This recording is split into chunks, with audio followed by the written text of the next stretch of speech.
I'd like to reconvene the Committee of the Whole. I'll take a motion to,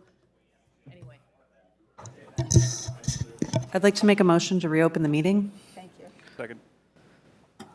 All those in favor, please signify by saying aye. Aye. Opposed? That action carries. Okay, I will then declare the meeting adjourned, and we move then to our full agenda here at 5 o'clock. Perfect, gang. Okay, our secretary, will you please call the roll?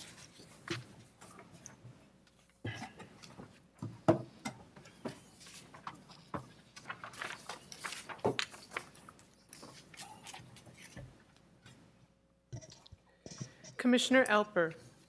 Absent Commissioner Menz. Here. Commissioner Musich. Present. Commissioner Olson. Here. Commissioner Rucker. Here. Commissioner Schaefer. Here. Commissioner Thompson. Here. Vice President DeBenny. Here. President Forney. Here. You have a quorum. Thank you. And we'll take then a motion to approve the agenda. So moved. Second. All those in favor? Motion, please signify by saying aye. Aye. Madam Yes. President, wasn't there one item that was being removed? Yes, so I was just going to say that. Okay, so just a few things. Okay, first of all, is that 2024 Resolution 136 will be removed from the consent agenda. And then if in committee, in the Admin and Finance Committee, if passed, 2024 151 and 2024 152 will be brought to the full board. Those were approved. So, all right, moving on then to the minutes. If we can get a motion to approve the minutes from July 24th. So moved. Second. All those in favor, please signify by saying aye. Aye. Opposed? That action carries. Okay, moving on then to reports of appointees to outside boards, commissions, or committees. Commissioner Usage. Thank you, President Forney. We were able to start the advisory committee for Minnehaha Creek Watershed District with the city and the park board and the watershed district earlier this month. It was a great meeting. It felt like a great kickoff. I feel like we're very well aligned amongst our organizations around how we want to approach coordinated work to improve water quality, reduce flooding, and address ongoing enhancement of the biodiversity of the Minnehaha Creek within the city of Minneapolis. So it just felt like a great start to what's hopefully going to be a very long-term partnership to achieve that work in a coordinated way. Awesome. Anybody else have anything to report? Not seeing any lights? Okay, that was too easy. By the way, I should mention that Commissioner Alper is caught somewhere up in the sky. Her flight was delayed from Denver, so. Okay, on to our consent agenda. Take a motion for move. Can I, sorry, I wanted to pull one of the resolutions. You want to pull one? Yes. Okay. 24-147, I would just like to. 147? Yeah, 147, thank you. Okay, just want to make sure.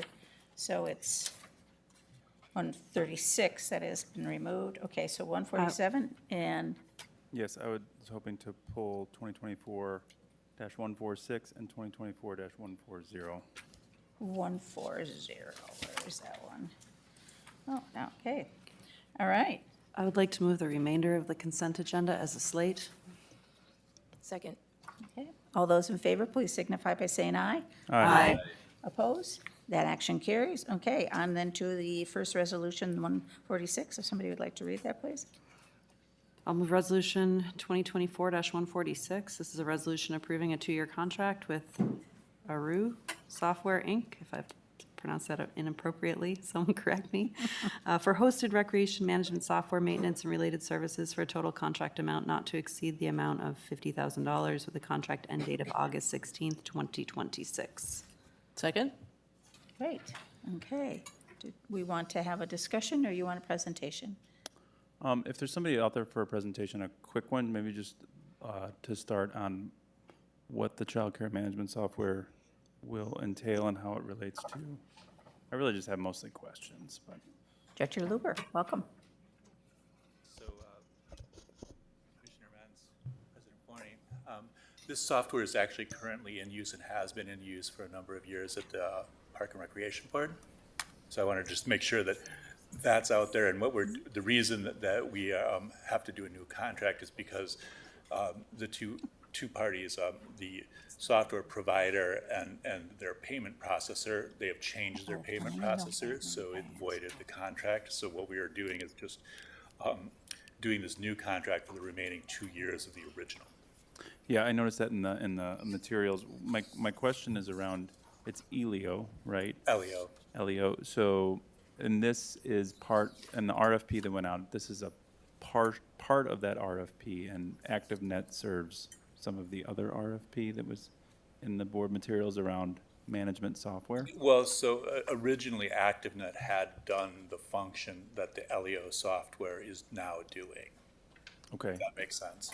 And my other question, and how does the school district for their childcare services, do they use the same payment management? I know that that's been an issue because sometimes families or young people end up in one system and then they end up in another. Are those talking to each other?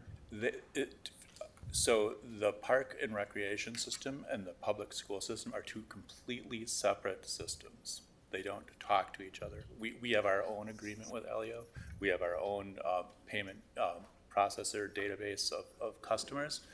They don't talk, like, so it's, I guess if I answer that question directly, like if you were in both systems, you wouldn't, one system wouldn't know the other one was in there. Does that make sense? Yeah, does that, and that doesn't present an issue, but it is the same system or company providing Correct. the software. Yeah, so you could think about it kind of like the same way that like Microsoft provides web services for company A, and we have email in there, and they provide web services for company B, they have email in there, right? But they're completely separate systems, right?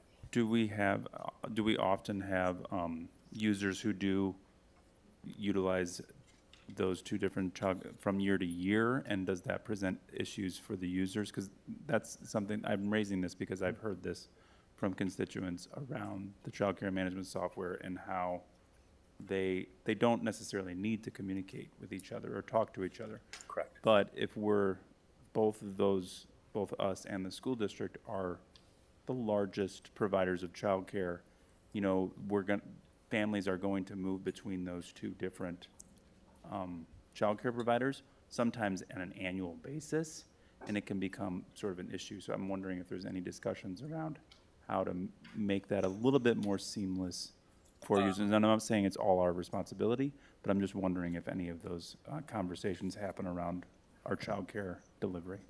Well, I think, I'm not aware of any conversations around the school board and the park board having any kind of like child care liaison or merger or anything of that nature. So I'm not aware of any discussions around that. I understand that there may be an issue, but if you think about it for a second, we're two completely separate entities, and sharing that type of information I think would be very difficult to do. And also from the back end standpoint of the software provider, I'm not sure it would actually be possible. Okay, thank you. Yeah. Deputy Secretary Ringel, please. President Forney, Commissioner Menz, Director Lauber has one portion of this work, but I also see Director Olson has come into the room and might have some more context. My understanding is that with both the school board and the park board using LEO, while they're not in the same database, there is some shared benefit to both of them using this software for the types of programs that they have. And Director Olson may have the ability to either confirm what I'm saying or tell me that I'm wrong. We'll see. Good evening, Commissioners. Commissioner Menz, or President Forney, Commissioner Menz, sorry, I just walked in the room. I did not hear the question. However, Deputy Superintendent / Secretary Ringgold is correct. The LEO software interface actually allows the user to log in with one login and password. And then once they're there, select, are you looking to do programming with the Minneapolis Public School Community Ed or Minneapolis Park Board's Rec Plus program? So without having to know two different logins, two different usernames, you can get right in there. You can access your your transaction history, things of that nature. So Thank that's you. where the crossover is. Thank you, that's very helpful, and was what I was asking about. Okay. No, very Yep, thank you. No, that was not your purview. The last question I have on this item is, I'm wondering from, and maybe the president can answer this question, is I'm trying to figure out how a resolution like this could be put onto the recreation agenda, because this is a recreation issue, and I'm wondering if there's a way to get these types of resolutions that deal with recreation management software, recreational programming agreements to be on recreation agendas. And maybe that's a question for President Forney or Commissioner Musich. This time, Deputy Superintendent Ringel. President Forney, Commissioner Menz, if this were something that required committee approval, the Recreation Committee would be the appropriate location for it. But at this stage of the process, where this is a budgeted item and an existing contract that's being revised, it doesn't require committee approval. But if it did, it would go to Recreation Committee. Thank you for that clarification. Not seeing any more lights. All those in favor, please signify by saying aye. Aye. Opposed? That action carries. On to the next I'll move resolution. Resolution 2024-157. This is a resolution approving a professional services agreement with Lockridge Grindle Nowlin PLLP up to $175,000 to provide legal advice in areas of employment law and investigative services through December 31st, 2027. I think that one, did that one already pass? A second. That one was That's what it pulled. is. Someone asked for, I pulled 147, my bad. sorry. I'll read, Thank you. Sorry. I marked the wrong one. That's okay. I will read Resolution 2024-147. I'll move it, sorry. Resolution awarding a construction contract to Peterson Companies, Inc. for the base bid amount of $2,305,520.19 for trail improvements within Nokomis-Hiawatha Regional Park located within the South Service Area. Bid event MPLMN number 3150, pending approval by the City of Minneapolis Finance and Property Services Procurement Division and Minneapolis Civil Rights Department, and authorizing administrative use of a 5% construction contingency up to $115,276.01 for necessary construction change orders that may arise within the contract, and further authorizing the use of $100,000 in funding from the City of Minneapolis and Hennepin County to be used specifically for expenses related to intersection improvements of Cedar Avenue at Lake Nokomis Parkway and Edgewater Boulevard associated with this project. Second. We did get a second? Okay, thank you. All right, yes, Commissioner Thompson. Thank you. I only pulled this, I'm not objecting to it in any way. There's a lot of, a lot of what we do is financially related, and there's a lot coming up on our agenda, and I just wanted to understand this one better. Do we have a presentation around it? Just because it's over $1 million, and I kind of made a vow to myself to try to understand those a little bit better if it gets to that number point. Welcome. Thank you. Mr. Duesman, yes. President Forney. I'm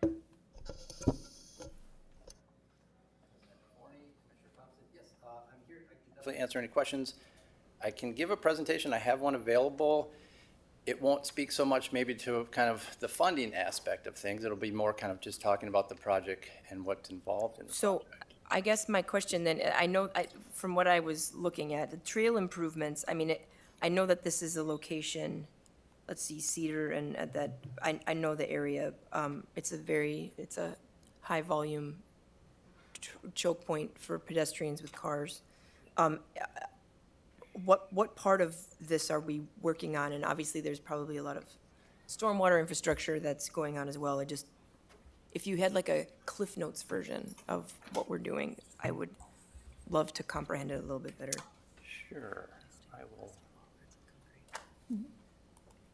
run through a little presentation for you on this and just kind of show you some of the aspects of it. So Thank you. You're right, it is a trail project. That's all we are focusing on here.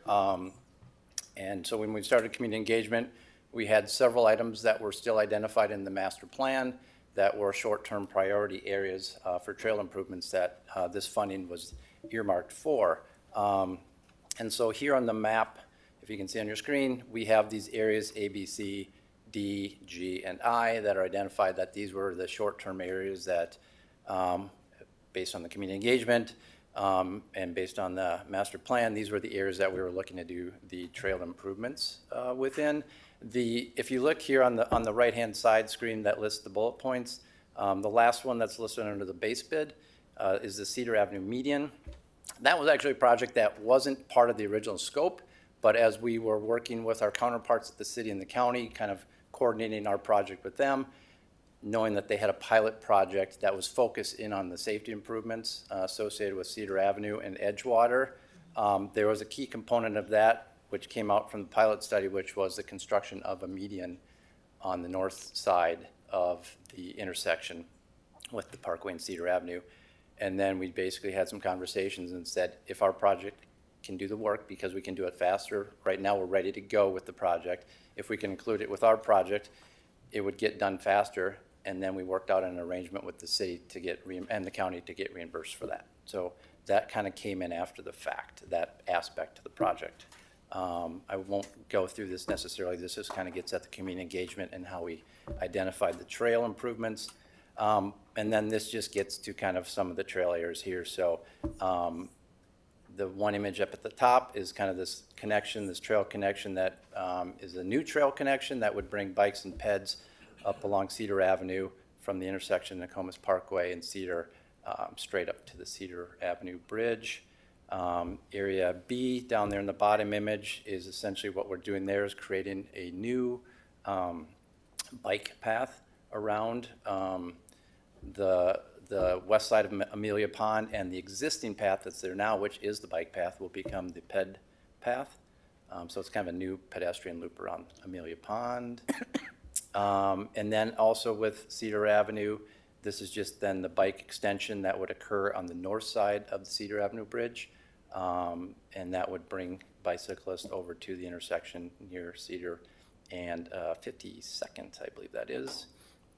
And then another trail connection is on the north side of Lake Nokomis, right there in between Nokomis Parkway and Minnehaha Parkway, kind of rerouting the trails that are there now, the walking and the bike trail.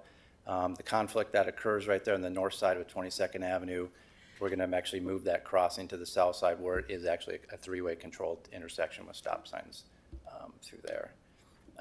And then what garnered the most input from the community and kind of ranked the highest was this new pedestrian bridge over the creek, Minnehaha Creek, over at Lake, on the east side of Lake Hiawatha.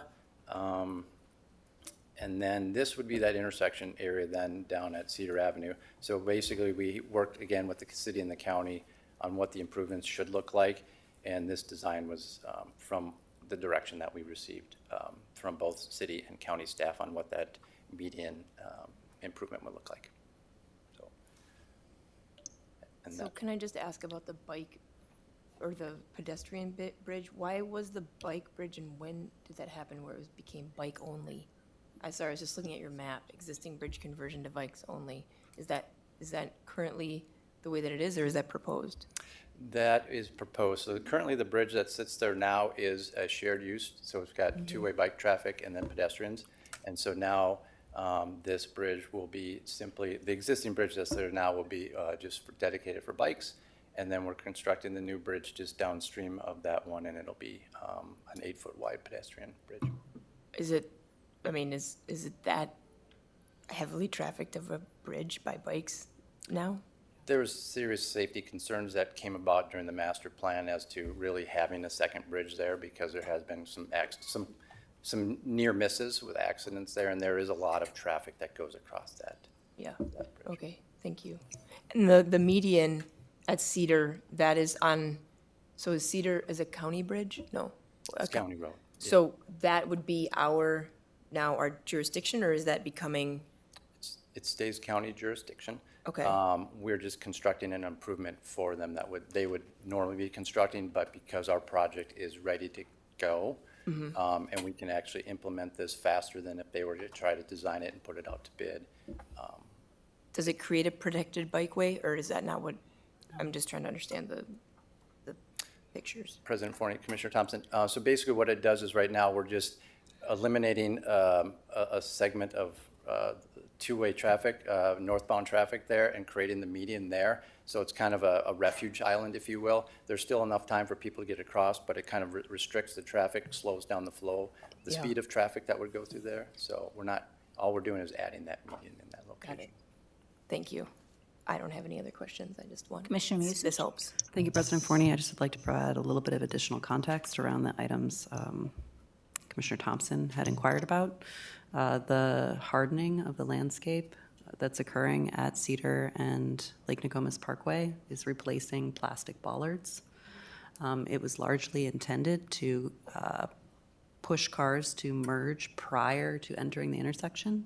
In its previous condition, people were merging in the intersection itself, in the crosswalk, and that was causing a dangerous condition for people trying to cross there. It is one of the busiest intersections in the city. It has very high-speed traffic moving through it, and that was what that's intended to do, is instead of the plastic bollards that you can run over with your car without any damage, now it'll be concrete, and I would assume some sort of additional hardened bollard that would be, a little bit more durable than the plastic ones that get knocked over pretty much all the time. And then the pedestrian bridge component, it's at the bottom of a hill, the shared bridge right now, and it turns the trail right before you get on the bridge. So people are traveling at a high rate of speed. They're not always in the lane that they're supposed to be in, and they're entering a bridge that may have pedestrians walking across it, not in the appropriate spot as well, at a high rate of speed. So the intention there was to separate those two modes of transit so that we don't have as much likelihood of people being involved in a collision in that point. So that's Thank all I you want for to that. say. That Thanks. helps. Seeing no other lights, all those in favor of the resolution 2024-147, please signify by saying aye. Aye. Opposed? That action carries. On to the next pulled I item. can move resolution 2024-140. Resolution approving amendment number 1 to professional services agreement number COM 0006535 with Kimley Horn to provide additional scope related to Plymouth Avenue Bridge design tasks and public bidding assistance for the East Bank Trail improvements within the Above the Falls Regional Park for an additional fee not to exceed $60,000 and new contract total of $577,500. Okay, Second. Commissioner Menz. Yeah, I was wondering if there was anybody here to speak to this project just briefly. I don't think it's going to take past our open time, for sure. It was a little confusing to me as to what the additional tasks were around what was going to be designed. Because, and the reason I'm bringing this up is because there has been concern within the community around this tunnel and the safety in the tunnel once it's designed. And I'm trying to put into place, at the appropriate time, where we're thinking about the design and getting the public's input around how we make sure that tunnel space is safe. And I have had some conversations with Assistant Superintendent Schroeder about this, but can you explain to me how this new contract or what Kimley Horn is doing for us might be able to make sure that we're including that safety discussion around the tunnel and what things we can plan for now? Absolutely. President Forney, Commissioner Menz. So let me see if I can kind of work the answer to your question here. This amendment that you have before you tonight is not addressing anything with the underpass.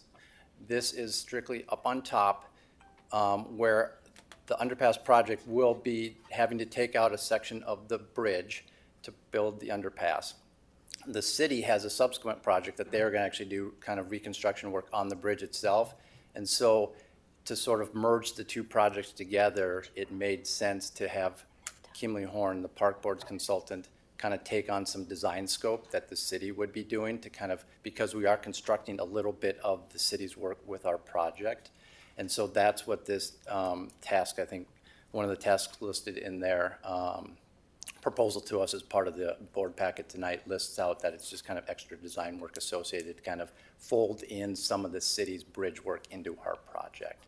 So to sort of help make sure that the park board and the city are communicating about their roles within this project's scope, is what I'm hearing. Essentially, yes, and about a couple board meetings ago, my colleague Carrie Christensen came before the board with the cost sharing agreement and the maintenance agreement, kind of more holistically about this project and how the two projects are kind of working together to kind of construct things together, if that. Okay, to make sure that we're not forgetting to put in lighting or other structures that might help mitigate current or future security concerns?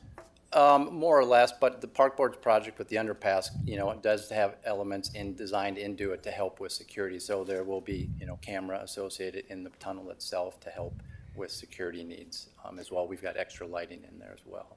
So the one thing I wanted to share was, has there been discuss of something where the tunnel would be able to be closed to pedestrians at times if that becomes necessary, or is that something that I'm not necessarily concerned about that, but I am hearing from constituents that might be something that they're wondering about, and if it was easier to design that in now versus on the back end after it's already been put in. President Forney, Commissioner Menz, so right now the project does not include any way to close off the underpass at all on either side, so. And can you clarify, we don't have other places where we're closing off like tunnel structures like this? I'm not understanding, I don't know where there might be other structures like this in our system. You all might, but we generally don't do that. Like at Lake of the Isles, I think there's a tunnel structure. We don't generally do that, is that correct?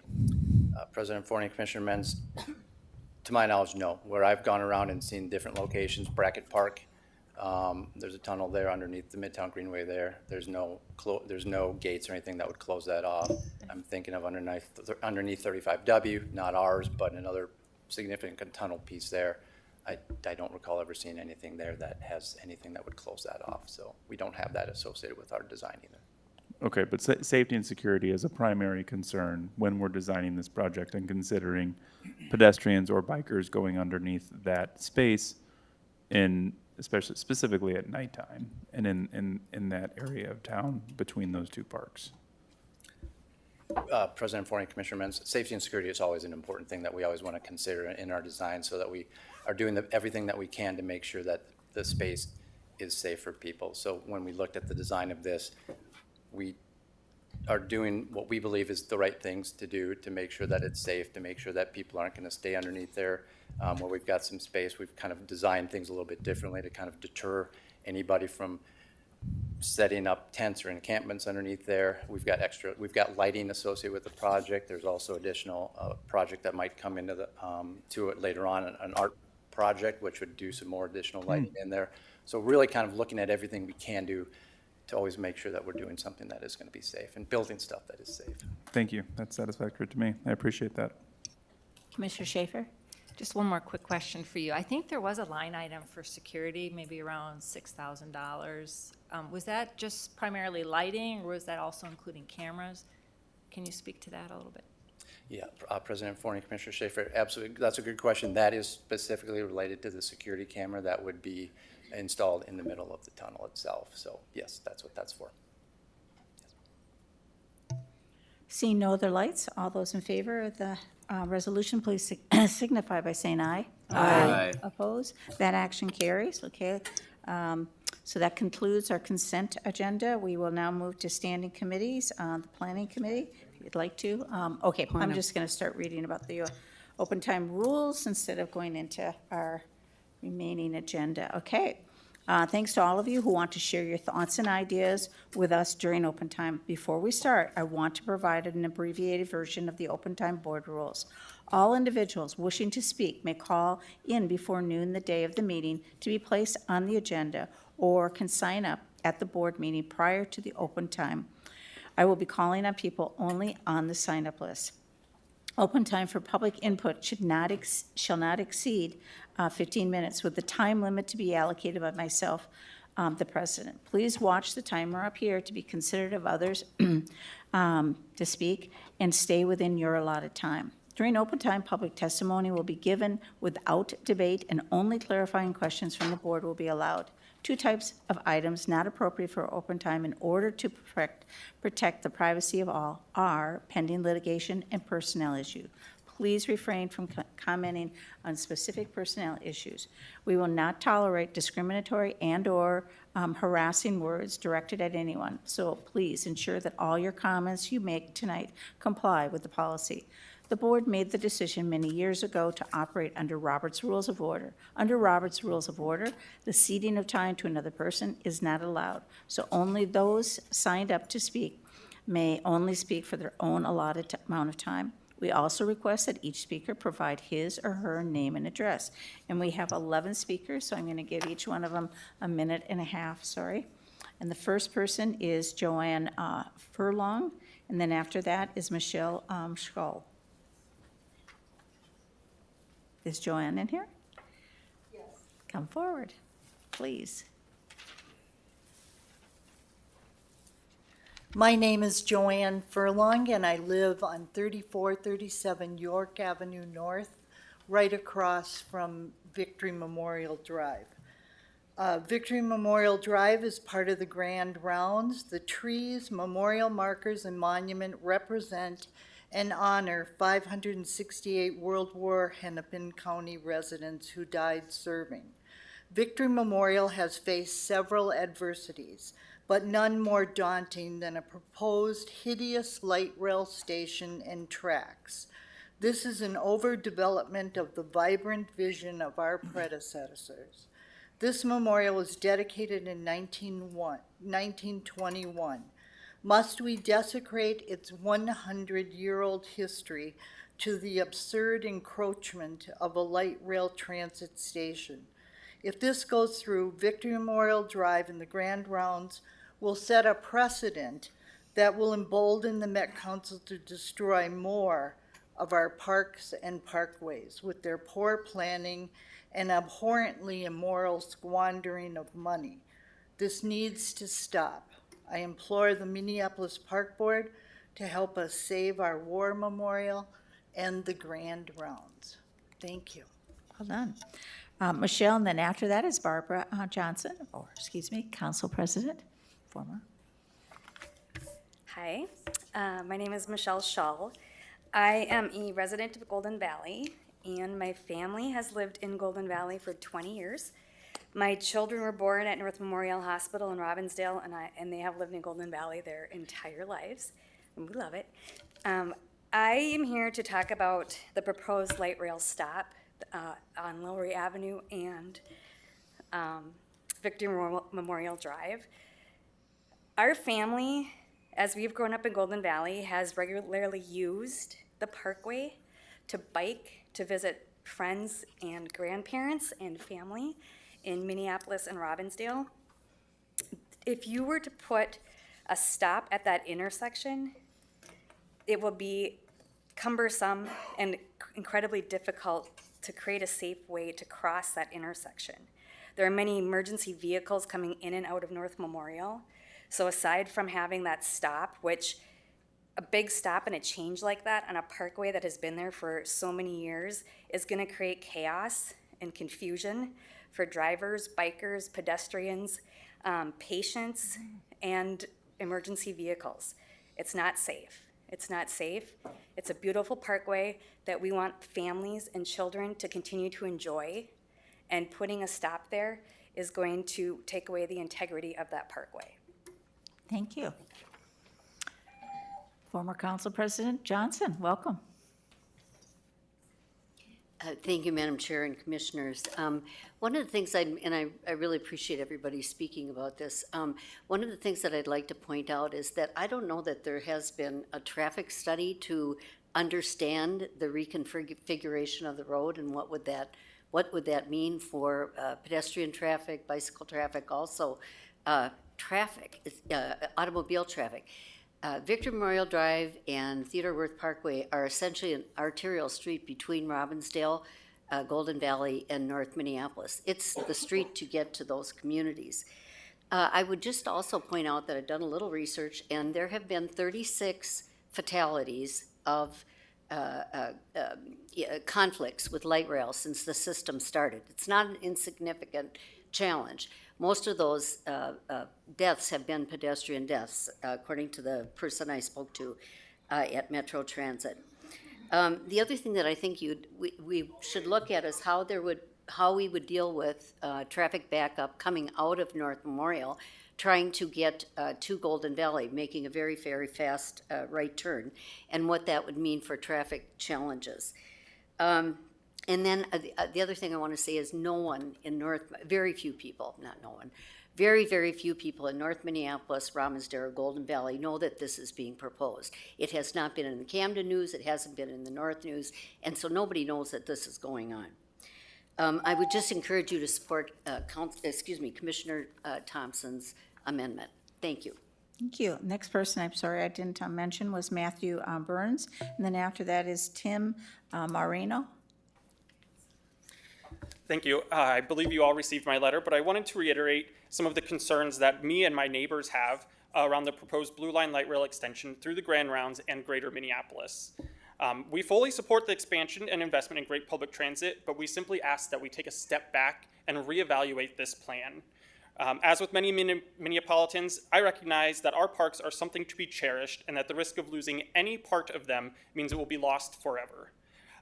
Horace Cleveland, who is one of the founders of the Minneapolis Park Board and visionaries of the Grand Rounds, said in the 1880s, quote, "Look forward for a century to the time when the city has a population of 1 million and think what will be their wants. They will have wealth enough to purchase all that money can buy, but all their wealth cannot purchase a lost opportunity or restore natural features of grandeur and beauty, which would then possess priceless value." So we've come to that point that Horace Cleveland predicted. We're looking at a $3.2 billion project that will leave us with damage to the priceless parks Mr. Cleveland helped establish. What has become clear to me is that the Met Council team disregards those who know their communities best. The Southwest Light Rail project is a prime example. There were lots of concerns brought up between the citizens and the MPRB. And since 2019, over 5 years ago, when that project started, the Kenilworth and Cedar Lakes trails closed to an estimated 2,000 to 3,000 bike lists a day and 300 to 500 pedestrians. Please do not let that happen again. If you have any notes, if you'd like to share them Thank you. with John over there. Thank you, Matthew. Tim, and then after that is Michael Avicio. I'm sorry, I'm mispronouncing your name. Tim, please. Thank you. My name is Tim Marino, and I just want to say a few things. First, it is said that this is going to be dangerous for pedestrians and bikes, and let's be honest with the situation that's already there. The roads that are there are not safe. We look at Olson, that is not safe for bikers or pedestrians. These parkways are where cars go speeding on there. If we are serious about pedestrians and bikers, we need to focus on those things too. We have times in our systems where the light rail crosses bike trails, like the Hiawatha LRT trail. That goes fine. They are much more predictable than a car because it is on tracks. It doesn't walk off and go somewhere else. It only crosses once every 10 minutes. This is moving the goalpost. To quote the Star Tribune, President Meg Forney, who serves on the committee, said that the redesign was very, very exciting. And this is disrespectful to the time of the planners and engineers who have worked with Park Board staff for months, coming to a new design that was requested by the Park Board. This is not a small change and will incur millions of dollars in new costs that Hennepin County residents will have to pay for and make it less likely to qualify for federal funding. If the Park Board keeps going forward with this, they will be participating in a racist and classist manner against those who rely on public transit. It is emblematic of a belief that the parks are only for a certain type of person. And this is extortion of taxpayer funding, all because of a slight change to how an area looks that's already in the middle of a highway interchange. I urge you to not go forward with this resolution. Thank you. Thank you, Michael, and then Pierre Hastings, hopefully, or Pierce, sorry. Michael Orsiello. I'm here in Minneapolis for about 5 years. I'm an ice cream vendor in the parks in and around this beautiful city. And I just want to know what's being done about the situation with all these illegal vendors coming in and opening up these fruit stands, and now they're selling hot food and cold food. And in the beginning there, I see one guy with a little table, a couple of cups of fruit. God bless him. But now they're opening up full-blown concessions, selling hot corn and all of this stuff, and it's taken from my revenue. me and a lot of other ice cream vendors and other food truck vendors around in the area, especially sea salt. I observed on Sunday one lady selling corn. She made about $2,000 in cash because they don't take credit cards or nothing like that. And that's revenue that's not going to the city. They're not paying taxes on that. They don't have no license, no permits, no insurance. What if a kid gets sick eating this stuff? And that's my question. Is anything being done about this? Is there a plan? Anyone? Sir, I'm going to refer you to Shane, if that's okay. If you raise your hand, and he can chat with you maybe a little bit about Thank you very something. much for your time. Thank you. Pierce, and then A.J. Lang. Good evening, everyone. I'm here to bring awareness to the potential defunding of free youth programming in areas of concentrated poverty and advocate for keeping free youth programming in the majority Black and brown areas of Minneapolis that historically had limited access to worse parks compared to their white counterparts. At the Park Board meeting 2 weeks ago, Commissioner Schaefer tried to put forward an amendment that would take the money set aside for free youth programming and move it elsewhere. In case that amendment comes up again, here's a couple of arguments that I've been hearing from Park Board members that I want to address. Number one, the argument that things being free makes people value them less. This is a classic Econ 101 idea that has been proven false time and time again once you get beyond the intro classes. People value free things, especially when they meet an immense need or give somebody the funds to invest in something else. Even a low fee or a needs-based application process creates barriers for poor people in survival mode. Number two, because of this idea that people value free things less, you said that there was trouble with attendance. I want to know, were there reminders in advance of the program? What did the follow-up look like for people that didn't attend? People's lack of attendance could have more to do with the communication and quality of the programming than it does the cost. The idea that increasing the cost would increase attendance feels pretty misguided and out of touch to me.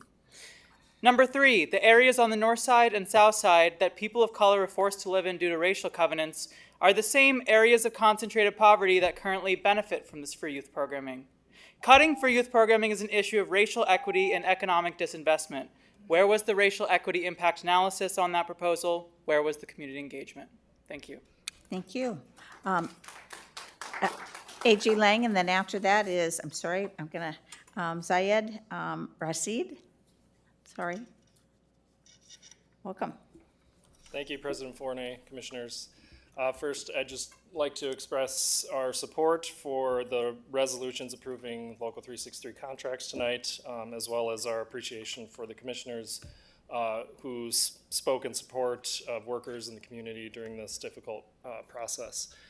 While we support these resolutions and we're glad to be back at work and have the strike behind us, we have to acknowledge that these contracts won't fix the deeply rooted problems facing the Park Board and its workforce.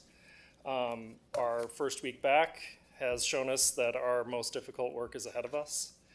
And management has decided to leverage the strike to implement permanent realignment of operations that weren't negotiated, are eroding employee morale, are inefficient, and ultimately reducing the quality of public services. Brought these concerns and others forward about the return to work.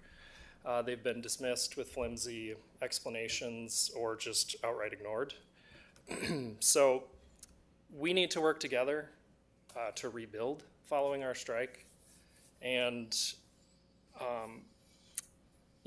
these actions undermine that shared objective. And so to the board, I would ask you to acknowledge the serious labor relations problem at the Park Board and invite you as elected leaders to be partners in the process of repairing the relationships with your workforce.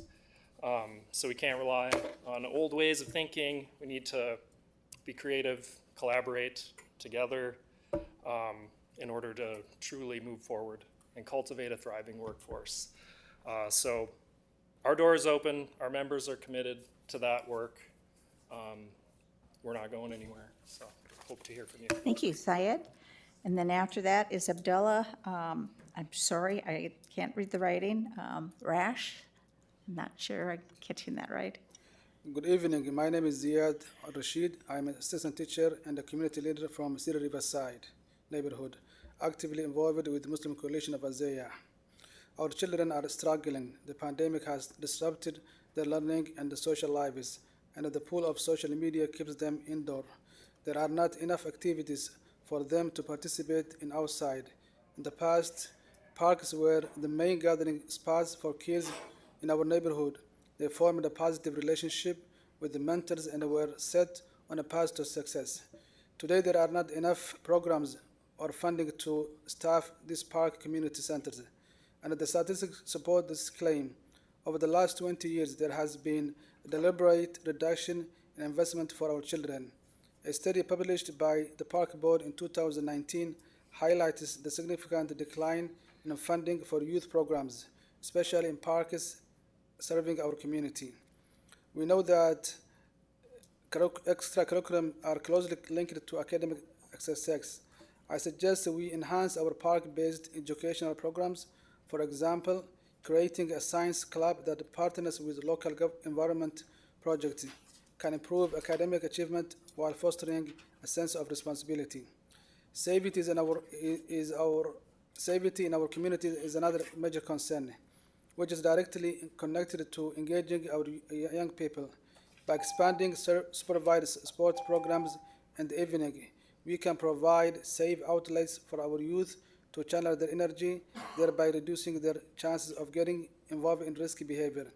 These programs should also include mentoring component to increase their effectiveness and outreach.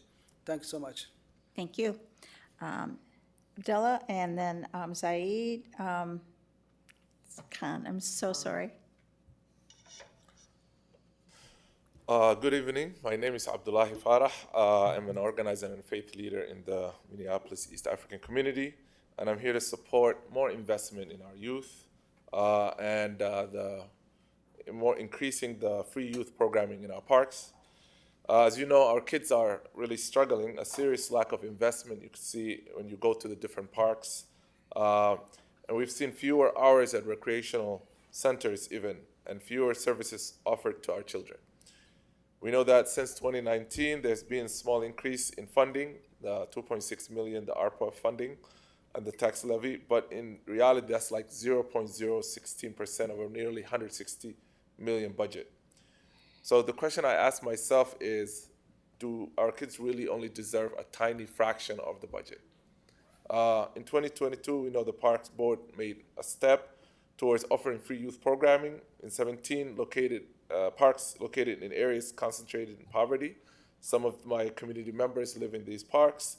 We've had many conversations where they are even seeing less and less there. These neighborhoods have been historically underdeveloped and underinvested. So now that we're hearing more and more talks of amending or cutting that, I am just angry because it oftentimes seems like we're finding out about programs and things last minute. Just a month ago, we found out about the youth teen jobs, like in a week advance, and we had to run around, try to get some of the youth to apply for those jobs. I believe that, the parks need more investment in the youth, because the more our youth are engaged, the more safe our communities are, and the more we'll see in youth that are invested for our future. Thank you. Thank you. Zaire?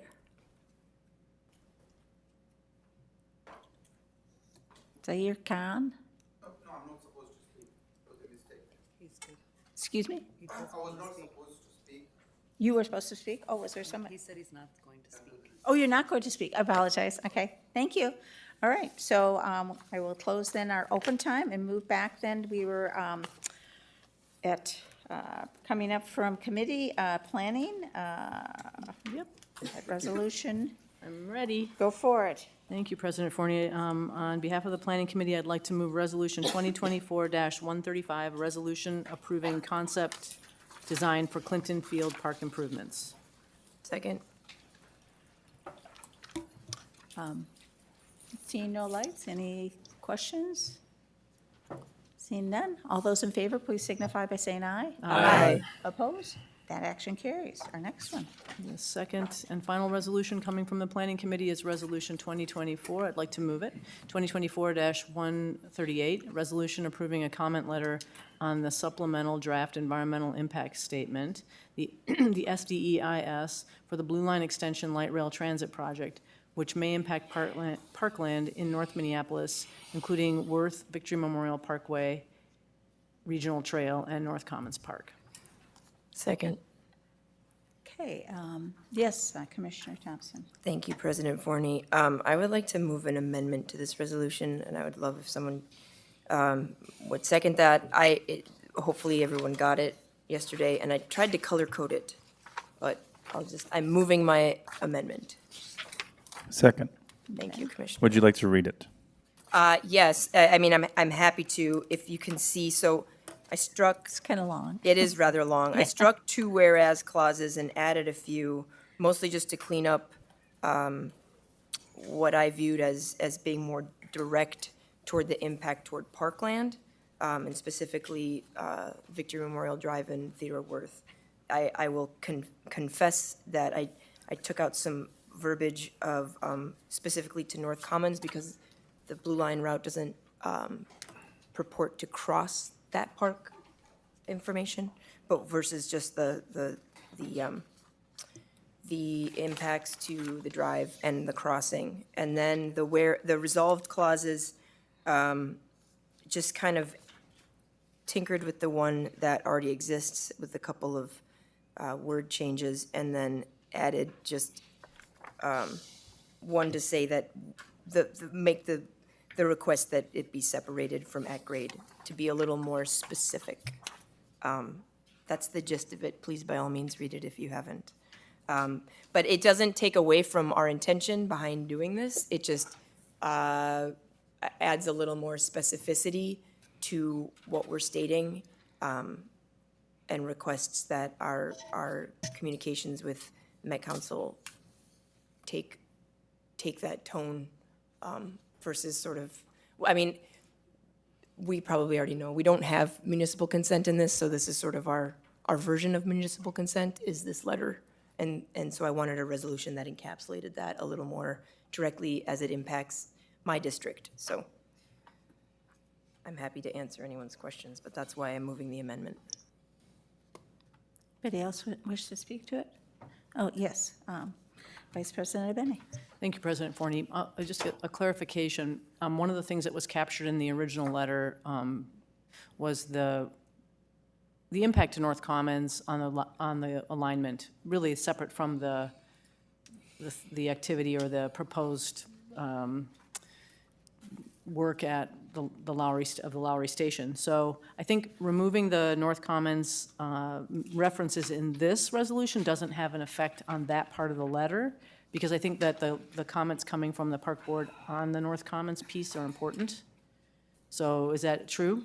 I'm seeing a nod. Okay, yep, okay, good. That would be important to me, that doesn't change the letter. Yes, I will say, I said, I don't know, I made it a little more vague so that that language could stay in.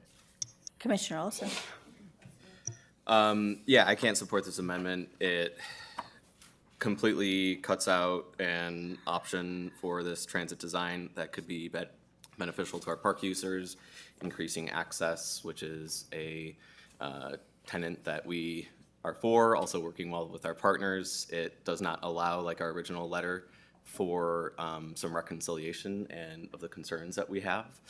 The original letter asks for, a display of, list 6, 7 points or whatever of things that we would like to see about the at-grade crossing, of concerns that some of you have expressed about it. And this completely shuts down any opportunity to kind of absolve some of those concerns and fears, which yes. So it completely shuts it down without enough information that we need to truly determine which is the best path forward. Locking us into one option. We saw the elevated option, we didn't like that, and so the other option was be some sort of tunnel underground thing, which would be incredibly expensive, increase the length of the project, which would delay necessary transit through a corridor with your community is heavily reliant on transit. This is an important project, and I think we need to leave a path open for every option. The original letter does that. I'm not even a 100% fan of the original letter. I think the tone is quite confrontational, and I think there are some issues within it that I have concerns with. We can get to that later. But with this amendment, it's just, it's too much too soon, and we don't have all the needed information to determine truly the best path forward for our community. I'm going to insert here. I'm not sure where the staff amendment can come into this discussion, but I would like that to be a part of this discussion, if that's possible. So we have a staff modification to the resolution. And the reason why I want us to all be aware of that is that reading Commissioner Thompson's resolution, or amendment to the resolution, I'm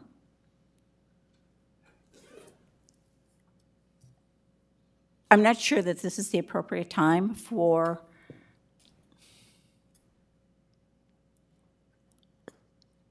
definitely saying only tunneling. And so what staff and I have talked a great deal about it, and so that's why these modifications were suggested in hopefully capturing everything that Commissioner Thompson is trying to ask for, but putting the onus on the project staff to address these things. We didn't pass any resolution at all regarding the flyover, yet the project staff heard our concerns and responded to it. And that is what the objective is of the supplemental draft environmental impact statement is for us to put it there. You, project, you need to define these issues that we are raising. And you need to, address them. And we've brought up, such as the ownership, those things are serious, serious things. And they are the ones who need to be proving these things. We've brought documentation of what we feel. Anyway, so I would hope that the resolution, I think, or the amendment to the resolution that Commissioner Thompson brings forth is a very definitive, this is the only way we can go. And that's the reason why I feel that instead, if we would take the staff amendments, that I think is the better route for us to go. So if people can consider it, and I'm not sure where we should put this, in alignment with, the consideration of your amendment. So if there could be any advice as to how we would do this, or just take the staff things for sure, and then if we are just separately voting on then Commissioner Thompson's resolution. Madam President, well, right now you have Commissioner Thompson's amendment on the floor. So there'd be two choices. You could adopt that amendment and then offer an additional amendment, since the staff amendment was properly noted, would be one process. Or you could go too deep. You could offer the staff amendment either in addition to or to replace the Thompson amendment. The which amendment? The Thompson amendment. The Thompson. So you have the Thompson amendment before Gotcha. you. If another commissioner wants to offer and second the staff amendment, you could try to amend her amendment, or you could pass the Thompson amendment and then move to amend the resolution as amended by the Thompson amendment. Those would be your two choices. Okay. Thank you for that clarity. So, sorry, I believe Commissioner Thompson, you're next. Thank you, President Forney. I just wanted to address a couple things and then ask Council about the differences of things. To be clear, nowhere in my amendment do I say tunnel only. I say take away from at grade. what was presented earlier, the massive flyover, not only was 4 stories high, and if you know the intersection, which of course I intimately do, was bizarrely high and interfered with hospital operations, there are still opportunities to be at the same grade as, say, Highway 81, which wouldn't impact the parkway. So I never mentioned tunnel, if you didn't read this, just not at grade. And I would also counter that this is our time to talk about this because we are not given municipal consent. And we are given a chance to have a letter, which actually we had to get an extension for because the deadline was yesterday. So I wanted to ask Council Rice, so the staff wording of this letter versus a resolution that comes from us, I mean, that seems to be that there's desires to have, to changing the letter. What are the legal impacts of if we don't comment on this or if we miss our window? Is there a window beyond this? Do you know, just from, you probably know 4F better than I do. Please. I would have to say that I think this is the time for the park board to make its opinion known on this project. At the supplemental draft EIS statement, the project has moved along quite a bit. They're at a 30% design factor and deciding what this route will look like, where it will be, and what its components are. I think at the last time the board talked about this is very comparable to where we were regarding the Southwest LRT project when the Met Council came to us with a design.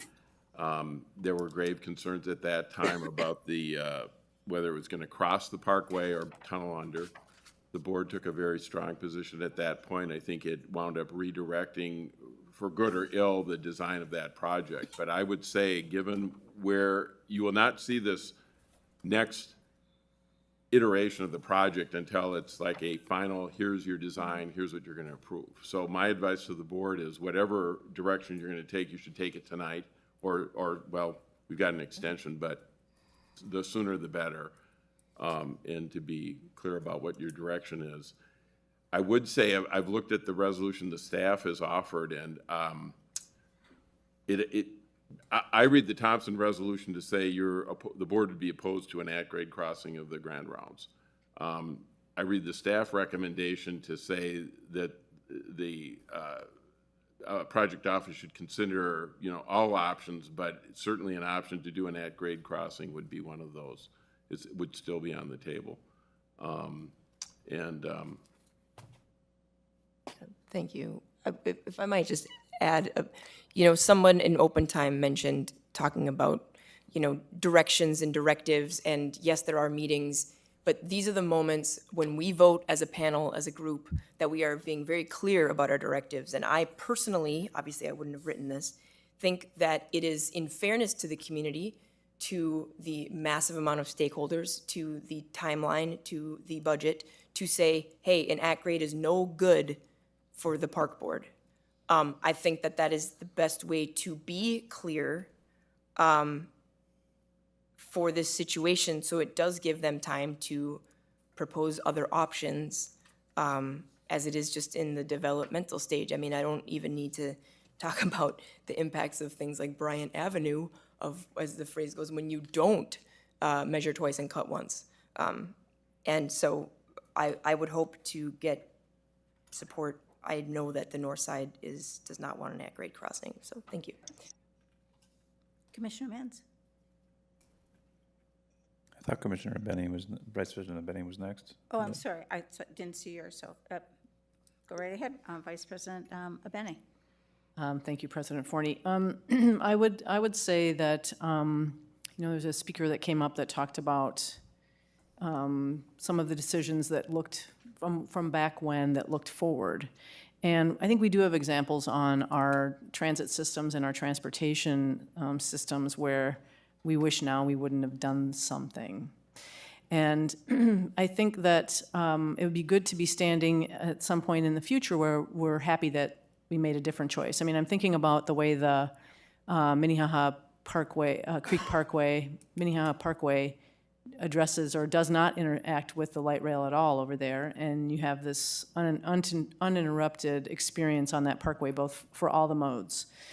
And I think, I appreciate the work that you put into this, Commissioner Thompson, and trying to get it right, and I'm inclined to support it. I think that the safety factor, that's a thing, but I think for me the most important aspect is the continuity of the parkway and being able to look back on making the right decision. And also, I think we have a long history in Minnesota of cheaping, trying to do something on the cheap, only to end up spending more money or not getting it right. So this is an opportunity to get it right, and I think we should be strong. And the last thing I'll say is that some of the other issues related to the project office, I mean, these are hardworking people, that our staff that's been working with them, of course, everyone's working hard on that. But some of the misreads of the easement issues related to the old highway easements are concerning. So I think we do have to be clear, not squishy, with regard to the importance of, for me, again, the continuity of the parkway, that memorial, and the use of the space. So thank you. Commissioner Mintz. Thank you, President Forney. This is a difficult amendment to consider with considering of transit. I'm wondering if this puts us in a place where in future projects, we're taking the position that we won't have the grand rounds ever cross at grade. So if there's future designs, does this put us in a place where we're limiting not only this project's ability to have the grand rounds cross at grade, but in future projects as well? Does anybody, is this limited to this, or are we setting a precedent that says this is not an option for now and into the future?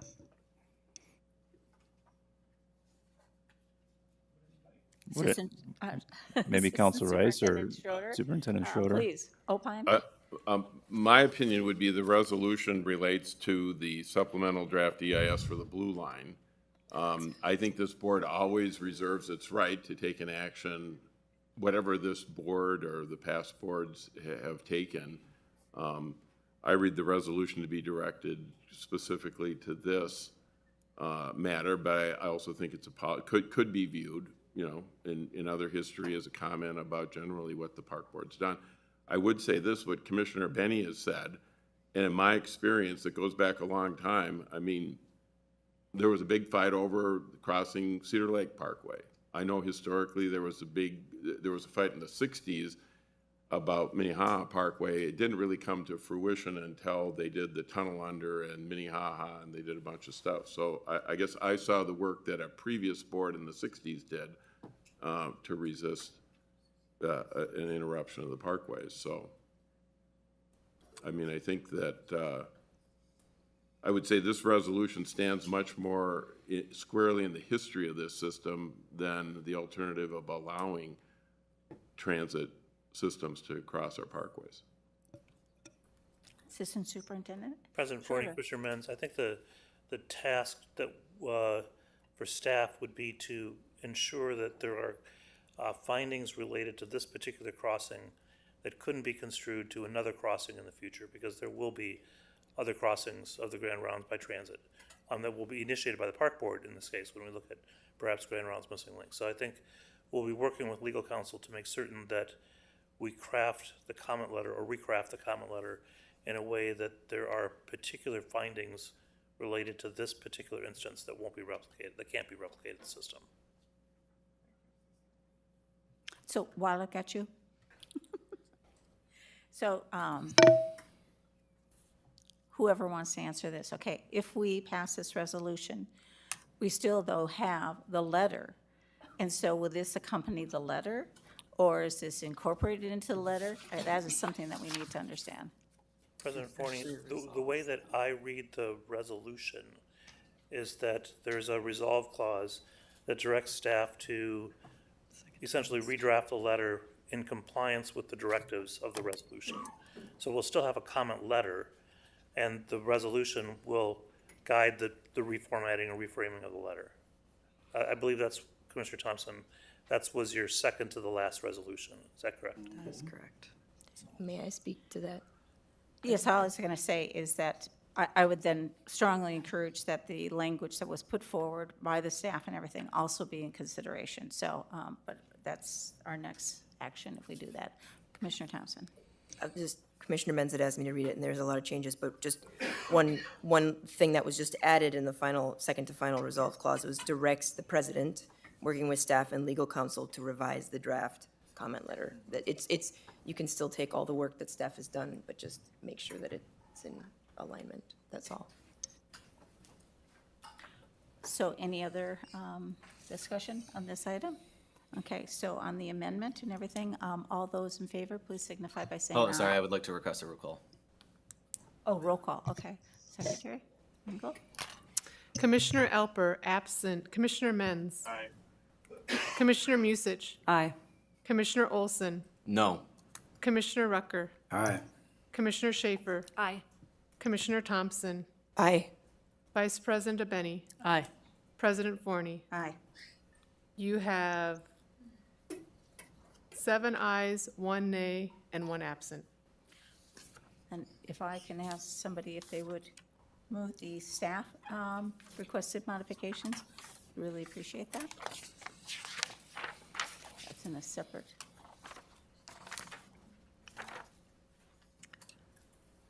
I'll move the staff requested modification of Resolution 2024-138 as was included in our packet. Do you want me to read them aloud, or? No. Okay. Secretary Ringel? Um, Oh, Pres- wait a second. Did we get a second on that? Second. Thank you. All right, sorry. President Forney, Commissioner Musich, and maybe this is for Council Rice. So I believe there was the original letter, and then the staff put forward a revised letter.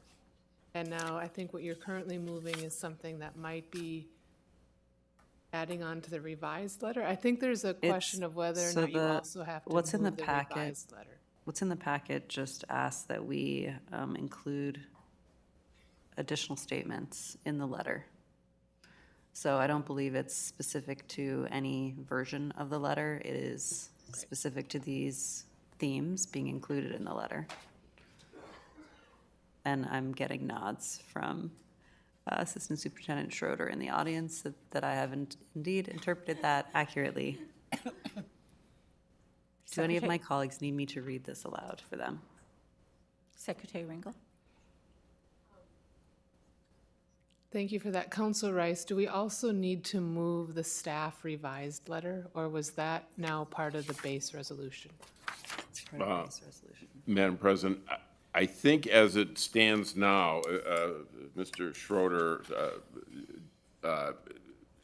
directed that if you stop now, it would be the job of the president to work with the staff and legal counsel to incorporate, revise the current letter consistent with the resolution which was said here. What I've heard from Commissioner Thompson and Commissioner Abeni is that that would include basically the comments that are already there, but they would be revised in light of the resolution that passes. Yes. So I think that direction is clear. I think the next motion, that I think it was made, but maybe not seconded. It was seconded. Seconded. The Musich motion would be in effect to incorporate these two suggestions from the staff that all options for crossing would need to be considered as part of the AS. They believe that there hasn't been enough study on both at grade or above or below ground options that need to be studied. And also there's concern about the general traffic situation around the hospital. I think if those 2 points were incorporated in the resolution, it would be possible to basically incorporate all the suggestions together in a letter that would go to the project office. Thank you for that. The secretary still interpretation. looks like she might have a question. I apologize, President Forney and Council Rice. Is it the letter that was part of the very first resolution and committee, or is it the There's no letter. revised letter that staff put forward? Or do we There have is to no take a letter. resolution to move that revised letter? So point of order, the amendment we just approved essentially strikes any letter that previously existed and instructs the president to work with staff to write a new one, incorporating the information in the resolution. And if we pass what I now have on the floor that we are debating, these sentiments as well. Didn't we move the original resolution and then we just passed an amendment to that resolution? Now we're on another amendment, but we still have to go back to the first The one. original, thank Yeah. you. Okay. Yep. So the letter is still on the table. Okay, Commissioner Thompson. Point of clarification.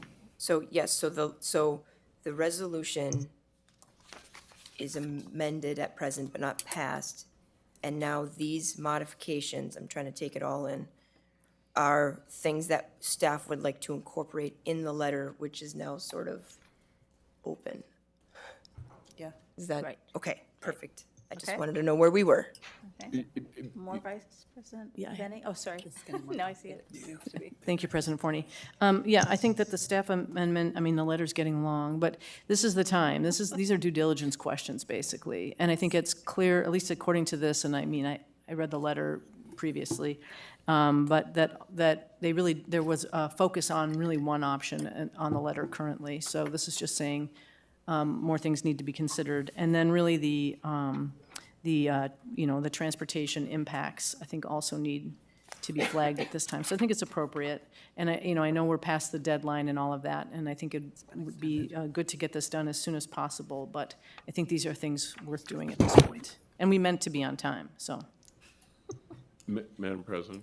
Yes. If I could just clarify one thing, the way I read the original resolution that's on the back page of the Thompson resolution, that the resolution that came out of the Planning Committee was that the Board of Commissioners approves a comment letter on the supplemental draft EIS from the Blue Line, which would impact. I take that resolve clause, the committee was looking at the draft letter that went through, and I know it's been revised, but I would say that the direction I would take from the board would be that to work off of the draft letter that was there. I don't think the resolution wipes out that letter. I think it's still extant. It's just that the letter itself would need to be revised in light of whatever resolutions the board passes tonight. So I think on Commissioner Muse's point, I would interpret it to mean that letter is still extant and the base document to work from. Commissioner Schaefer. Yeah, I guess I see a little bit of conflict between here and the Thompson resolution that I just have a question that maybe we can clarify. But the first statement says MPR believes all options for crossing at the Grand Rounds need to be considered as part of the EIS. But then we're also saying we don't like the at-grade crossing with the Thompson resolution. So I'm trying to understand how these fit together, and I'm not opposed to passing both of them. I just don't want, I want there to be as much clarity as possible in this point of time. So I'm not sure who is, if that's a council question. First Vice President Benny. Just a quick statement. I think that since this is an EIS, essentially, this is the opportunity to put all of the issues on, all of the social and environmental impacts on the table for review of this project and alternative selection.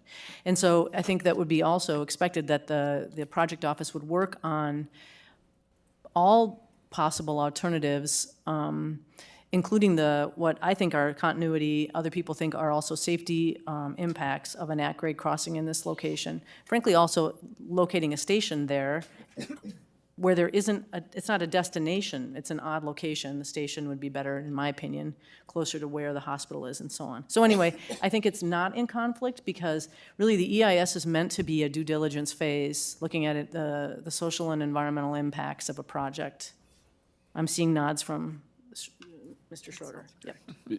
And if I could, Council Rice. I think Vice President Benny is exactly right. There's a body of law that says that when you have two positions that may appear to be in conflict, you try to harmonize them. And what I would say is exactly what Commissioner Benny said. I think the board by this resolution now is saying it opposes an at-grade crossing. But it's also saying to the project office, you should really need to study all the options that are there. It doesn't take away that there's an opposition to it, but maybe you study it, something comes back, And I also take the second part where they're talking about the hospital. It's maybe stepping outside a little bit out of your lane, but there still is this traffic thing that happens between the hospital, the parkway, the transit that needs to be looked at. And I think what the board is commenting is if the second, we'll call it the Forney resolution or the Musich resolution is adopted, it's basically a message to the project office to say, hey,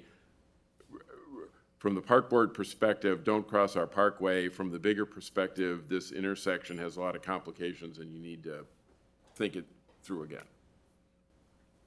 Exactly, thank you. I think we have clarity. So on the second amendment to the resolution, all those in favor, please signify by saying aye. Aye. Opposed? No. That action carries. Okay, then to the main motion, amended twice, okay? Any discussion on that? Yes, excuse me, Secretary Ringel. My apology. For the July 24th meeting, staff put forward an alternative letter that had the comments from your previous meeting incorporated into them. So it was there are actually 2 staff amendments to this item right now. I just want to make sure you don't want to be considering that other staff amendment. I forgot which of the other staff amendments.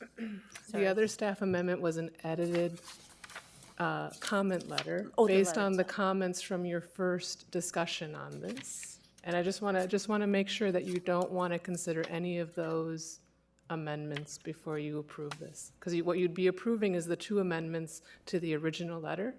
You wouldn't have the comments that you had in that first meeting that were captured in the staff amendment included. Just want to make sure, and I don't know if Michael has anything he wants to add to that, but. And I believe that I was voting on the amended, from the staff amended letter. That's what I thought I was That's in our voting. packet.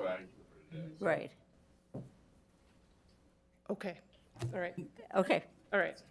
just so long as we're all clear. Okay, so, have we voted on it? No. Commissioner Menz?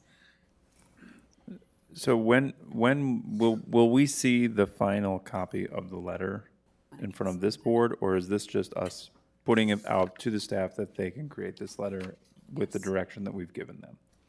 We get the letter when it's been written. I believe that this will be our last opportunity. I mean, we'll see it, but we won't see it before a board meeting. Will we see it in petitions and communications or something like that, or? It's what, the 12th is when it's due? I believe the 12th is when it's due, so that's the reason why I'm saying. President Forney, Commissioner Menz, we can send it out to all commissioners concurrent when we send it out, when we actually reply back to the FTA. Thank you. Okay. Not seeing any, oh, yes, Commissioner Olson. I'm incredibly disappointed with this board. With this amended resolution, we are the anti-transit board. Period. We have regarded transit in and around our parks with abject hostility at every single turn. We had a reasonable, middle-of-the-road letter that would allow us to consider multiple different options where we could really look at this in a thoughtful way. Instead, we believe conjecture and abject hostility towards light rail, and we are deciding to head down a path which, in conversations I've had with our intergovernmental partners, have been stark. Truly, I'm completely ashamed at this moment to be associated with the path that we are headed down. I repudiate this resolution wholly. It is a complete failure of our duty and obligation to our constituents as a whole and our ability to try to consider the options and the needs of folks who rely on modes that we do not use up here as a board. We don't.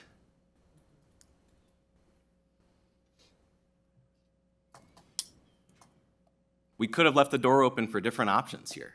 We are setting us down a very costly, a very divisive, a conflict-oriented path.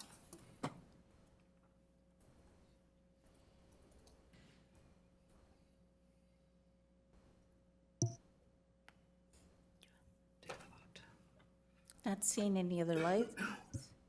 All those in favor of the amended, I call a roll call. Secretary, would you please call the roll call on the amended resolution? Commissioner Elper, absent. Commissioner Menz. Aye. Commissioner Musich. Aye. Commissioner Olson. No. Commissioner Rucker. Aye. Commissioner Schaefer. Aye. Commissioner Thompson. Aye. Vice President DeBenny. Aye. President Forney. Aye. You have 7 ayes, 1 nay, and 1 absent. That action carries. Then on to our administration and finance.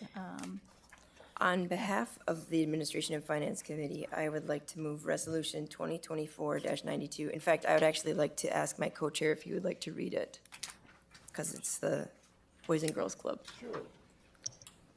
I'll read it for you. Resolution 2024-92, resolution approving third amendment to a lease agreement with Boys and Girls Clubs of the Twin Cities, leasing the Phelps Field Park Center building at 701 East 39th Street, extending the term of the lease agreement through July 31st, 2028, and modifying other terms of the lease agreement. Second. Not seeing any lights, any questions, any need for discussion? Yes, Commissioner Thompson? I just want to say, and I know I said this before when it was coming out of committee, I want to thank all of our staff and thank all of the staff of the Boys and Girls Club for all the hard work that they did to find space for us to come together in a way that was mutually beneficial. I just really appreciate the hard work. Yes. Okay, being this is a lease, I will take a roll call, please. Secretary Ringgold.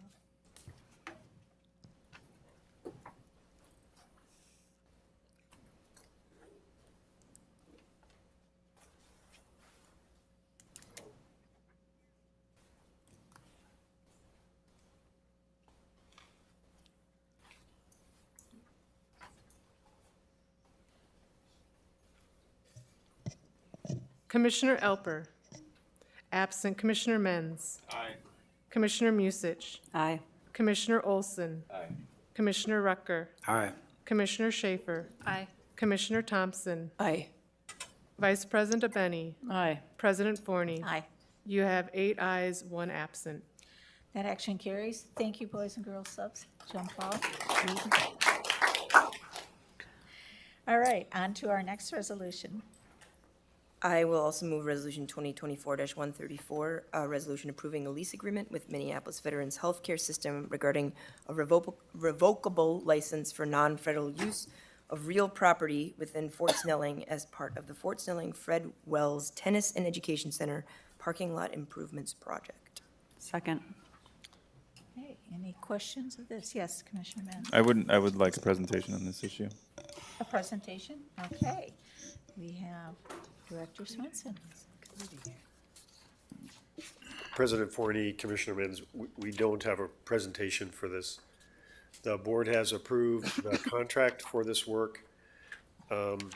This is a portion of the improvements that we have out at the Leonard H. Neiman Athletic Facility sit on VA property. So in order for our contractor to work on a small portion of VA property, we just need this lease. So we didn't prepare a presentation, but I can answer any other questions that you would have. So it seems like we have money that comes out of our budget to go to support this maintenance, but is the facility, I guess I'm confused by the arrangement of how we're putting in maintenance dollars for this parking lot and how that relates to the overall maintenance dollars we have for that facility. President Forney, Commissioner Menz, the board adopted in the 2024 CIP money in 2024 and 2025 to do pavement maintenance out at Fort Snelling.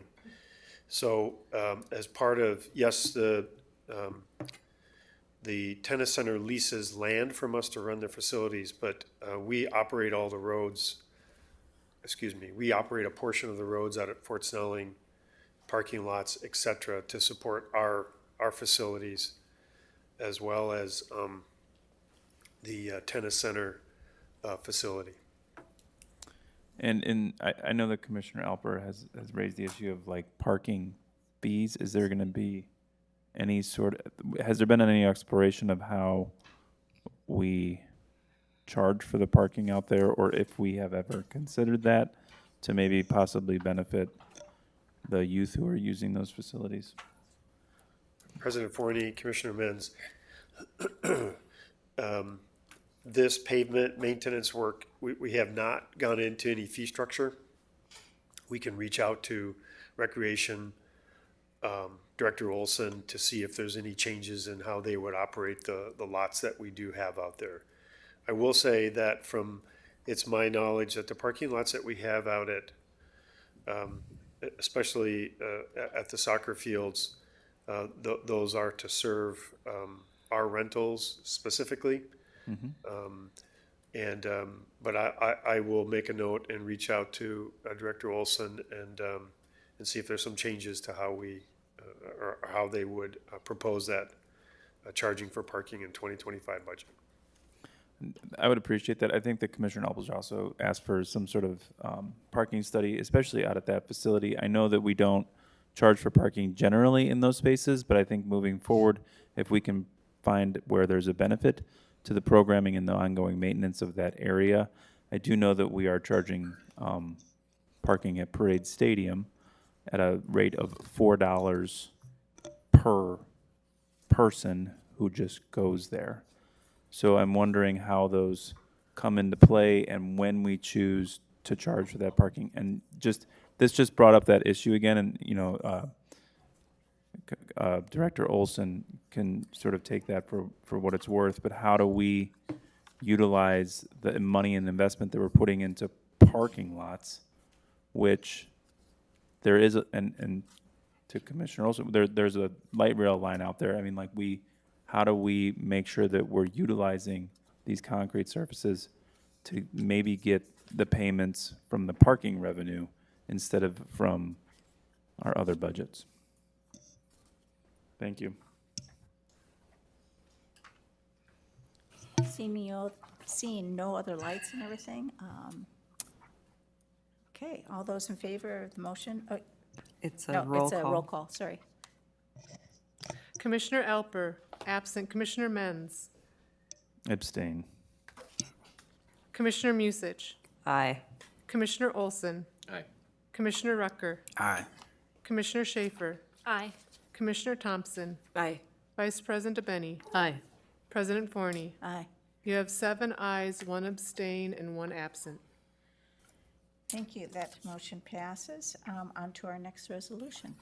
Yes, I will move on behalf of Admin Finance Resolution 2024-137, a resolution requesting the Board of Estimate and Taxation set the maximum property tax levy for the 2025 budget at an estimated amount of $90,872,000, an increase of 9.94%. Second? Thank you for the second. I would also like to move a staff amendment toward that, which would change the numbers. Nothing else really changes. Change the numbers to $90,978,000 and a 10.07% increase, since we're discussing Second. them. Thank you. Commissioner Schaefer, or should we just, is it okay if we just go to the presentation? Oh, sure. I had a question, and you'll probably answer it. Okay. Take it away, Director Reisman. All right. President Forney and Commissioners, I have adjusted my presentation to reflect the 10.07% increase. The difference between the 9.94 and the 10.07 was the continued negotiations with Local 363, and the 10.07 will fund the agreements that you just passed this evening. So for 2025, we're looking at a 10.7% increase. In 2026, a 7.43% increase, And again, that's slightly above the previous version for 2026 as well. Included in this is the system equity investment in 25 for Graco Park and in 26 Upper Harbor Terminal. We also have an ask around our care for park assets, including the $50,000 annual increase for security and cameras. That was a 5-year gradual increase. So at the end of with the 2026 budget adoption, we will be at $250,000 for annual maintenance, updates, and replacement of security cameras. And it also includes the professional staff for capital and rehabilitation. So if you look at the revenue assumptions, we still have the gap for our youth investment, where ARPA is ending at the end of 2024. So that's why you see the negative $875,400. We have a gap of $520,000 in 2025. And then in 2026, if we receive that additional tax support, we would have a gap of $260,000. And then in 2027, we would be fully funded through property taxes for the $2.6 million youth investment. You'll see the $150,000 on the revenue side for the free and reduced cost programming, and then some other small adjustments in 2025. And again, on the expenditure side, you'll see that the full-time wages, there's an increase of over $4 million built in, and $2.8 million in 2026. I apologize, I don't have the headers on there, but the first column is 25 and the second column is 26. And you can see the breakdown of the other expenditures related to the expenditure increases. So again, the Board of Estimate and Taxation will set the maximum property tax levy for the Park Board and the City of Minneapolis. They have to do so before September 30th. So we will be presenting our request to the BET during their public hearing in September, which is the meeting before they set the maximum tax levy. So for 2025, this breaks the increase down and compares it to what the mayor's budget forecasted for us. So the mayor's budget forecasted 4.3%, and we are asking for 10.7%. And again, the major change is around the provision for wage and fringe adjustments, our provision for inflation that will maintain our current service levels, and then the system equity investment, the citywide needs, and the strategic direction D. For 2026, we show the wages are lower. The provision for wage adjustment is lower, as in 2025 we have a 4.5% increase in the annual wage, and in 2026 we have a 3% increase in the annual wage. And then I'm going to show this chart again because, as you know, we have an upward battle with the Board of Estimate and Taxation, as well as the mayor, in support of the 10.07% tax levy. The mayor's budget comes out, or the mayor's budget address is next Wednesday, August 14th, and we will have public information about what the mayor is supporting for the park board or recommending for the park board as a property tax levy increase. So again, I'll point out, we're looking anywhere between 5 and 8% potentially. So we could have, approximately a $2.5 million deficit at 7%. And with our property tax collections being less, if we want to reduce that in what we budget for property taxes, we would be at an almost 3.4% deficit. So we have our work cut out for us to get to a balanced budget in 2025 and 2026. And hopefully we get the support we need from the BET and the mayor for the tax levy requests that we're asking for. Questions?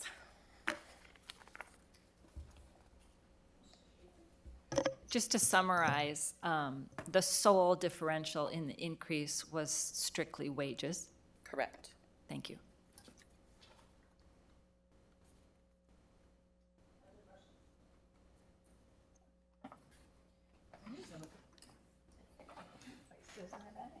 Yeah, I think I do want to make a quick comment. We had some people speak at open time, a couple of different topics, but I think that this board demonstrated with our work this year and the budget work early on that this whole board is prioritize the workers at this organization, and that really went unrecognized, in my opinion, during some of the things that we've been experiencing in recent times. But now that I have an opportunity to say that, I'd like to, and I think it shows here. If you look at the things that we're asking the citizens to fund, it's wage and worker related in every regard. There isn't one pet project on here. There's not one thing that somebody is trying to do for their district. This is very much pro MPRB as an organization, moving forward, maintaining levels of service, and working to, I think, be an employer of choice. That's something that I think is not just words, but I think something that's important to, I believe, all the commissioners up here. So I wanted to say that. Thank you. Any other comments? Oh, sorry. I got turned off. I concur completely, and I really appreciate the hard work. We are in challenging times and everything. This is going to be a heavy lift at the BET with the mayor, but I think it is true. We have over and over again said how not only how valuable our employees are, but we couldn't have a system running without them, and how critical that is.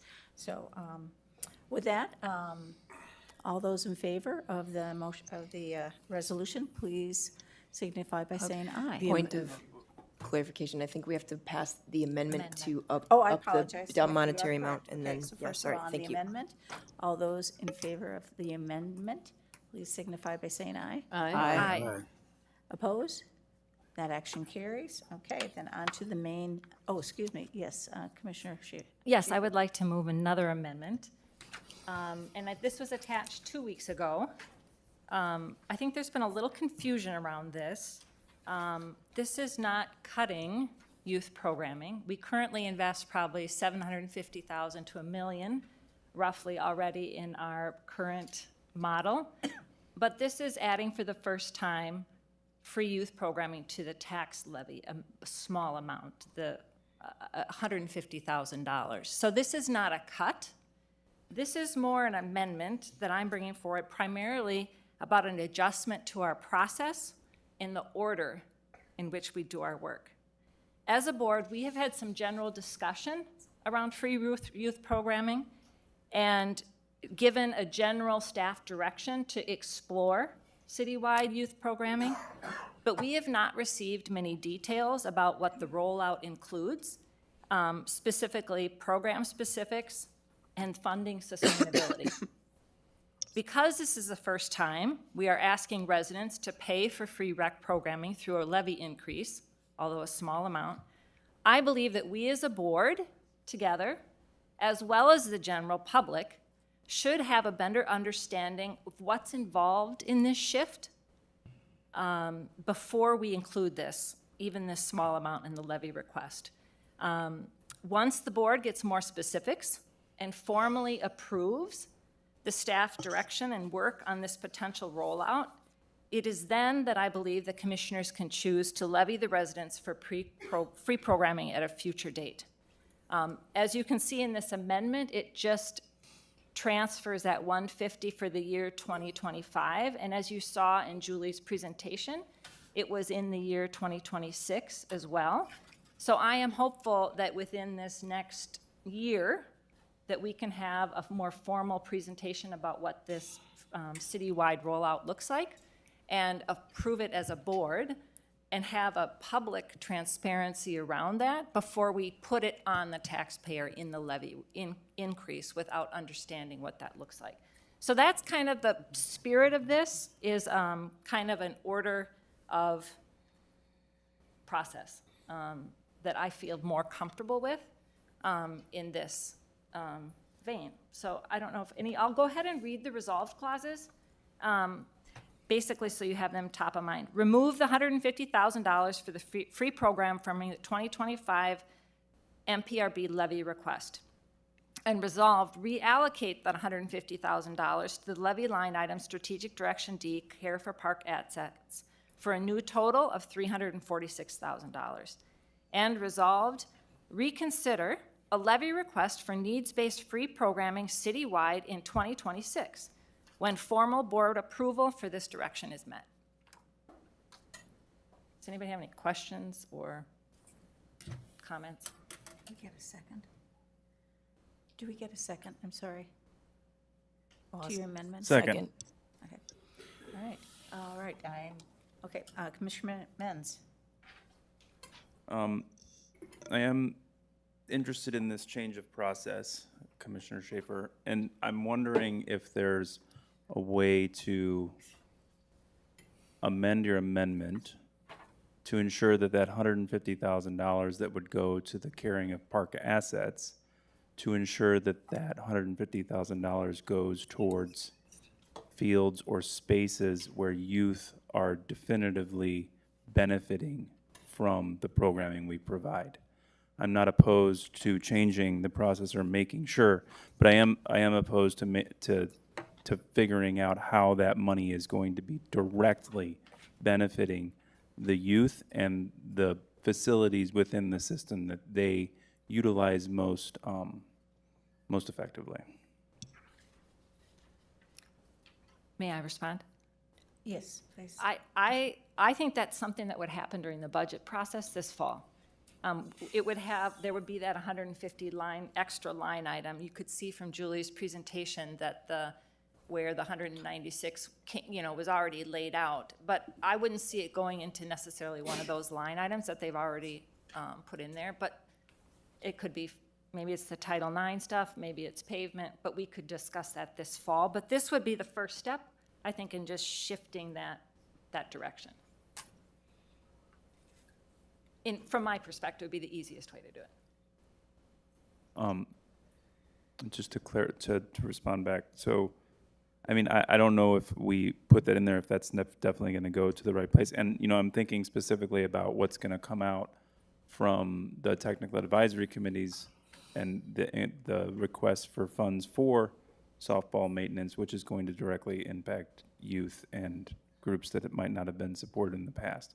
So I just want to make sure that we're directing the funding to a place where it's going to go prioritize youth.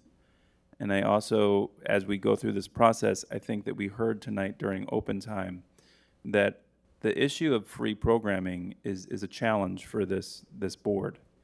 But the issue of we offer free programming to whoever we want, whoever is able to provide us what we need. What I think that the community is asking for is less barriers to that free option.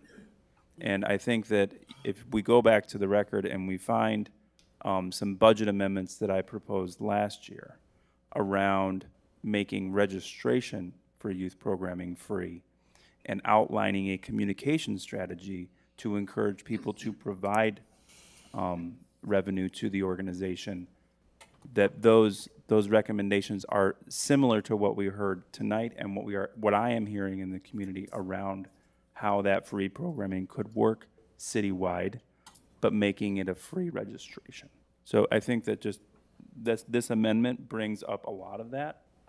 And I think that because if we adopt this, we could be construed as saying we don't want free programming. And I don't think that that's necessarily the case.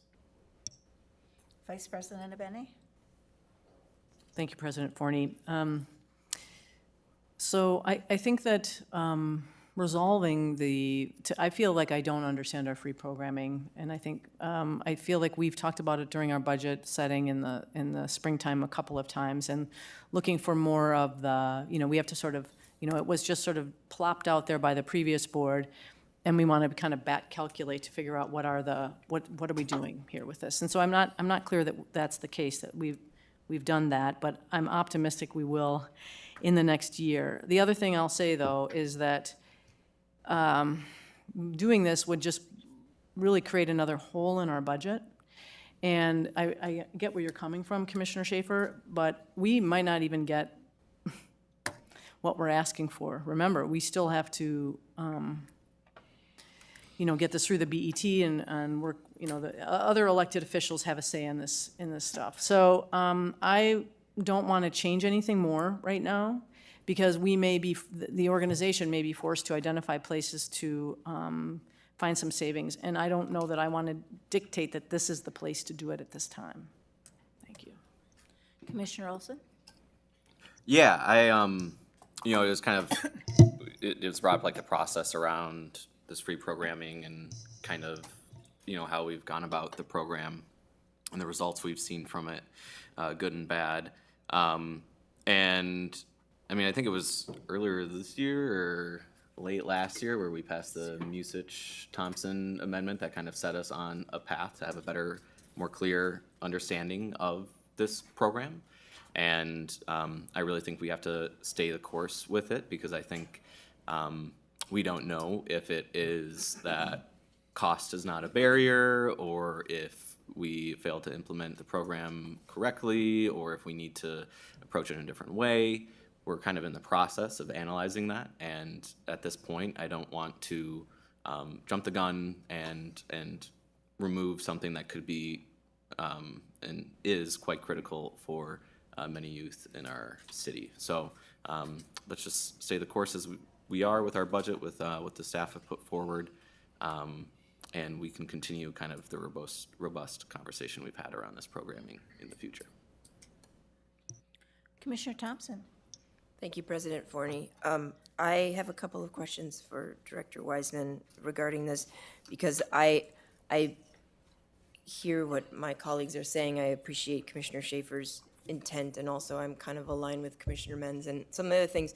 I don't think anybody on here wants to deny kids access to our programs. I don't think anybody in this room does, but we are in the weeds sometimes with things that maybe doesn't come across to the public.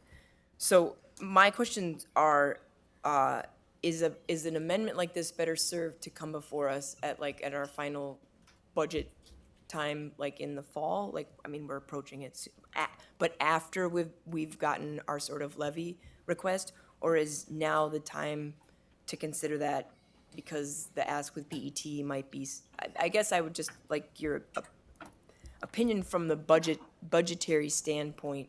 Is it better to consider this as an amendment in the fall, after we already have our BET stuff? President Forney and Commissioner Thompson, I would say that it's appropriate for commissioners to make amendments at any point in our budget process, including now. What I would further state about the free programming, this does not eliminate free programming, so the 17 sites that we have free programming will be maintained. It actually expands it citywide. And so that's why the small reduction in revenue as we expand this further, potentially we would be collecting less revenue, and we don't want to create a hole like we did in previous years. I know that Recreation is working hard on the consolidation of all of the various ways people get access to programming, free or reduced, so that we can consolidate it into one process, so it will be more streamlined, better understood by the community. So I think it's all great work that's happening. Nicole is here. So I believe that we're bringing another study report to this board in September? In September. So we will be providing more information as we continue to go through this budget process. Thank you. I have a follow-up question, and now my brain is, so, yes, that's where it was. So, to be clear, traditionally, we have gotten this funding outside of our levy request. It's come from the city and the, is that correct? Because I know that if I'm remembering the spring correctly, this was, to be able to fund this, we were gonna slide it into a different category. And Commissioner Schaefer's amendment is meant to just say, hey, let's not do that right now, correct? No, am I misremembering? No? How have we traditionally funded this in the past? So President Forney and Commissioner Thompson, this is a new thing to expand it further. Okay. And so we haven't funded that in the past. Got it. I'm trying to remember. It's been a long summer, so thank you so much. Commissioner Schaefer?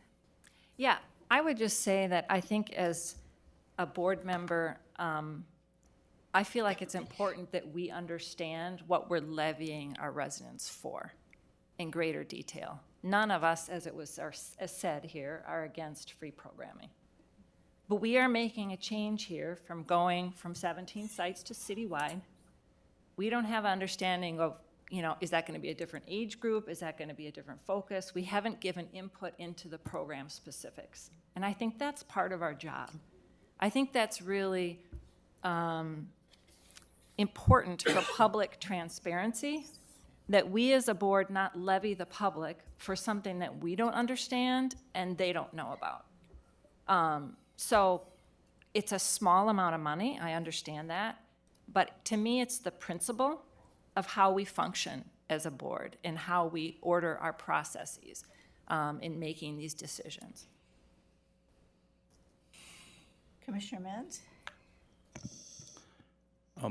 Thank you, President Forney.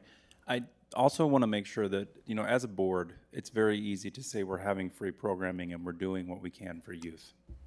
That sometimes the value of our programming or the value that this board can provide budgetarily might be by leveraging resources for community groups that are providing programming in our parks. That by providing free programming through our own structure, that's one option to support youth engagement and getting kids in our parks. But there's also the opportunity of providing groups who are very similar in mission to us around youth and allowing them to have free space to provide that programming inside of our parks. I think that is a very, very big missing piece in whether or not we can get our youth to our parks and in our parks consistently and over time. I also think that when we think about the mayor's youth investment and what we've spent that on, and I'm be interested to you know, hear the report coming out, you know, recreation centers being open longer would also be something that would serve the youth. So free programming is an easy thing to check off, and that's what the last board did. Point of We're order. doing something. But how do we really authentically Your time is create up. Your outcomes time is out. that are positive for youth? I think that youth deserve a little Commissioner Menz? 5 extra seconds.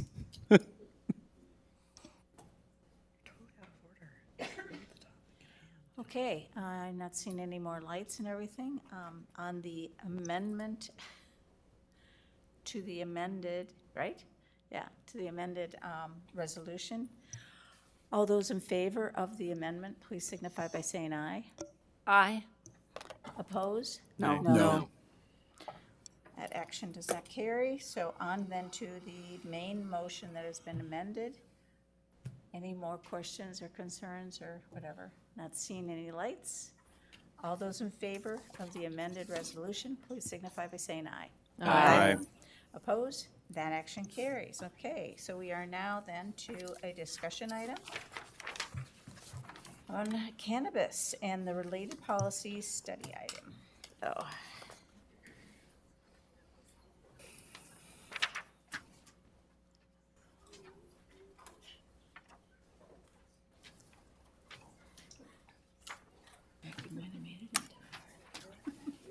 Thank you. You hear that?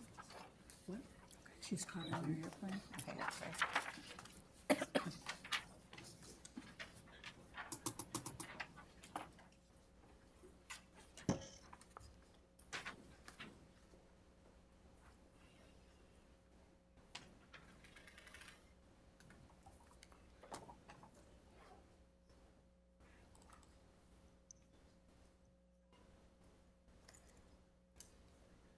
President Forney, Commissioners, I think this particular study item might win the prize of being on the most agendas without actually being conducted over the last several weeks. So I do really want to thank the staff and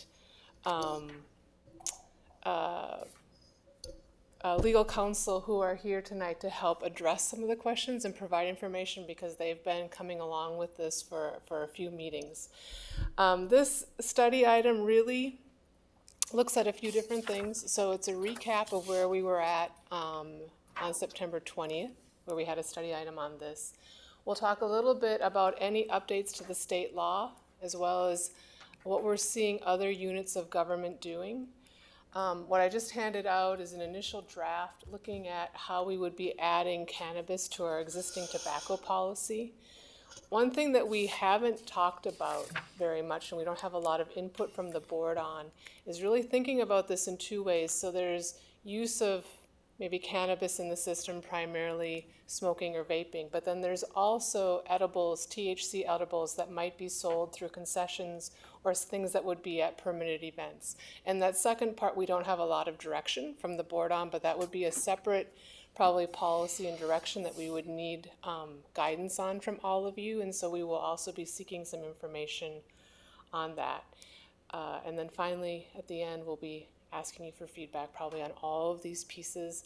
We do have a community engagement plan already on the record. It went out in your petitions and communications about a month ago now. So the intent would be to start moving through a community engagement process, reviewing these policies after we get some direction from all of you.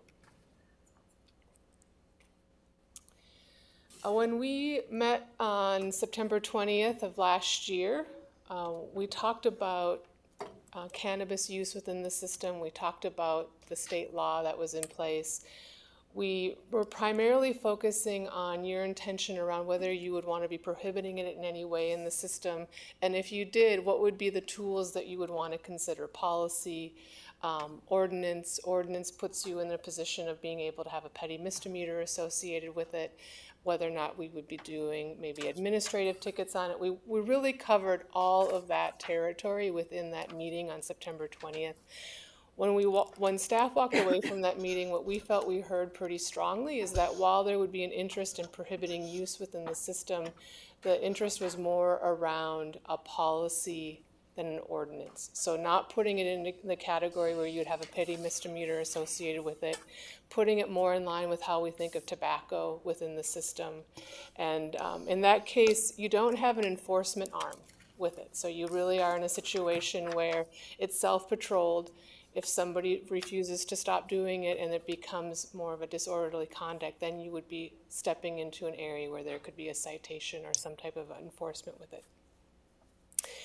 So that is the course we have been on in terms of thinking about general use within the system, modeling it more after the tobacco policy. And then again, as I said, we didn't get insight at that time from you in terms of what we might do from a concessions or a permanent event standpoint. So that will be something we're looking at tonight. So with that, I'm going to hand this over to Frankie and Pamela, and they can bring you up to date in terms of what happened this last session. There wasn't a lot that happened in this last session in terms of new items around use within public places, but they can update you on what did happen. Thank you, Secretary Ringgold and President Forney and Commissioners. So we had discussed before in 23, Minnesota was the 23rd state to legalize cannabis for adults. Other states that have passed laws have prohibited it in smoking in public spaces. And the Minnesota law did not address that. Local units of government can enact an ordinance, as Secretary Ringgold noted, to prohibit use in public spaces, and the penalty can be up to a petty misdemeanor. Cannabis cannot be used in the following locations per the law: public schools, charter schools, school buses, in a location where smoke, aerosol, or vapor of the product can be inhaled by a minor. There are no criminal penalties for prohibited uses in the underlying law, and the retail sale is anticipated in the first quarter of next year. The cannabis regulation law passed this session really focused on funding the Office of Cannabis Management, which is going to be licensing the retail businesses and giving them money to operate. There's not a lot of clarity in terms of, I've contacted them and talked to them about what was meant in terms of public space, because by omission, they don't state in there that you're allowed to consume in public, but they were, I think, intentionally not prescriptive around that and leaving it up to local governments and general counsel's interpretations. They did release a guide for local governments the end of June. And you'll see here it states that consumption's allowed only in on private property, consumption not allowed in public. It's a little confusing because, as I stated, it's not in the law. And the authors of the bill have spoken publicly about it being permissible. So I think it's really advisable if the board, I would think if the board wanted to do something around it, that you would take an action around our tobacco policy, amending that, or an ordinance. They also have within the draft model ordinance a section about use in public places, which kind of conflicts with the outlying statement that it's not allowed in public, consumption not allowed in public. So it's kind of murky, and I apologize for that. But I think the Office of Cannabis Management is really focused right now on the retail side and the licensing, and leaving it to local governments to decide how to move forward in terms of allowability in public spaces. If you. Nope, I think you've covered it. It's confusing, and it's that way on purpose. Oh, can you get the microphone? Oh, thank you. Sure. Are we continuing? Oh, she just wanted you to say. Oh, to say it into the microphone? Oh, I just said it's confusing, and it is that way on purpose. Should we go to the next?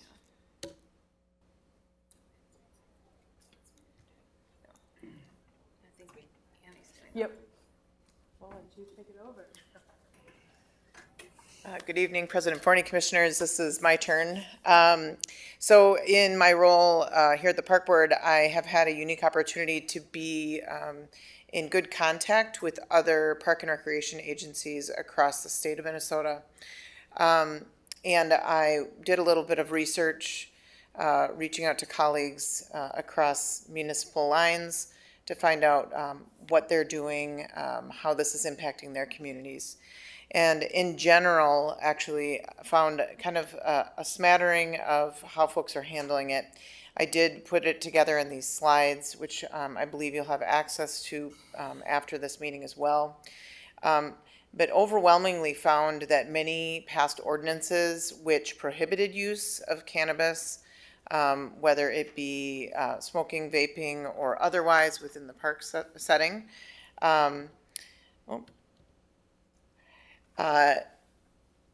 but didn't find a whole lot about THC products, which is an area that my team specifically is going to be looking for guidance.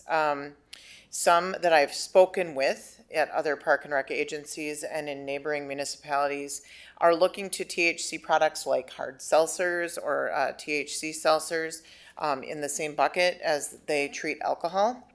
And then looking at, to the points of my colleagues who've already spoken, looking at kind of the smoke or vapables kind of in the bucket of tobacco.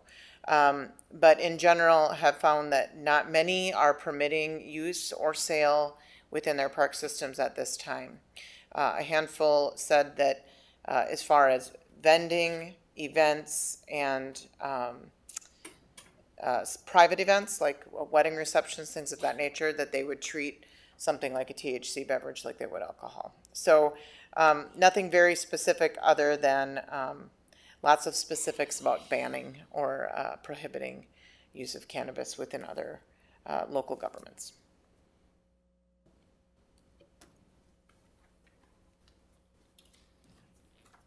All right, so there's an overview of state law with any changes that are there, as well as what we see other agencies doing. So in front of you is, on the screen as well as handed out, is what it would look like to add cannabis to our existing tobacco policy. This is a public policy. We're actually due to update the tobacco policy regardless, so we would be taking that forward. The activity here would be getting a draft public policy, putting it out for public comment, looking at what those comments are, bringing back any revisions, holding a public hearing, and then bringing it forward to through the board process of committee and full board. So the first parts of this are really related to adding cannabis in any form to tobacco in any form. We've removed the electronic delivery service. That was something that was, or device, excuse me, that was something more specific to tobacco, but we're able to address that by just saying any form. The other piece that I will draw your attention to in the second paragraph, and this is in part with some of our work with the Indigenous Park Council, is there has been some conversation within the organization that the way we talk about using tobacco for ceremony is unnecessarily prohibitive. So we would attempt to try to address that at the same time as we would bring this forward, because we would be updating the policy. This is draft language on that. I've had one meeting with the Indigenous Park Council on that to introduce it, but I'll be looking forward to seeing what other type of advice they would have around that. At the core of this, it would simply be banning tobacco and cannabis in any form that creates smoke or vapor within the Minneapolis park system. The other edits to this document are really because it was the policy was originally written to launch the tobacco policy, so there were things like after the first year and kind of a communications pieces. Those items have been edited within there. I'm removing the electronic device or delivery device definition, leaving the tobacco product definition and adding a cannabis and THC product definition. I'd like to allow Shane to talk a little bit more about the concessions and permits, and then we'll take your questions and comments on all of it after that. All All right, good evening. President Forney, Commissioners, you've heard a lot about the consumption of, and now I'm going to talk about the selling of. Since cannabis became legal, as you can imagine, we're getting lots of requests on allowing for the sale in our park system, whether that be through our concession operations or through events, special events. And in particular, the special events, because there's a lot of sponsorship dollars behind it, because there's a lot of things happening in this state that fairly rapidly, there's a lot of people jumping into it. So as a form of advertising, they're throwing a lot of money towards these events in order to have their product be sold at these events. From the concession side, I would say that I pulled the concessions, and some are kind of confused on what's allowed, what isn't. Some are all for it, and some have said, absolutely not, we don't want it. So it's been kind of a mix between our concessions. And when I talk about our concessions, that's more on the beverage side. It's not on the consumable side. On the event side, it's been both. It's a mix of edible and beverage. Per the OCM on June 24th guidelines, the MPRB board has the authority to set a policy which allows sales of edibles and beverages under an event permit and concession agreement. We're still learning a lot about this OCM. Again, it just came out in June. There's still a lot of confusion around it. It does spell out events in designated areas and times, like no more than 4 days for an event, that type of thing. So we're still learning through what just came out in June 24th. Some of our initial thoughts and options, the board must decide if they want to adopt a policy which allows for the sale of cannabis products via concession or event permit. And then we would establish a procedure to issue that permit via a permit or an agreement with our concessions that is aligned with the relevant city and or state requirements. Again, those city and state requirements seem to be vague. So, and we assume that there will be some tightening of that if there's opportunity with the city and the state. But we don't know, so it keeps kind of changing. And then within that even, we can be wide open or we can be restrictive, similar to our alcohol policy. So we currently, in our alcohol policy, we restrict the percentage of alcohol. We could do that with this as well. We could also say it has to be contained within an area like a beer garden currently, or do we just allow it to free flow? So those are all things that we'll bring forward, but first, do we sell it or not? And I think the next one is, you guys get to talk about it. And we'll answer questions. Commissioner Musich. Thank you. Thank you, President Forney. So as I've mentioned before, and I just feel like it's important to reiterate, I have zero interest in recriminalizing cannabis use. So I would hope that we aren't considering at this point or any point in the future implementing an ordinance that would result in any sort of fines or punishment for the use of cannabis within the system. And I appreciate being given a copy of a proposed change to the policy that would include cannabis.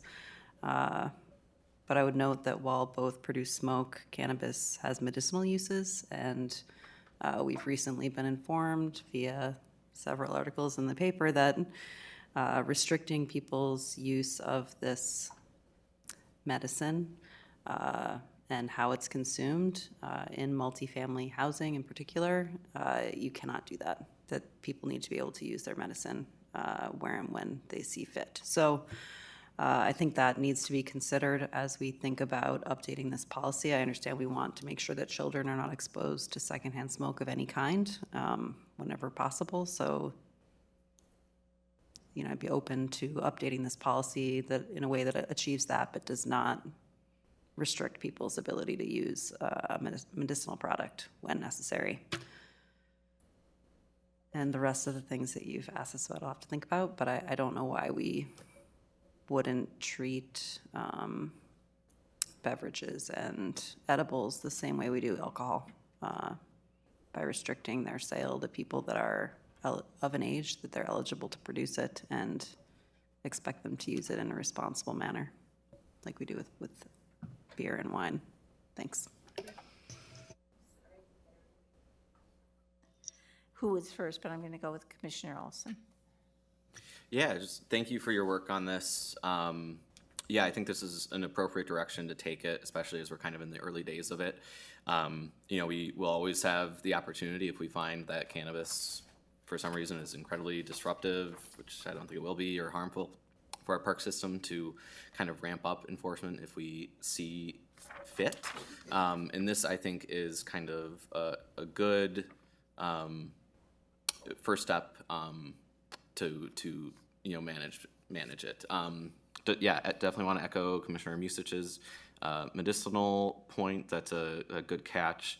I do like that we do keep the restriction to vapor and smoke, and that, you know, we aren't trying to, you know, I think a lot of medicinal products do come in kind of edible or drinkable forms, and I think we allow for that, and so that I think is appropriate and is good and won't cause an undue nuisance for our park users. Yeah, and then on the sale stuff, yeah, absolutely. I think we absolutely need to go for it, and I think be fairly generous with it, especially because, you know, it could really help, I think, our revenue streams, our enterprise budgets.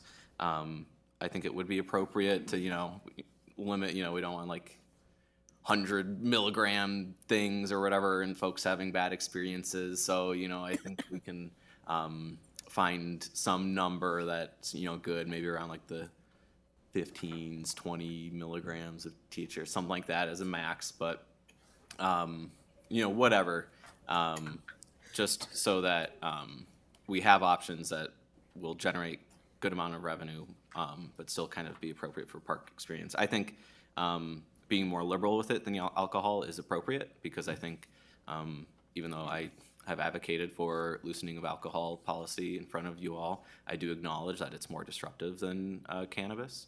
And so I think it's appropriate then in that case to treat this with lighter hands, unless we find need to reform that if for some reason otherwise, because I think we should approach it as unharmful, as not harmful, and then kind of see as things develop. So that's where I'm at. Thank you for your work on this.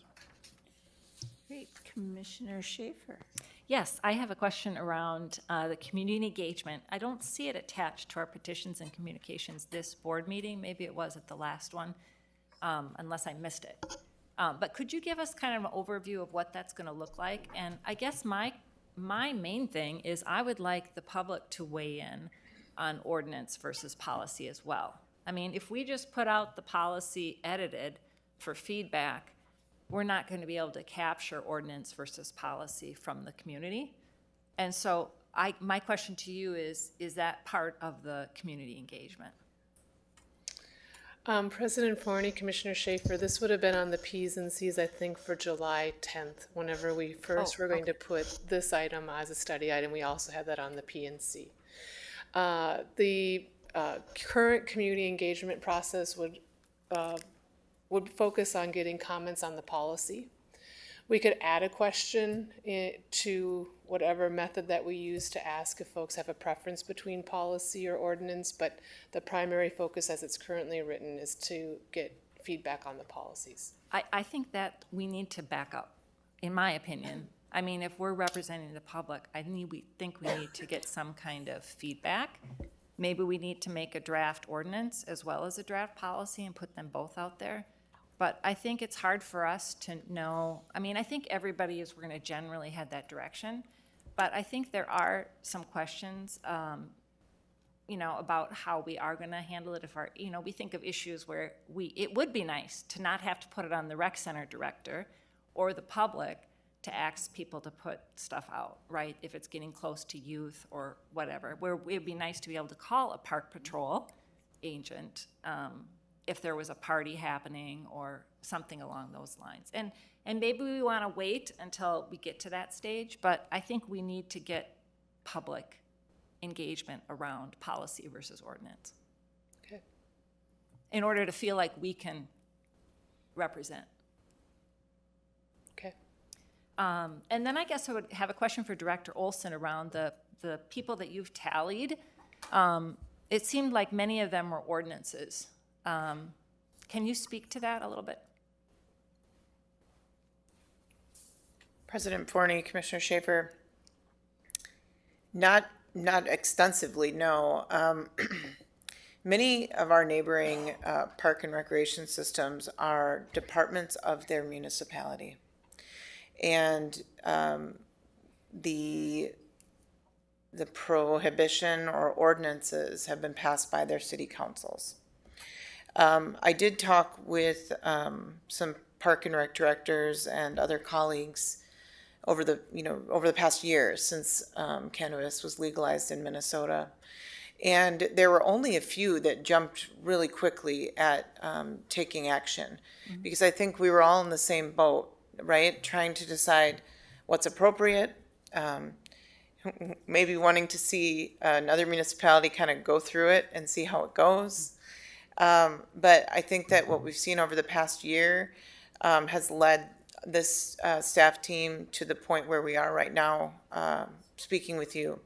I can't speak to why any of these municipalities or park systems decided that they would have ordinances prohibiting, but it seems to be that those who have taken action, that's what they've done. It's been, I think, if you were to go back and look, I think it'll be maybe 10 agencies that I was able to find that had ordinances that prohibited or that banned recreational marijuana use, typical marijuana use, the smoking of cannabis in their parks. And as I said, very few have taken any action on edibles, consumables, beverages.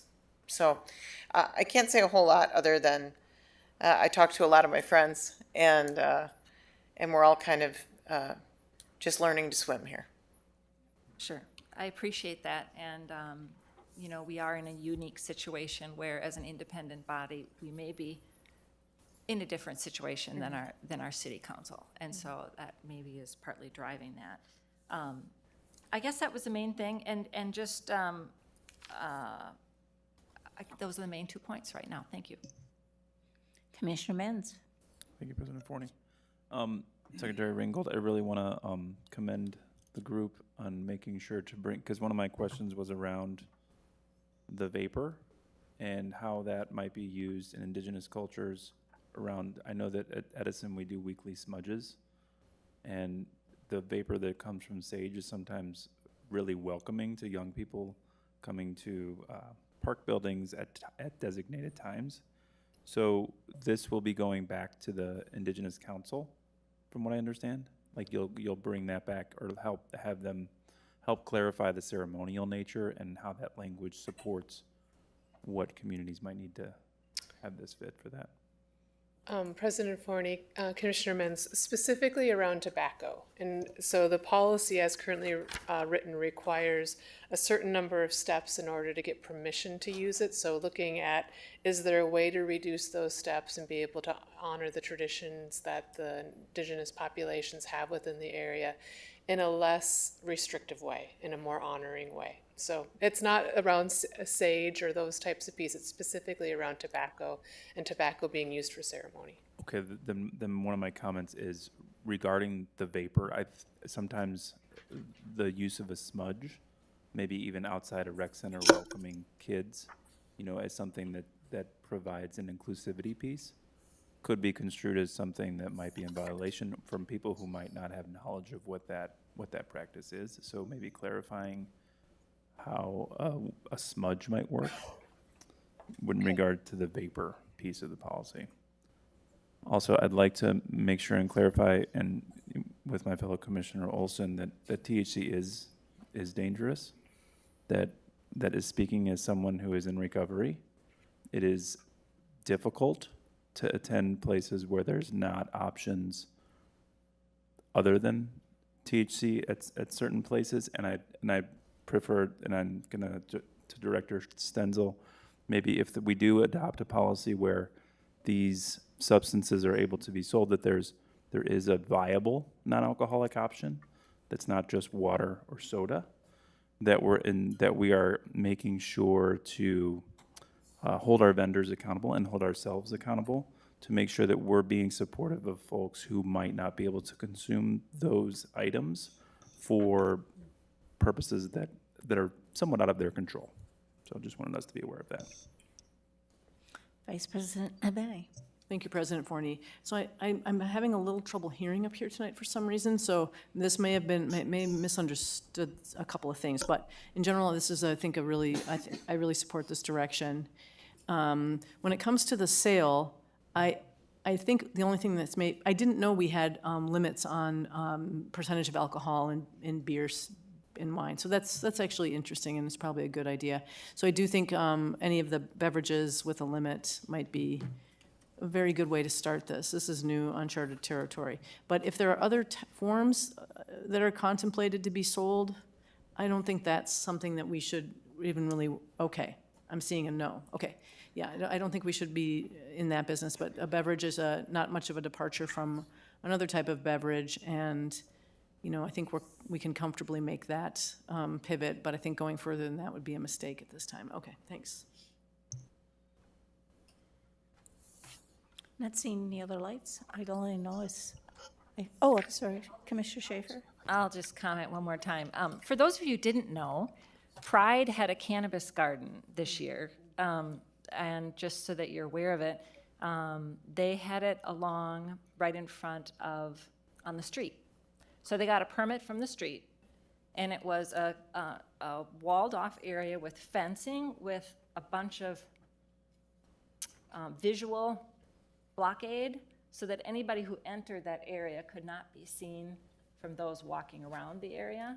And then they had a checker at the gate where they checked your ID, and that's where all the cannabis vendors were set up. And that's, I think, where possibly smoking and edibles and drinks all happened in that space. So it was an interesting dynamic for the first time for Pride, because it was right next to the park. In some ways, I see that as a positive, because if the city does have more of a liberal stance in the park board, maybe there are cases where they can use the street. I'm not crazy about it. But I don't really feel like we should have THC in the parks, personally. That's just my feeling. Edibles, you can't really control. I don't think we'd want to have any kind of statement about that. But as far as what we promote health, we promote wellness. And if, that's my feeling. And so I would not probably support THC in the concessions, possibly events. Okay, not seeing any other lights. I'll just say that I promise I will not be smoking my tobacco there. Anyway, use it only for ceremonial. Thank you so much for that study item. And so we are moving into our last resolution. If somebody would like to move that for me, I would appreciate it. Resolution 2024-141. I'll move Resolution 2024-141, resolution granting amended transportation or temporary construction easement Nope, to. oh, excuse me. Oh, am I reading the wrong one? No, it's being pulled, right? Oh. No? President Forney and Commissioner Abene, you have versions of the agenda that are prior to that item being pulled, so that one that was pulled prior to the meeting starting. That's the one that was asked to be pulled. I apologize. Okay, I am going to, probably we'll have reports of officers then. Drum roll. Yes, it's been a while. Thank you, President Forney, Commissioners. Oh, my God. And I happened to just step out that moment. I was like, yeah, time to write, so thank you. So be patient with me. This is a little bit longer, but I think it's important to share some really good news here and what we're doing around our park system. As usual, we go through the board our strategic directions, and so we'll tie each one, of course, our A through E, and walk through this. So our first one is strategic direction A, act boldly for our climate future. And by the way, I apologize, my throat's a little bit sore, so I'm a little hoarse, so I do apologize for that. So we want to talk about our water level status update, August 7th, 2024. And this is hot off the press. The previous one, several weeks back, this is updated. So as of August 7th, the Twin Cities has received 28.26 inches of rain this year, which is more than 8 inches above normal for the year to date. From January to current date, only the year 1892 was wetter. and the 2024 season has received only 1.6 fewer inches of precipitation than the 1892 record. The period between April and June was the wettest in the history of our state. So MPRB has been preparing for this wet period since last wet period ended. All 3 creek corridors have received attention from forestry, maintenance, or conservation corps to remove debris and down trees that could cause obstructions and damage stream banks. Recent wet weather has downed more trees, and this work will continue as water levels and safety assessment allows. Staff communication internally and with partners using a GIS map for potential water obstructions to aid in work prioritization. MPRB and Minneapolis Public Works have been working together to keep water flowing where we have the ability to do so. So I'm going to walk through some current water level statuses with you across our system. And I want to make sure I also thank Rachel Crabb for this information. She's amazing. And she put this all together, and so I want to make sure I give her a shout out to Rachel. So current water and level status along the Mississippi River. The Mississippi is predicted to rise above a foot over the next week, but currently does not look like it will reach a level where East River Flat trails will close or other issues will arise. The river level will stay several feet below the action level, but much of MPRB's infrastructure is lower than that designation. In the Shingle Creek watershed, improvements to Weber Parkway and Weber Park have protected the Weber Natural Swimming Pool from runoff. Good job. Shingle Creek flow is high, but no issues have been reported so far. For comparison, water in Shingle Creek at Queen Avenue is 2 feet deeper than it was last year at this time, and flow is about 10 times higher than average for this date. In the Bassett Creek watershed, water has risen and flowed into the Bassett Creek floodplain, so there are areas of Worth Gulf where tee boxes and greens are surrounded by water. The Bassett Creek Flood Control Project has planned for certain areas of Worth Gulf to flood to keep water away from at-risk homes. Low and floodplain areas along the creek will be wet for some time. Worth Lake has not been significantly affected by higher water.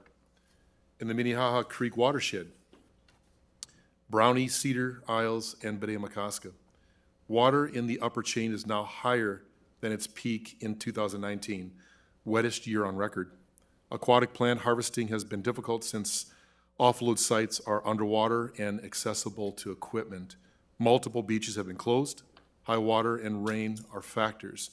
Many paths are coned off, and signage is being placed to remind park users to share paths where walkers must reroute to bike paths. Low paths, like under Lake Street, have been water covered for multiple weeks. Additional paths have just become water covered within recent rains. Staff have been working to keep the Bedeh-Makaska outlet grate clear. This task requires daily attention by our staff. Lake Harriet. Unusually long beach closures are attributed to heavy rains and high water. High water has shrunk the size of beach available for each of our park users.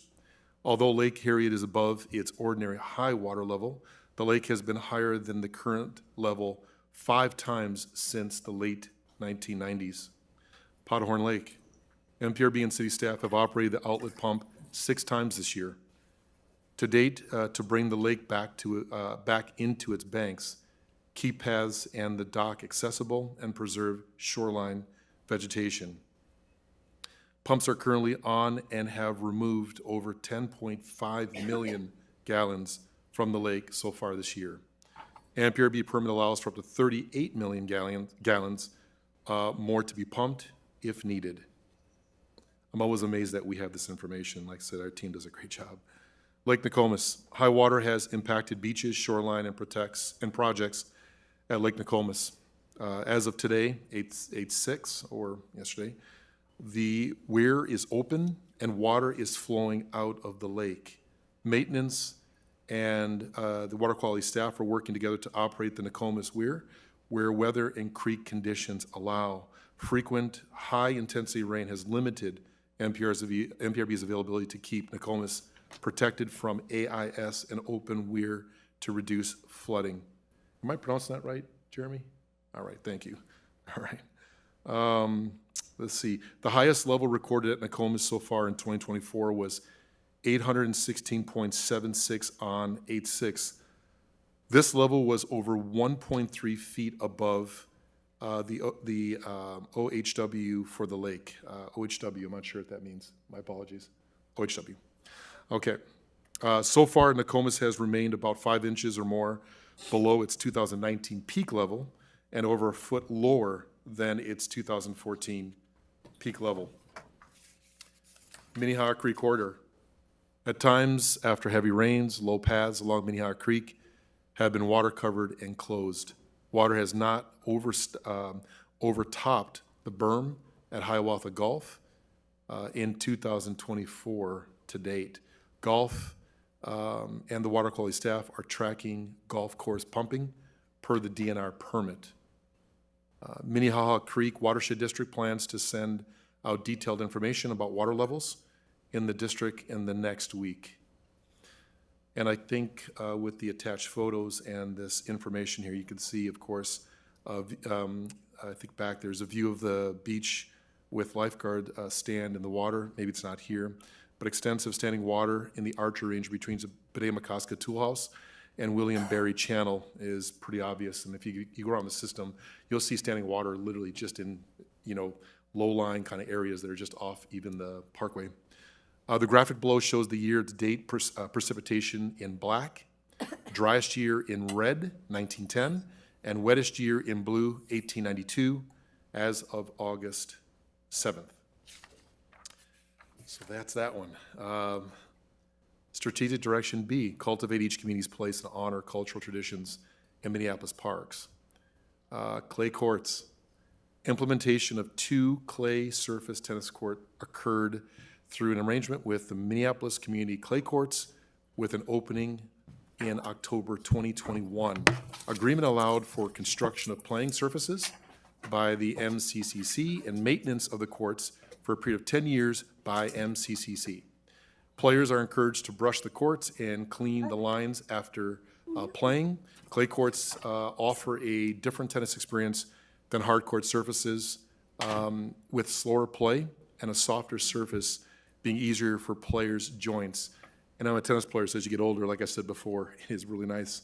A lot of my buddies who've been playing tennis for many years, my age, have either hip replacements or knee replacements. So it's nice to have the clay courts available to us little older tennis players that play competitively, so it's really exciting. The Waveland courts were awarded. This is really amazing. Charles was here, and during that time, maybe it wasn't recognized, but the Waveland courts were awarded as an outstanding facility by the USTA Association, which is nationally recognized. And I think he's going to be going to the U.S. Open to actually receive the award, which is really exciting. So Minneapolis is going to be recognized at the USTA U.S. Open this year, which is very cool. MCCC is working with staff to identify a second clay court facility in the Minneapolis park system. And of course, my eagerness to get this done is really exciting. So the MPRB Horticulture partnering with Hennepin Technical College. Same, we're in Strategic Direction B. So this season, the MPRB Horticulture Program is partnering with Hennepin Technical College Professional Gardening course. Students enrolled in the course are getting the opportunity to engage in hands-on learning led by industry professionals where our formal gardens and landscapes become the ultimate classroom. Staff are able to share their knowledge, passion, and their work, and many of the horticulture offerings our park system provides. The partnership not only aims to provide public education, but also new creative ways to partner with other organizations to support maintenance needs of our park gardens and landscapes. Additionally, students are exposed to future careers and MPRB. The classroom is our park, which is really cool. In the photos, the horticulturist leads a group of students in the Lindale Park Peace Garden, and photo number 2, which is to the upper right, I believe, horticulture crew leaders show students different types of tools. Strategic Direction C, implement quality youth and intergenerational programs. July 4th event. MPRB responded to public and commissioner feedback to bring back fireworks. Waited out a day of rain and were blessed with clear skies for the first red, white, and boom fireworks in 2019, since 2019. Stone Arch Bridge closure kept event on the west side of the river with DJ, live music, and various food trucks. Approximately 25,000 spectators were in attendance to the wonderful event. Following that is the Barbie movie at the Commons. This is so cool. Our downtown activities team, these guys are that do all of the work down there, are just amazing. They're pretty amazing. So Barbie at the Commons has been the largest attended movie of 2024 season with over 700 attendees. Photo booth backdrop was very popular, with many people stopping for photos starting at 5:00 p.m. Costume contests were fun. The crowd was invested and cheering along. Many additional activations made the evening special. Food and beverage sales, yard games, pop-up parks, and the activation on-site from movie sponsor Stonewall Sports. Folks came out early to claim their spots and got to take in a beautiful sunset across the skyline. And if Annie was here, Annie Olson, I think she was here a moment ago, and Shane, these guys, they do some amazing, amazing work and activation around our downtown corridor. It's been fantastic. Strategic Direction D, care for park assets to meet evolving needs and practices. The 2024 Court Rehabilitation Program. In May of June, 20 courts were rehabbed in the Southwest Service area as part of the NPP 20 Court Rehabilitation Program. As a part of this program, courts are scheduled to be resurfaced approximately every 8 years to improve playability, longevity, and provide consistency and court quality across the system. Next year, the court's resurfacing program will be focusing on courts in the South Service area. This year, courts of the following parks were resurfaced: Kenwood Park, Lyndhurst Park, Linden Hills Park, Reverend Dr. Martin Luther King Jr. Park, Stevens Square Park, and Franklin Steele Park. And I will tell you, these guys, I'm a tennis fanatic, and I think they know about that, and so I'm so excited. I drive around, and I just go to look at the courts because they're blue and they're not green, and they're beautiful. And I'm actually sampling each one of them with my ball machine and my players. I'm going to each court, and it's amazing. I love it. So, and I'm bragging about it to everybody, and I'm getting a lot of responses from tennis players who just are just saying, this is absolutely amazing, and I take full credit for it. I'm just joking. Strategic Direction E, steward our natural resources. Of course, the goat browsing for buckthorn control at Theodorworth Park. MPRB Environmental Management continues contracted work to control buckthorn at Theodorworth through prescribed goat browsing. The goats have recently been browsing 2 management units in the southeast corner of the Theodorworth Park, comprising a total of approximately 6 acres. Both areas are heavily invaded by small and medium-sized buckthorn, making them ideal locations to utilize goat browsing as an initial control method. After a few cycles of goat browsing has been completed, these areas will be replanted and seeded with native tree and ground cover species to continue the restoration of the areas. That'll be the topic of the day, is goat browsing, so keep mentioning that through the week. Forestry storm responses. MPRB received 588 tree-related calls following from Sunday, July 14th storm. MPRB Forestry was shorthanded due to the Liuna 363 strike, but forestry administrative staff and the remaining crews worked hard, and within the first week had responded to 584 service requests with a focus on tree and limb removal for safety. Starting Saturday, July 21st, crews focused on pile pickup of limbs and debris and removals of large trees that were down in the parks. The majority of cleanup has been completed. And if you look here, you have the field crew doing storm cleanup, forestry admin assistants responding to calls and emails. And I'd like to just give a real shout out to them, considering a really difficult time that we had with a small crew. And Heather White and her team did amazing work. And they responded and they worked hard, dedicated their time. I just can't say enough for them. They did really great work. And it wasn't necessarily, we had piles out there, but I'm telling you, they worked hard and did really incredible work. And so I'm grateful for them, to Heather White and her team, and to Jeremy's team and everybody. They did wonderful work. So thank you to them and the hard work that they put in. So with that, President Forney and Commissioners, that's all I have. Any questions we'll answer? We are available. Thank you. Any questions to the superintendent? Questions? It's not in the report, but I'm curious, are we still doing the collies herding the geese? Does anybody know where that is? And if we are, I'd love to have a little report on that. I'll punt this over to Assistant Superintendent Barrick, but I'm not sure. He looks like he's not really sure, maybe? No, okay, we will report on that. Okay, thank you. I've bragged about it, so anyway. Okay, with that then, I am going to recess the full board, and we will go on into planning. Oh, no, sorry, we'll do that at the end. Yeah, sorry, Okay, everyone. yep.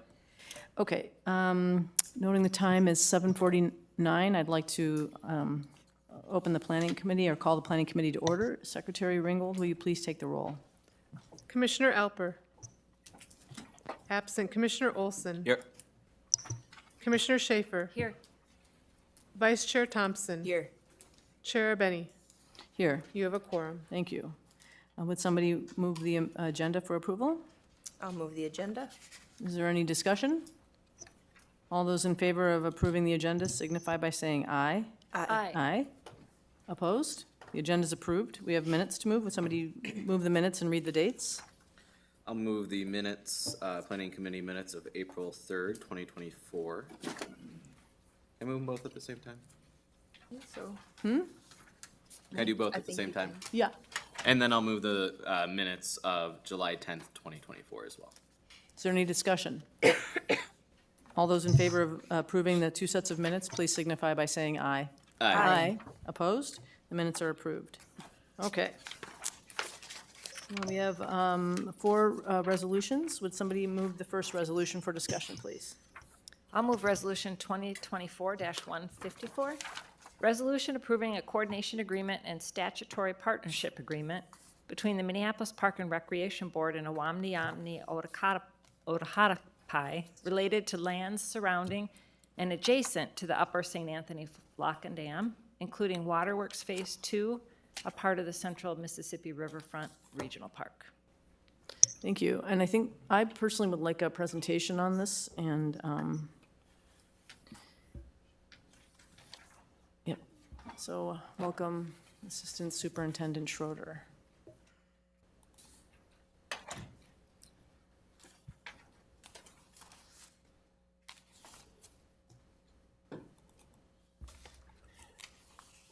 Commissioner Benny, I'm sorry, Chair Benny and Commissioners, I'll make this rather short and allow time for questions. I know there were questions about the geography we're talking about, so I have a map included in here. There are 2 agreements we're looking at tonight. One is a coordination agreement, and the other is a statutory partner agreement. In really brief terms, the coordination agreement is part of an effort to create a coordinated design across the geography that was referred to in the agreement as either the subject lands or the lands. And so, and with a focus on cultural and indigenous programming.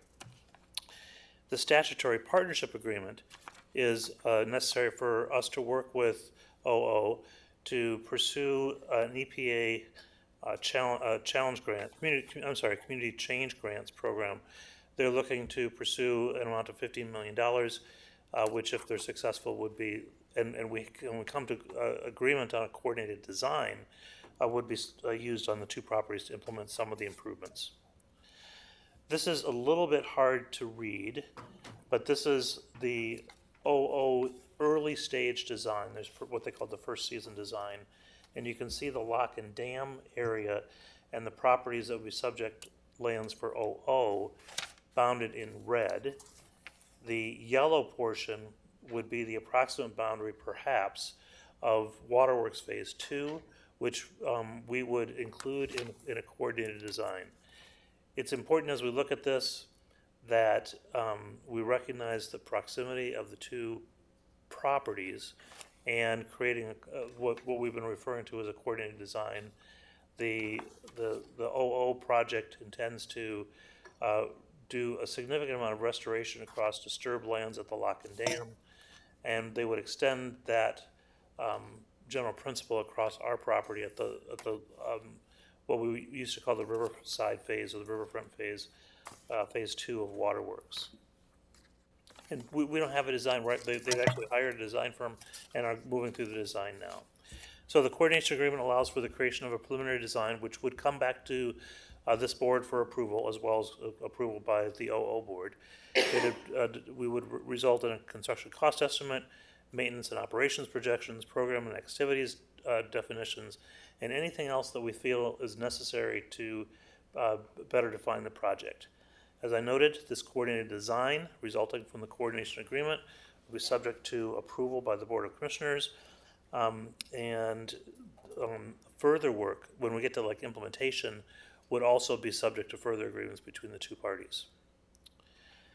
So the statutory partnership agreement is the one that allows us to pursue with OO the grant from the EPA, and it's at its core, it's really about funding to implement those two things. It actually repeats a lot of the same kind of background information on the project and partnership that the coordination agreement defines.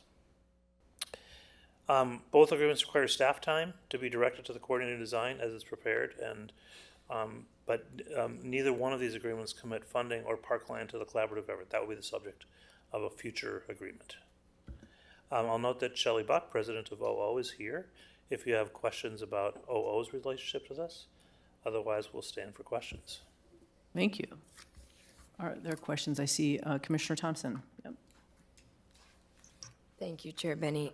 I just want to kind of take an upper view of this situation, because I was going through this the other day and I was like, oh, did that already happen, or did this happen, or maybe I misunderstood this at the jump. So this is a decommissioned lock and dam, correct? That happened, I don't know, what, 6 years ago? Something like that? Commissioner Thompson, decommissioned for navigation purposes. Yeah. And it would technically been owned by the federal government, is that correct? Chair At that time, sorry. Yes, and in fact, it still is. Okay. OO has a lease, a 25-year lease, that may be converted at some point if the city continues to move through an action to have the lands conveyed to it, in which case it would then transfer to OO for ownership.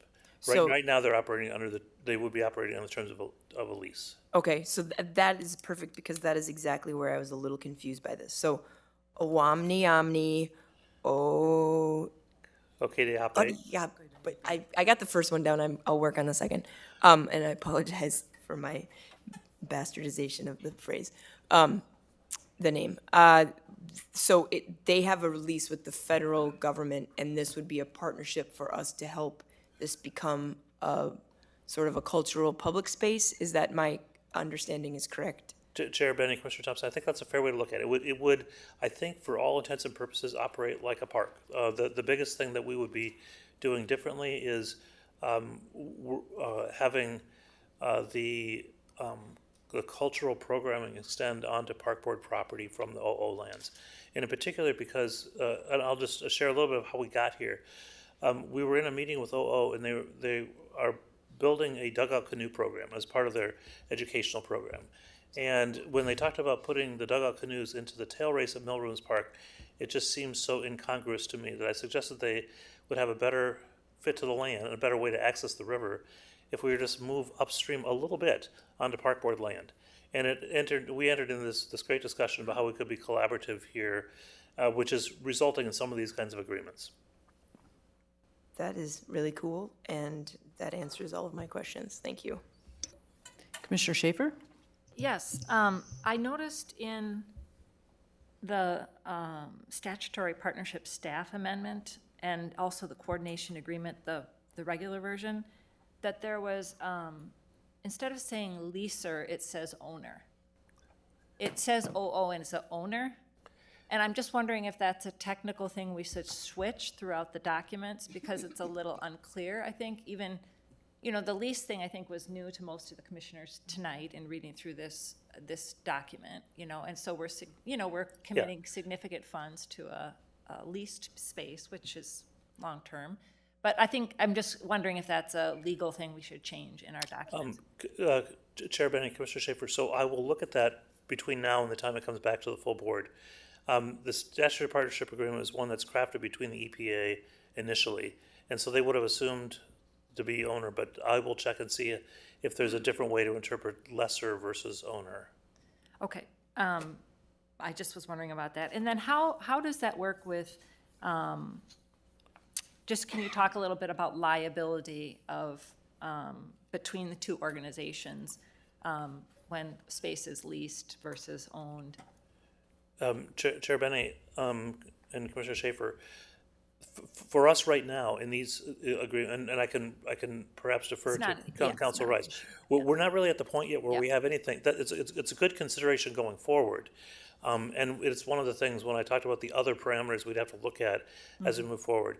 Because I don't know, for instance, if, like, just to pick something, if our recreational immunity would extend onto OO lands through this kind of agreement, or if we could, if it's even possible to do.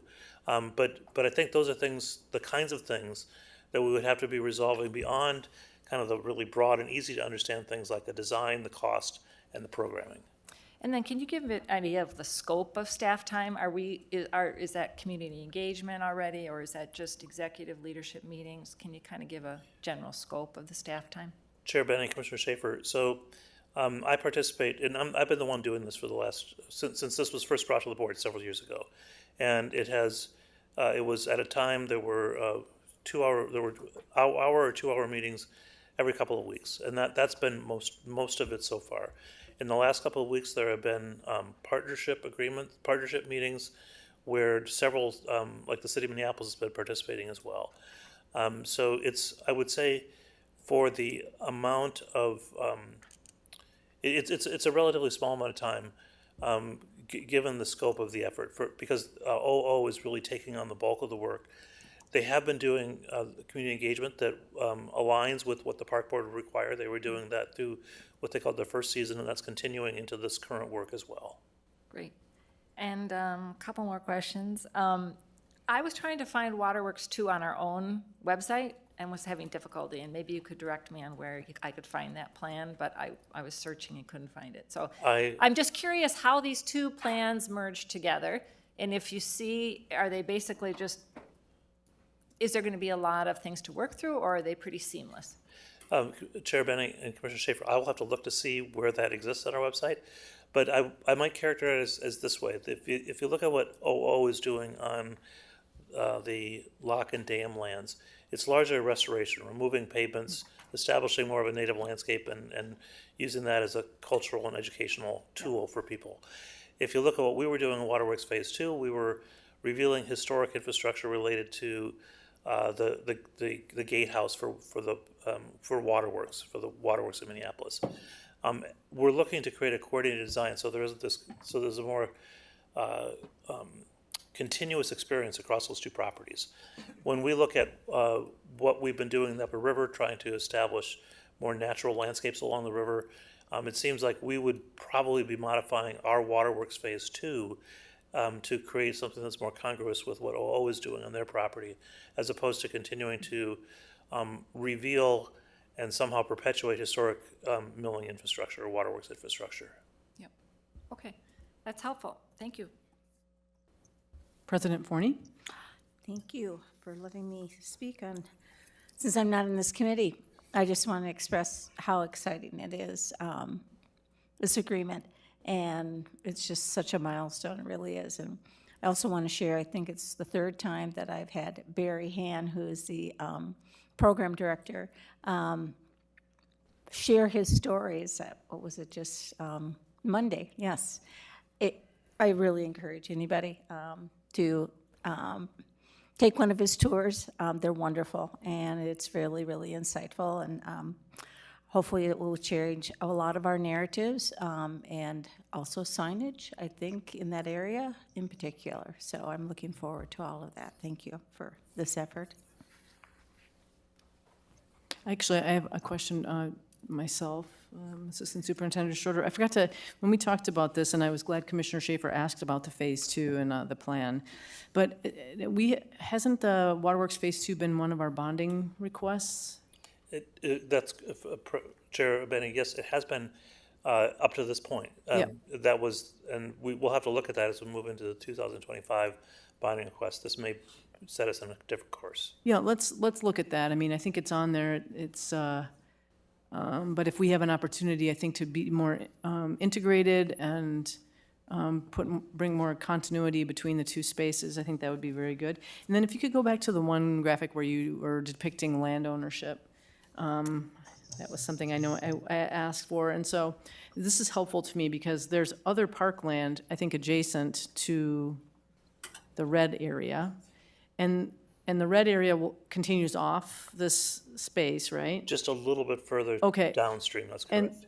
And so a question I have is there's currently a road or something in this, the OO plan calls for pavement removals, but I think it's connecting the two systems, right? So, Chair Benny, I could speak to that a little bit. First, in terms of the ownership within the red area. Yeah. It is largely land owned by the Corps of Engineers. and Okay. That would be subject to the potential eventual conveyance to another party. There's a strip of land that is on the east side of the mill race. It's kind of a sliver, triangular shaped, that's owned by the park board in fee Okay. title. But we're considering that to be part of the design area that O will be looking at. Okay. The road that goes through this area is subject to an easement from the U.S. Army Corps of Engineers to the park board for road and trail purposes. And we have, and it's important. In fact, there were just emails going back and forth this morning on it where OO was looking to see who owns that, who built it, who maintains it. And I added to the list of questions who uses it, because the city of Minneapolis uses it extensively and has been over the last couple of years to access the central tunnel. Yeah. Central tunnel's not going away, and there will still be maintenance. The downstream lock and dam, the lower St. Anthony Falls lock and dam, uses that road for a secondary access. And there, believe there's a power generation Yes. operator that's also down there that would be at times using that roadway. So the hard surface roadway may be reconfigured and may no longer be hard surface, but there will still be a way for us to get down to that lower area as we need to. Okay, and that's really interesting because I've been down on it in the years past, but now I think it's blocked off. In fact, I came that way here today. But I know I've been down there in the years past. However, I'm hoping that we could also be open to the idea, I really am, like the idea of removing the pavements and restoration of the space of providing access from the other direction, so that there doesn't necessarily need to be connection from this lock and dam location and parking all the way down. Maybe there's a break in that. And Chair Bennett, there could be, because the park board has a road coming in from the other direction. Yeah. I've spoken with Council Rice and his associates about this. It's that instance where the park board seems to have given an easement to itself for access across lands to reach the lock and dam number Well, one. I hope we drove a hard bargain with that easement. It was really tough. Yeah. So, but maybe there is a way to, Yes. serve those maintenance and access needs, which are important, but maybe cut it off in the middle a little bit. And the park board may play some role in that would benefit also OO's concept here, Yes. so. Okay, I think that's a thank good you. point. Okay, I think that's it. So I think we can go ahead and vote on this. I have to get the number. Okay, all those in favor of Resolution 2024-154, please say aye. Aye. Opposed? That passes. Would somebody move the next resolution?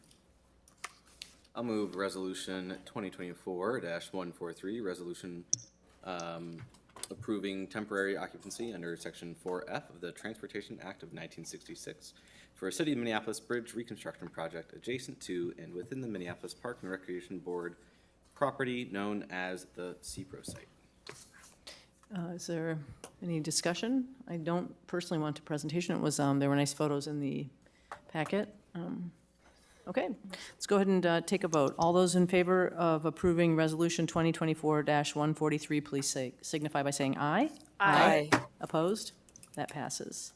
Would somebody move the next resolution for discussion? I'll move Resolution 2024-150, resolution approving Minneapolis Park and Recreation Board's intent to purchase land from the City of Minneapolis at 1920 Aldrich Avenue South and Lowry Hill East neighborhood for the creation of a park. Is there any discussion? No? Oh. Yeah, I just Commissioner have Olson, yep. one question. So, I mean, just kind of given current financial situation, I'm a little wary of kind of expanding our footprint. Does this fill in any gaps within our system that would kind of help with rankings, things like that, or access? I actually biked by it today. Just kind of curious where it fits in the overall system and how it helps improve our. Yeah, Chair Benny and Commissioner Olson, thank you for asking. This particular piece of land that we're looking at acquiring is within a identified park search area in the adopted Southwest Service Area Master Plan. So it does help fill in what we had considered an area we were looking for a park. Okay, gets us a little closer to the 100% 15-minute walk shed or something like that. A little bit. Cool. The other thing is this neighborhood, the Wedge only has one park currently, and that's Mueller Park. Yeah, no, this will be a cool little area for it, so, cool, thank you. Thank you. Shout out to one of my neighborhoods, Wyndham, which is also a search area. I know something's coming. I know something is. Okay, I think there are no more questions. This is awesome. All those in favor of approving Resolution 2024-150, please signify by saying aye. Aye. Opposed? That passes. And we have one more resolution. Would somebody please move that for discussion? I'll move Resolution 2024-148, resolution approving temporary occupancy under Section 4F of the Transportation Act of 1966 for the Minnesota Department of Transportation's rehabilitation of Trunk Highway 55, which will utilize the Minneapolis Park and Recreation Board's Loose Line Regional Trail. Thank you. Questions, discussion? Commissioner Schaefer. Yeah, I just had a quick question around the usage of the road. You know, they were going to take before and after pictures. They're going to be driving on the bike trail and then routing, stopping the traffic while they drive. Do effects of pavement, deterioration show up really within one season from start to finish? I mean, if they're doing 5-ton trucks on that thing and then just going by before and after pictures, I mean, is there a case where we could just have them repave the whole thing? Chair Benny, Commissioner Schaefer, essentially our construction permits say they have to restore it, and the way that we gauge restoration is by using this before and after method. Perhaps we could talk to them about a simple repaving, but it might be that the trail's in reasonable shape already, and it won't merit actually being repaved. Okay. But we could talk to them about that. Well, I just think trucks, I mean, that's what trucks we've had in Loring Park again and again and again, and we continue to have issues. And I don't think those things always show up in just that 6-week time period or whatever the. Chair Benny and Commissioner Schaefer, they actually do. Oh, they do? They Okay. do. They show up rather quickly, and Okay. it'll be pretty obvious if there's degradation. Okay, great, thank you. Good questions, all. Other questions, discussion? Okay, let's go ahead and take a vote. All those in favor of Resolution 2024-148, please say aye. Aye. Opposed? That also passes, and with that, I'll adjourn the Planning Committee. Excellent. Regarding the Admin and Finance Committee, unfortunately, Commissioner Musich had an emergency, and so I am going to appoint Commissioner Menz to the Admin and Finance Committee. Okay, thank you for that, President Forning, and welcome in. Yes, the time being 8:12 p.m. Very excited. Can the Secretary please call the roll for our Committee of the Administration and Finance? Commissioner Menz. Here. Commissioner Olson. Here. Commissioner Schaefer. Here. Co-Chair Rucker. Here. Co-Chair Thompson. Here. You have a quorum. Excellent. Would someone like to move our agenda? I'll move the agenda.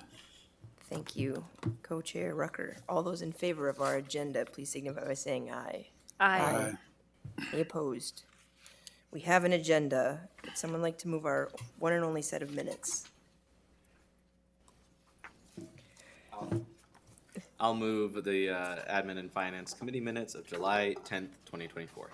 Thank you, Commissioner Olson. Any comments on the minutes? Okay, all those in favor of adding those to the record, please signify by saying aye. Aye. Any opposed? We have some minutes. Okay, here we go. We've got quite the agenda. 3 items, but they're all heavy hitters, as we've got Coach Menz over here with us. Would someone like to move our first item? I'll move resolution 2024-144. Resolution amending the 2026 through 2029 Capital Improvement Program, CIP, years to reallocate $10,341 within the Neighborhood Capital Developed Park and Neighborhood Capital Undeveloped Park section of the 2026 CIP to North Commons Park Plan implementation, and to delay by 1 year all projects within those two CIP sections in the 2026 through 2029 CIP years. Thank you, Co-Chair Rucker. I know that my colleagues are more than likely wanting a presentation, and I cannot wait to hear from our wonderful project manager, Mr. Elias. Thank you, Chair Thompson, Co-Chair Rucker, Commissioners. Dan Elias here to talk about the North Commons Park Improvements Project and this proposed resolution amending the 2026 CIP. With me tonight, I have Wale Falade, the architect and lead architect on the design team here to answer any specific questions around the design, as well as Matt Lenartson from RJM Construction, the lead cost estimator and our construction manager as advisor on the project, as well as representatives from the Parks Foundation to update you if requested on the Parks Foundation fundraising campaign as well. So the agenda for this presentation, I'm going to summarize some key points I'd like to get across during this presentation. I'd like to discuss how staff are currently viewing this project as a landmark for the city of Minneapolis. I'll give you an update on the project budget. I'll tell you why the project budget has increased. I'm going to give you some insights into the options analysis that we went through in looking at what to bring to the board. And I'll give you the impacts and rationale of this staff recommendation and let you know what to expect in 2026 if this resolution is approved, and have some remarks from Superintendent Bangora before opening it up for commissioner questions.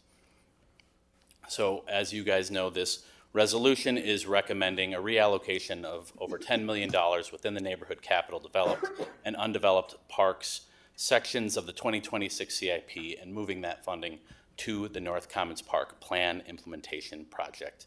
The special note here is just to underscore that no projects are being removed from the CIP, nor are any projects losing funding. The key points of this presentation are that this project was scoped in early 2022 before the Park Board hired any design consultants to include a total transformation of the northeast corner of the park and its three interconnected assets: the new water park and aquatics building, a new or renovated recreation center to include a field house, and the new parking lot with adjacent site improvements. Staff are viewing this project as an opportunity to build a unique landmark in the heart of North Minneapolis, with core goals of the project of reducing health and wealth disparities in that community. Staff are recommending this resolution because it maintains the Park Board's commitment to the community and existing funders and keeps the project on schedule. And we believe this CIP amendment impact can be mitigated by continuing to advance a backlog of funded park projects to enter 2027 better prepared to immediately initiate new projects. So as we're looking at this project, we're looking at the city as a whole. I've taken some, my first glance at what I sort of consider to be the community gathering landmarks of our park system. And obviously there may be some I missed, maybe some that you wouldn't consider to be landmarks, but this is here to demonstrate that this project is here sitting right in the heart of North Minneapolis, a part of the city that does not have access to the lakes, does not have as much access to the river, and does not have the community gathering sites that the rest of our park system currently has. The area within a 10-minute walk shed of this park is over 77% people of color. It has a 31% youth population where the city-wide average is 19. It has,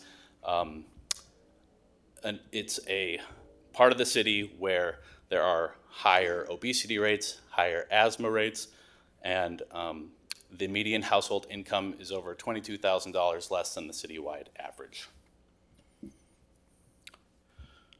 I share the project update of the $35 million project budget that came to you as part of the concept plan in comparison to the $45 million project budget, to specifically note that this increase in cost does not include any additional design fees as part of the increase, and that the entirety of this $10 million is intended to go to the hard costs, the construction of the facilities that are being proposed in North Commons Park.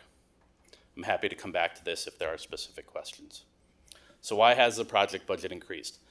So my personal take as the project manager is that we made a mistake while we were scoping this project in early 2022, using the master plan, the vision plan level estimates that noted that this project was approximately $20 to $24 million, and using that as a guide to scope this project. This water park and this aquatics building are over 52 years old, and I had a conversation with asset management late last week. They do not believe that the water park would open next year without a significant investment of money into this project. The contractor that we contract with that maintains that water park is not interested in maintaining it any longer. The rec center as well is 52 years old. It had a slight renovation 25 years ago, but it's in major need of an upgrade as well. And my case to you is that this project has always been a $45 million project. It's just taken me and staff and our design team longer than it should have to recognize the true costs of this capital improvement. We are always dealing with cost and labor volatility in the construction industry, and we do now have a schematic design that is better defining the mechanical systems and the stormwater management systems that are required of our funding sources and of where we're building this project in the city of Minneapolis. That's increased the cost or our recognition of those costs. But at the same time, during the concept design phase, we understand that we have used unsupported cost per square foot numbers for new construction and renovation. And I want to note that we had a sub-consultant cost estimator who's no longer on this project, and actually the business is no longer in business. And we have we have a new cost estimator on our design team providing secondary cost estimates along with our construction manager. And internally, our quality assurance, quality control measures in looking at the concept plan that we brought to you were not good enough. And we should not have been bringing you a $35 million concept for your approval when the real costs of that project were closer to $45 million. But at the same time, through the design process, we have increased the square footage of this facility, recognizing that the field house is going to need additional storage that was not planned as part of the concept plan, and there are additional restrooms that are needed throughout this facility that were not included in the original estimate. So staff analyzed 3 basic project directions here once we understood we were underfunded and over budget. We analyzed whether we could phase this project and continue to seek additional funding for a second phase, whether we could reduce the scope and build with the money we have, or whether we should seek additional funding and complete the full scope and stay on schedule. When we analyzed phasing the project, we understood the risks of that. One of the main risks is that the second phase of this project may be significantly impacted by inflation, as we would have to extend the project schedule to 2028 and beyond. And still, in doing that, there would be no guarantee of project success and meeting our commitments to the community. And we may still end up coming back to the board, amending the park board CIP for future funding years, as we would still require additional funding to deliver the project. And there would be no guarantee as well of meeting the commitments to the existing funders. We can't assume that the Parks Foundation will extend their campaign to meet a new project timeline. As we looked at a scope reduction to build with the money we have, that project would no longer maintain our commitments to the community, and it would no longer maintain our commitments to the existing funders. Again, the Parks Foundation cannot guarantee that all existing funding raised to date will be available to a reduced scope project. That funding was secured based on the vision of the full scope of the project, and Parks Foundation staff are present and can answer direct questions from the board after the presentation. And then we looked at the additional funding scenario. This, we recognize, will have an impact to the neighborhood capital projects, and we believe that we can mitigate that, but it may be greater than we estimate. And then the other risk of this is that even with this additional allocation, we still have a budget shortfall, and the state and others may not deliver the additional funding to make the project whole. However, staff have received positive indications from the state and the federal government that this project remains a priority and will receive additional necessary funding allocations. So as we look at the funding stack, when this project was a $35 million project, I note here that the Park Board's investment into that $35 million project was just under $1.9 million. $400,000 of that was for the playground that's already completed and open today, and that represents 5% of that overall project budget. If this resolution passes committee and full board, the Park Board's investment would increase to over $12 million, representing 27% of a $45 million project budget. The Parks Foundation has also indicated that their financial contribution to the construction of this project will be increased from $15 million to $16.5 million. And the Parks Foundation was happy to announce recently they received a $3 million anonymous donation, providing more momentum for their campaign. We've also received strong indications of support from our state delegation about 2025 bonding for North Commons Park, which I'll allow the superintendent to speak to after the presentation. And Senator Klobuchar's office contacted us as well, informing the Park Board that the draft Senate appropriations bill does include an additional $2 million for North Commons Park. So the rationale of this recommendation is that this will maintain the Park Board's commitment to the community to build a 3-gym field house, a new parking lot, new water park and support building, and renovate the existing recreation center. It keeps the overall project on schedule. It increases the Park Board's contribution to the project from 5% of a $35 million project to 27% of a $45 million project. It demonstrates to the state of Minnesota that we will cover 100% of the project cost increase, which is better positioning ourselves to receive future state bond funding. And it builds the full project now instead of in phases where highly variable inflation could impact the costs of future project phases. And it does require that projects in the 2026 CIP be delayed until 2027 and so forth, but those projects are not eliminated, nor are their funding allocations reduced. And we believe this will actually help the planning division catch up on a backlog of funded projects that are in process or have yet to have a project manager assigned to enter 2027 better prepared to initiate those projects. So I listed in the background of the resolution all of the parks that are within the neighborhood capital developed and undeveloped CIP. This is a breakdown of those neighborhood parks by district and by year. I'm happy to come back to this if there's specific questions about those impacts. And with help of the data insights team and our project dashboard, this is a bit of a snapshot into the current status of the neighborhood developed and undeveloped parks by funding year and by progress. So on the left side here, these are projects that are pending project manager assignment within the neighborhood system. We have 12 neighborhood park projects, with 11 of those in 2023 and 2024, where PMs have yet to be assigned to them. They have not begun with funding in those years, totaling over $4.5 million. In progress today, the Park Board has 46 neighborhood park projects that are active, managing over $47 million of capital, with a majority of those, with some of those projects dating back to having their funding start in 2019, 2020, and 2021, and still being projects that are ongoing. And then when we look at the projects that are complete, you can see that of the neighborhood projects within those years of the CIP that are complete, the majority of them had funding in 2018 and 2019, and we're working on the ones from 2020 and 2021. But this is just to underscore to the board that projects are not one-year projects for the planning division. When we get assigned a project, it's often a 2 or 3 year project cycle, and that is if we do not experience significant delays.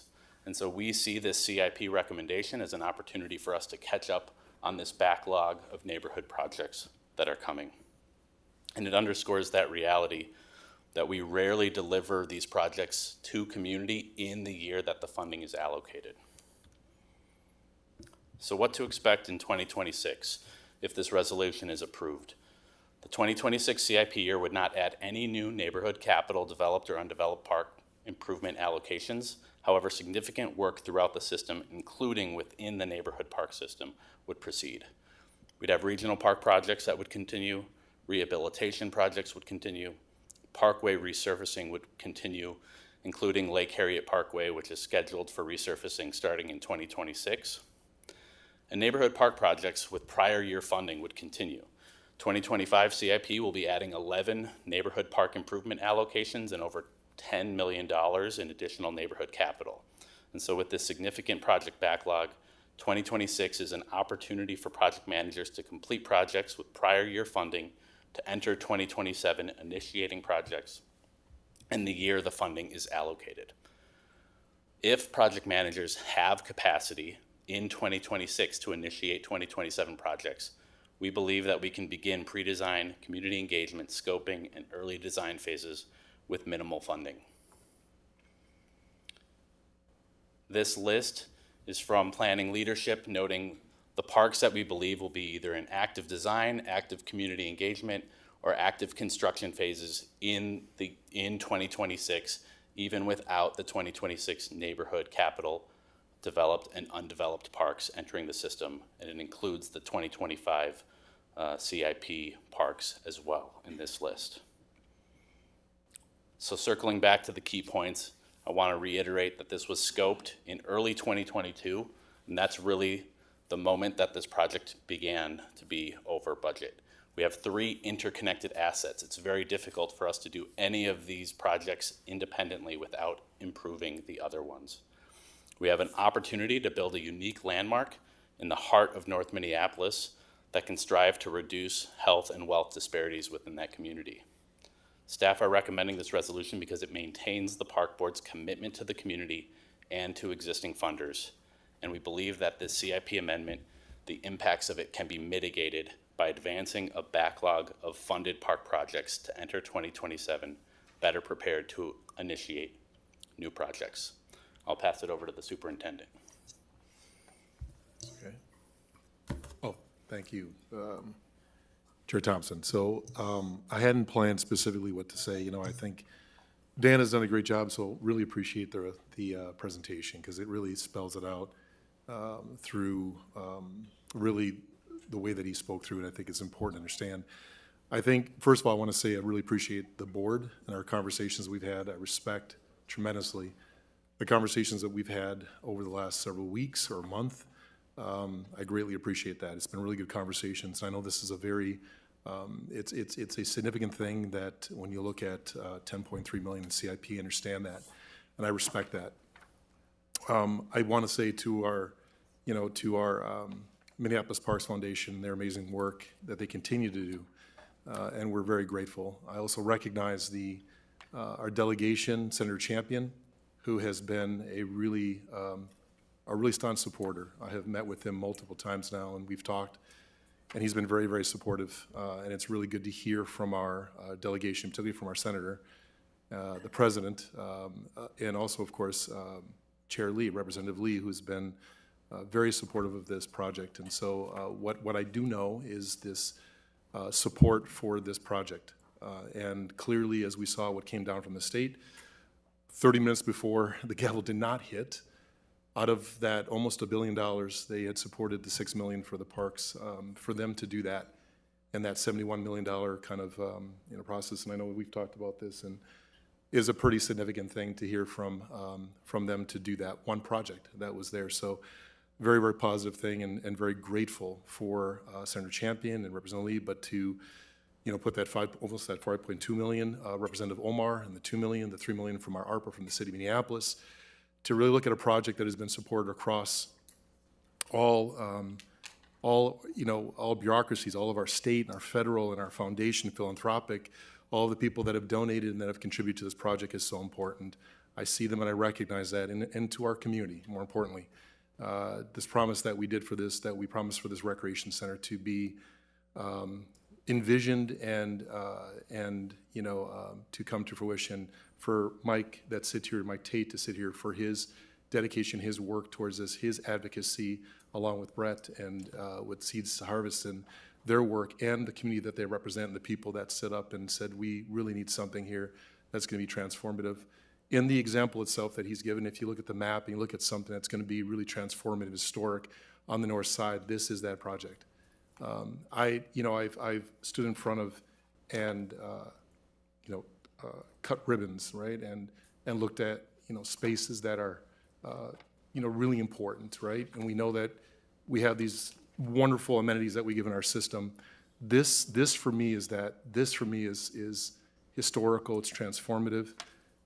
It means tremendous amount to me because I sit here in the moment as the superintendent with this amazing board to look at a project that's going to be so impactful and so transformative on the north side.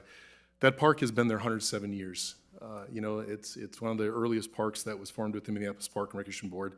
It's going to be here for the next 100 years. It's going to be here, and it's supported by the taxpayers of Minneapolis and supported by a community that loves their parks, and it's a place where you can hear story after story of the transformative impact and the history that it makes. We were over at just recently at one of the Parks Foundation's kind of gatherings, and we were talking about stories that Senator Champion talked about personally, what his effect. City Councilmember Vital, we can go through Commissioner Thompson. I mean, we can go through the stories of what North Commons means to the community that is unspoken, that we really can't even imagine the amount of impact it has. This is only going to reach more community, more families. It's going to be a place where our youth can be a part of a community where they don't have to go outside their community and look elsewhere for something that's going to be amazing, that they can advocate for, that they can feel proud of, that they'll be in a community where they can be in this particular building and feel really special and feel like, this commitment that we as a park system and that we support them in our community, and this is what we're doing. This is a truly transformative and historic moment for me personally. I respect, of course, the decisions of this board and the concerns and how you have to look at this. And so I just say personally for me that this is something that is very, very important for me as in my role and for this community, and deeply respect all that are involved in this and decisions that have to be made. I just wanted to share that. It wasn't planned on a speech, but I am really, truly grateful for all the support that we have received. No one has stepped back and said, we're going to go back from this. Nobody has done that. They have said, we support you. We're proud of the fact that we came with a moment like this and we stepped up and give great credit to Dan and Cliff and Adam and Michael and to come to this moment where we have something to present in front of you. So I just wanted to share the importance of this moment, what this facility will mean for all residents of Minneapolis.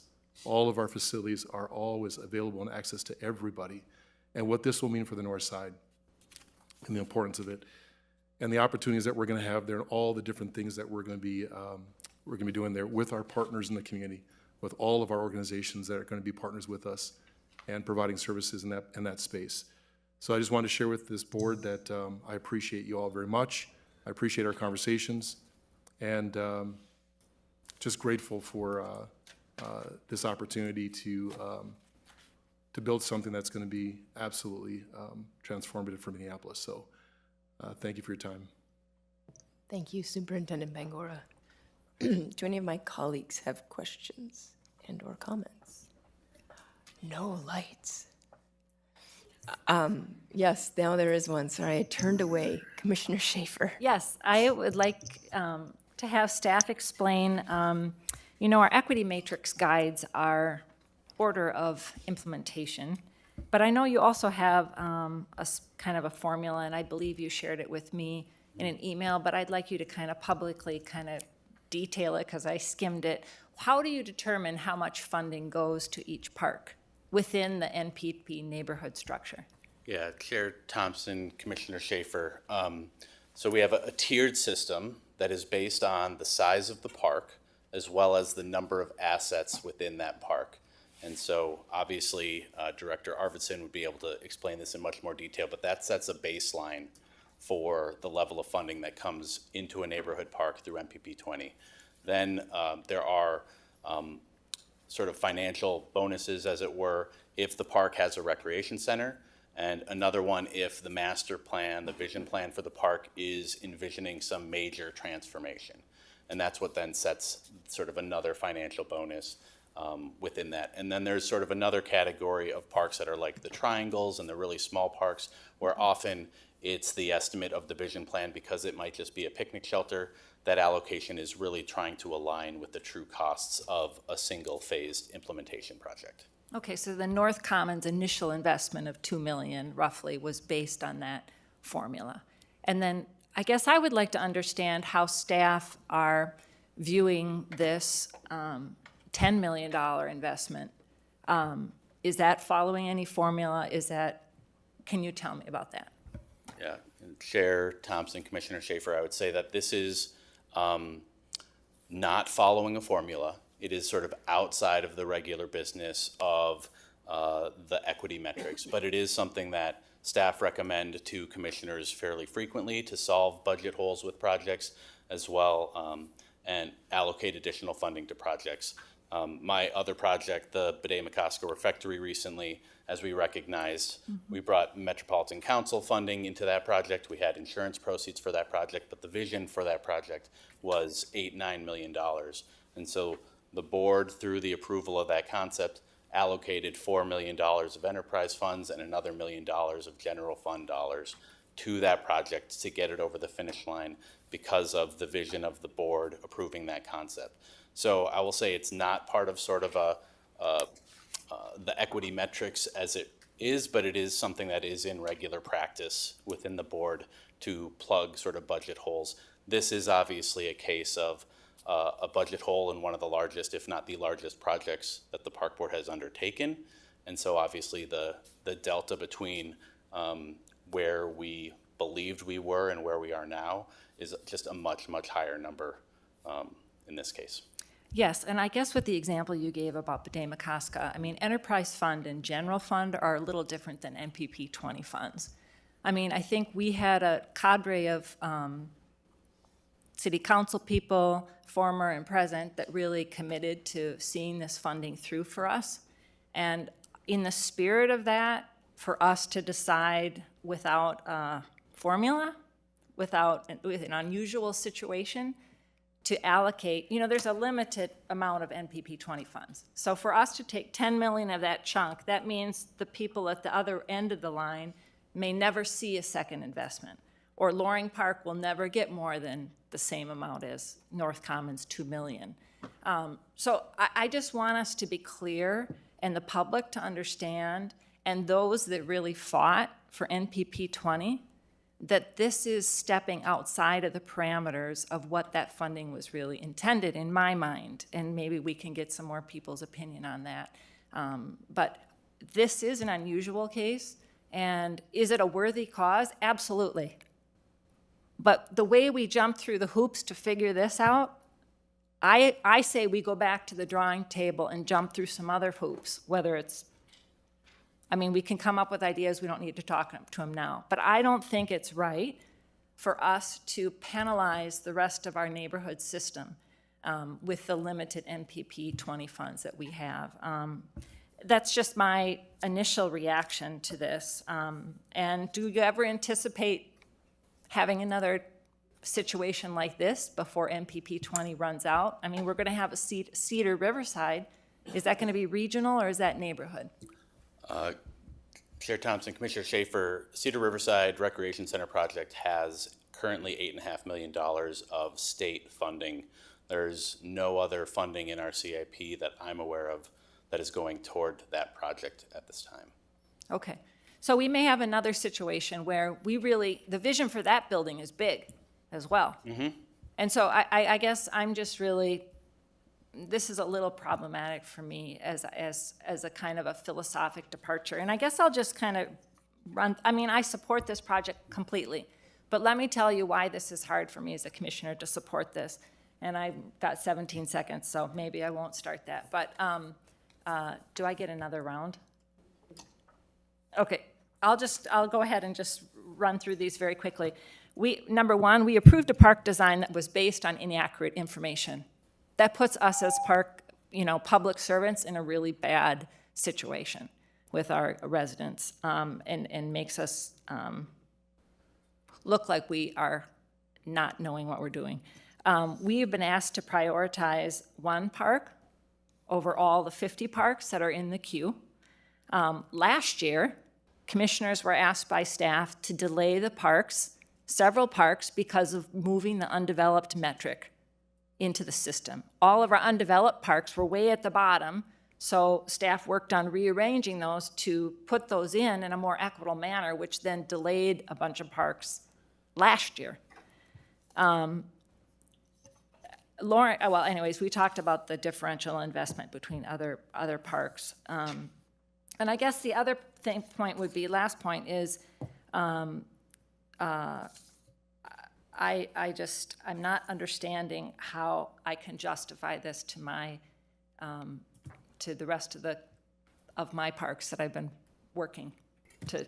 Stevens Square they worked hard because they were going to get delayed with the undeveloped parks, so they worked hard to amend to not be delayed, and now they're delayed again. So I think I support this plan. The north side needs this plan, but we have to have some more creativity, or I'm fearful what this says to the city council when we go around for another round of funding. Thank you so much, Commissioner Schaefer. Commissioner Menz. Thanks, Chair Thompson. I'd like to commend my colleague, Commissioner Schaefer, for just being very transparent, and also it's very expected, your response. And I think that that's really important as we sit up here as commissioners to understand the concerns that our colleagues will have. And I agree with you. There are concerns around this project and how we manipulate and change funding for these purposes. And the perception that others in the community who are outside of the north side may perceive what's happening. There are those resentments that exist within the city. I think that this board needs to, and this is an opportunity, and I commend the staff for giving us this opportunity to stand up and say that we are doing this because we do support this transformative project. That by getting us more, by making sure that we can come in and step in and say, this is what we need, this investment, this will bring more. This does set a new precedent. It's a new process. It's giving innovation to a project that we need to get to the next stage. So I hear you, Commissioner Schaefer, and I am concerned about the things that you're concerned about. But we as a board need to step up and do these big things. And I think we all know that. And I think that Cedar Riverside is another one that might have to go through a similar process. And that to really repair some of the historic disinvestment that this board has done, we have to do those things. And so I welcome this opportunity. I hope it's enough. I am frustrated that it's $10 million more and we didn't predict that, and that we couldn't get other parts of this project in there. That is frustrating as a board member. But I fully support this, but do hear those concerns, Commissioner Schaefer. Commissioner Schaefer, go ahead. Go ahead. Just one more point, and I think this is an important one for staff to hear.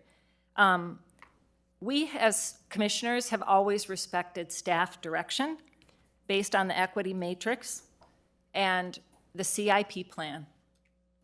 And we've been hearing from you whenever we have public or commissioners who have raised immediate needs within certain parks. We've always heard back from staff that the CIP is immovable, that this is set in stone. Our equity matrix is set in stone, our CIPs are set in stone. And now commissioners need to explain to residents who have been pushing on projects that have been disinvested in that it's not immovable when staff so choose. Thank you.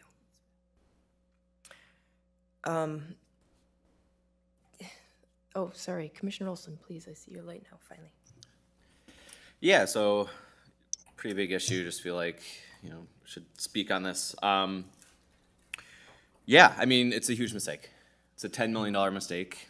As an organization, we should feel pretty embarrassed by this, I feel. A little ashamed, and we should use those feelings to drive us forward so that these mistakes don't happen again in the future. It's pretty big, and we have to own that. And we can try to sugarcoat and try to kind of,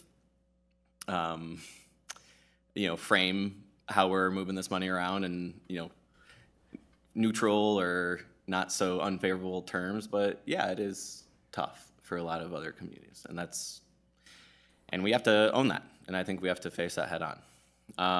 But where I come from and where I stand, I mean, my philosophy is pretty simple. I think when you make a promise to North Minneapolis, you keep it.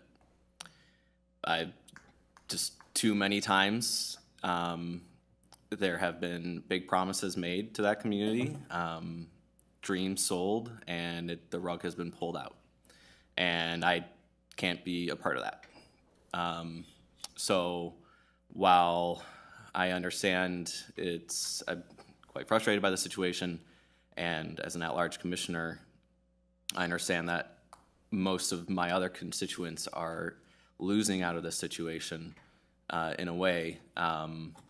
As a city, we will be gaining cumulatively as a whole by building and completing this project.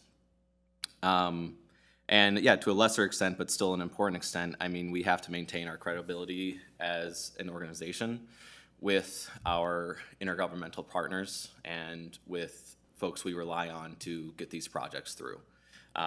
If we become known as an organization that makes grand plans and has annual meetings and really kind of lobbies hard for certain things, and we say, oh, sorry, $10 million, we can't make it happen, that would be devastating for us and our credibility as we go forward as an organization.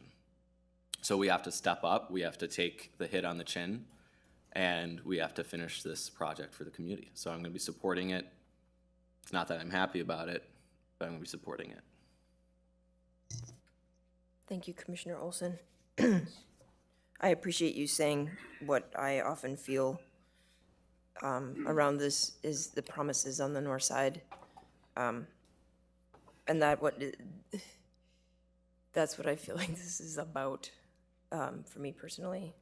I would like to apologize to Mr. Elias for mispronouncing his name. Commissioner Rucker, please, Co-Chair Rucker. All right, thank you. Being a Northside resident, this has been long overdue that we invest money into the North Side. With me growing up over South, and then moved over North, South Side of Minneapolis, I always got funding. Just during COVID, when we thinking everything shut down, I'm riding my bike and I'm riding the North Side and the West River Road. But when I was on the North Side, the parks were closed down, the hoops were taken down. Same day, I'm riding over to Lyndhurst, all the kids are outside playing. So we have to invest in our kids. This project here is gonna be a project that's gonna bring the whole Minneapolis together. It's not just gonna be North Side. You look at other cities that we go spend our money because they have these same facilities that we're trying to build on the North Side. You have to spend money to make money. And when you do that, you're gonna have people that's gonna come. We have, all these partners are dedicating themselves to this project, but we have to show also that that's what we're gonna do. We just can't expect outside entities to pay the bill. We have to invest in ourselves. And I'm 100% behind, moving this money over for this project. Thank you. Thank you, Co-Chair Rucker. Without the lights, I will just say for my own part, I'm finding myself getting very emotional. I grew up in South Minneapolis, but have spent the lion's share of my adult life and have raised my son in North Minneapolis. And growing up in South, you have the lakes, you have the river. North doesn't have any lakes north of 55, and the river has been the industrial zone, right? We're trying to reclaim that, but it's not historically been what that is. And what places like North Commons means to the north side is like hearing stories even last week and hearing people speak tonight. Senator Champion shared some anecdotes that just, they resonate with me. This project, I'm sensitive to what Commissioner Schaefer said, Commissioner Olson said. This has been, if becoming an elected official is like, for the first time is like drinking from the fire hose, having this major project in your district is that for sure. And I'm sure I made missteps personally, but I am very grateful that our superintendent and our staff have found a way to try to plug the gap. I'm immensely grateful to the Parks Foundation for saying, we're still with you. We know mistakes get made. We're right here. And so I really, it's been heartening to hear people's comments in the last 30 minutes, just to know that, yes, challenges and mistakes were made, but I think that I'm getting the sentiment that this can move forward. So without seeing any lights, let's take this for a vote. All those in favor of Resolution 2024-144, please signify by saying aye. Aye. Any opposed? Nay. That motion carries. Would someone like to move our next resolution? I'll move it. 2024-151. Resolution approving the memorandum of understanding between the City of Minneapolis and the Minneapolis Park and Recreation Board for co-management of the Minneapolis Equitable Tree Canopy Management Program and the MPRB to coordinate the private property tree removal for the program during the period of March 1st, 2024 to February 8th, 2029 in the amount not to exceed $7 million. And for updates to the MPRB condemnation software in the amount not to exceed $50,000 for a total amount not to exceed $7,050,000. Thank you. I think we might need a presentation on this. Thank you, Director Wiseman.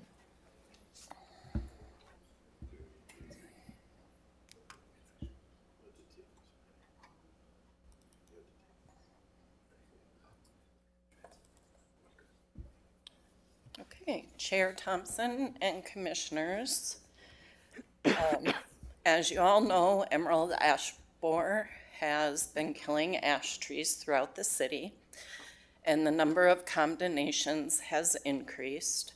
Community raised concerns that assessments have an inequitable impact on homestead property owners, and they have requested assistance. Low-income property owners are disproportionately burdened by the cost of tree removals and require direct and immediate assistance to address real risks of displacement. The city and the park board partnered, applied for, and secured a federal grant for this purpose. The city was awarded the federal grant through the USDA, Department of Agriculture Forest Services. The program is called the Minneapolis Equitable Tree Canopy Management Program. It will provide tree removals, stump grinding, diverse species planting, tree planting, community-led engagement and outreach, and workforce development. The city and the park board will work together to implement no-cost tree removal in the Justice 40 communities, CJUST, which you are familiar with, in federally designated opportunity zones, and for low-income property owners and occupants. The city will manage all aspects of this program except for the private property tree removal. The city, through this MOU, it contracts with the MPRB to manage and oversee the condemnation and removal of the private property trees. The MPRB will utilize its existing private property tree condemnation and removal process. There are software updates that are required in order to have our condemnation software accommodate the federal program. So this grant also pays for those changes. And I'll take any questions. Thank you so much, Director Weissman. Commissioner Abeni, Vice President Abeni. Yes, thank you, Chair Thompson. I'm not on this committee, but this is coming to the full board, so I'll vote in a minute. So I thought that tool was really interesting. I don't know if it was, well, it must have not have been provided in a link, but I looked at it, and I actually have a couple of neighborhoods in District 6 that fall into this category. So the city will be the gate through which these go, correct? And does the city have, so the city had recently employed like a tree, what was that role that they added? A tree community person, right? Or which department is this going to be in at this, managed from in the city? Chair Thompson and Vice President Abeni, the City of Minneapolis Health Department is where this resides. And through the grant, they did hire a community person. I don't know the exact title of that position, that will assist with the community outreach of this program. So within our software application, all of our mailings have been adjusted to include information regarding this federal program and providing the contact of the City of Minneapolis. The application process will be managed through the City Health Department, and they will identify which properties will qualify for this grant. Once those properties have qualified, they will notify the park board. We will have in our software application a flag to check that says that this is grant funded, and it changes the way that the billing occurs. So instead of the billing letters going to the property owner, the billing will go to the City of Minneapolis, and the City of Minneapolis will provide the funding for those private property tree removals. Great. That's great. Thank you. Commissioner Schaefer. Yeah.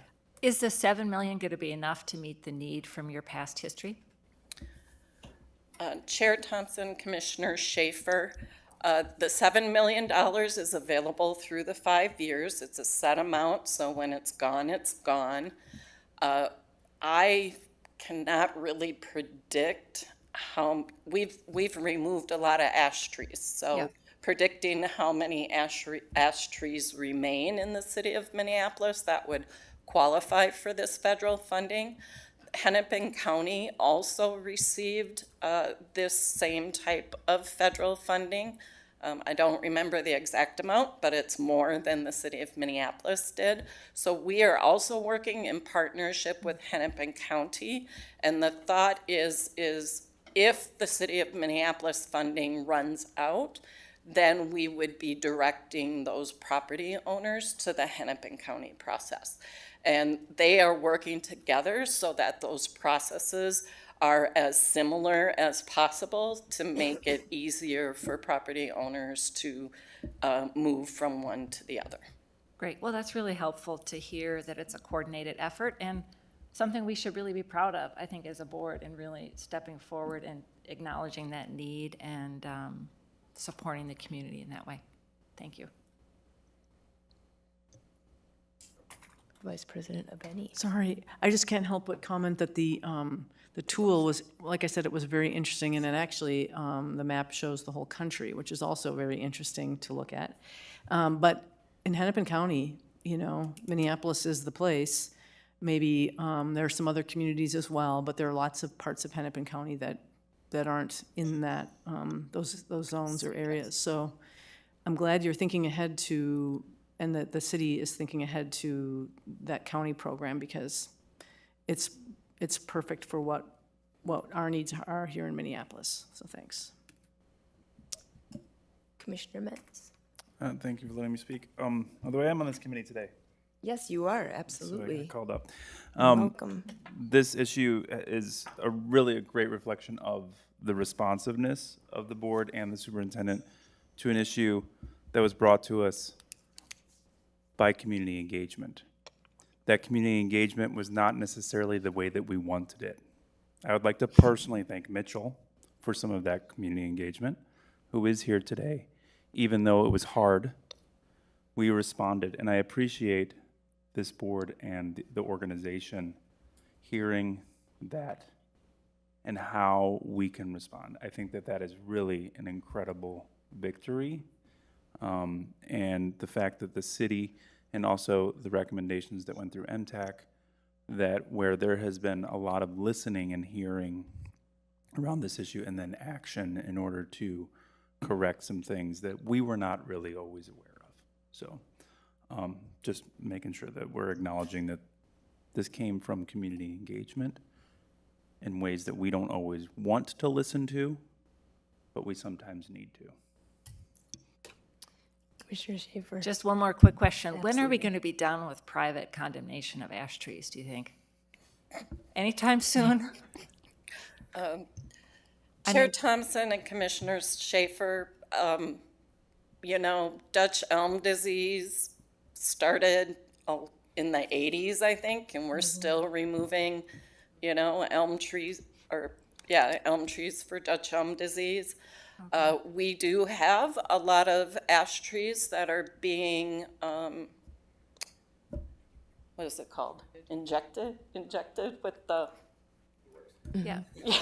yeah, so that is not a cure. So eventually those trees will succumb to the emerald ash borer. Okay. So TBD. Seeing no other lights, I find it fascinating. Yesterday, this is a random anecdote, but I was trying to remove some trees that had grown up by my alleyway. And as I was cutting one down, sure enough, there was like a grub already inside of it. And I was like, wow, that was fast. So they find them quickly. I too want to thank everybody for being a part of this. And I know that Mr. Hansen is here with us, and he has worked tirelessly to just bring this to our awareness. And it started in the Harrison neighborhood, and I know that it's affected a lot of people, and I just appreciate everybody being responsive, and I'm grateful that this has been able to come together in this way. So thank you, Director Weisman. Seeing no other lights. Thank you. You're welcome. Let's take a vote. All those in favor of Resolution 2024-151, please say aye. Aye. Any opposed? That motion carries. Clarification, that it's not going to the full board? This one still is, correct? This one is? Okay, Not it's the next one. Sorry, I totally wrong. I'll move resolution 2024-152. Resolution approving professional services agreement with Damon Farber Landscape Architects for landscape architectural design services at Lake Hiawatha within Nokomis Hiawatha Regional Park in the amount of $411,413, and amending the 2024 capital improvement program to transfer $428,000 of the Met Council regional funds from Loose Line Regional Trail implementation to Nokomis Hiawatha Regional Park Plan implementation. I think we would need a presentation. Thank you very much. Yes, Mr. Peterson.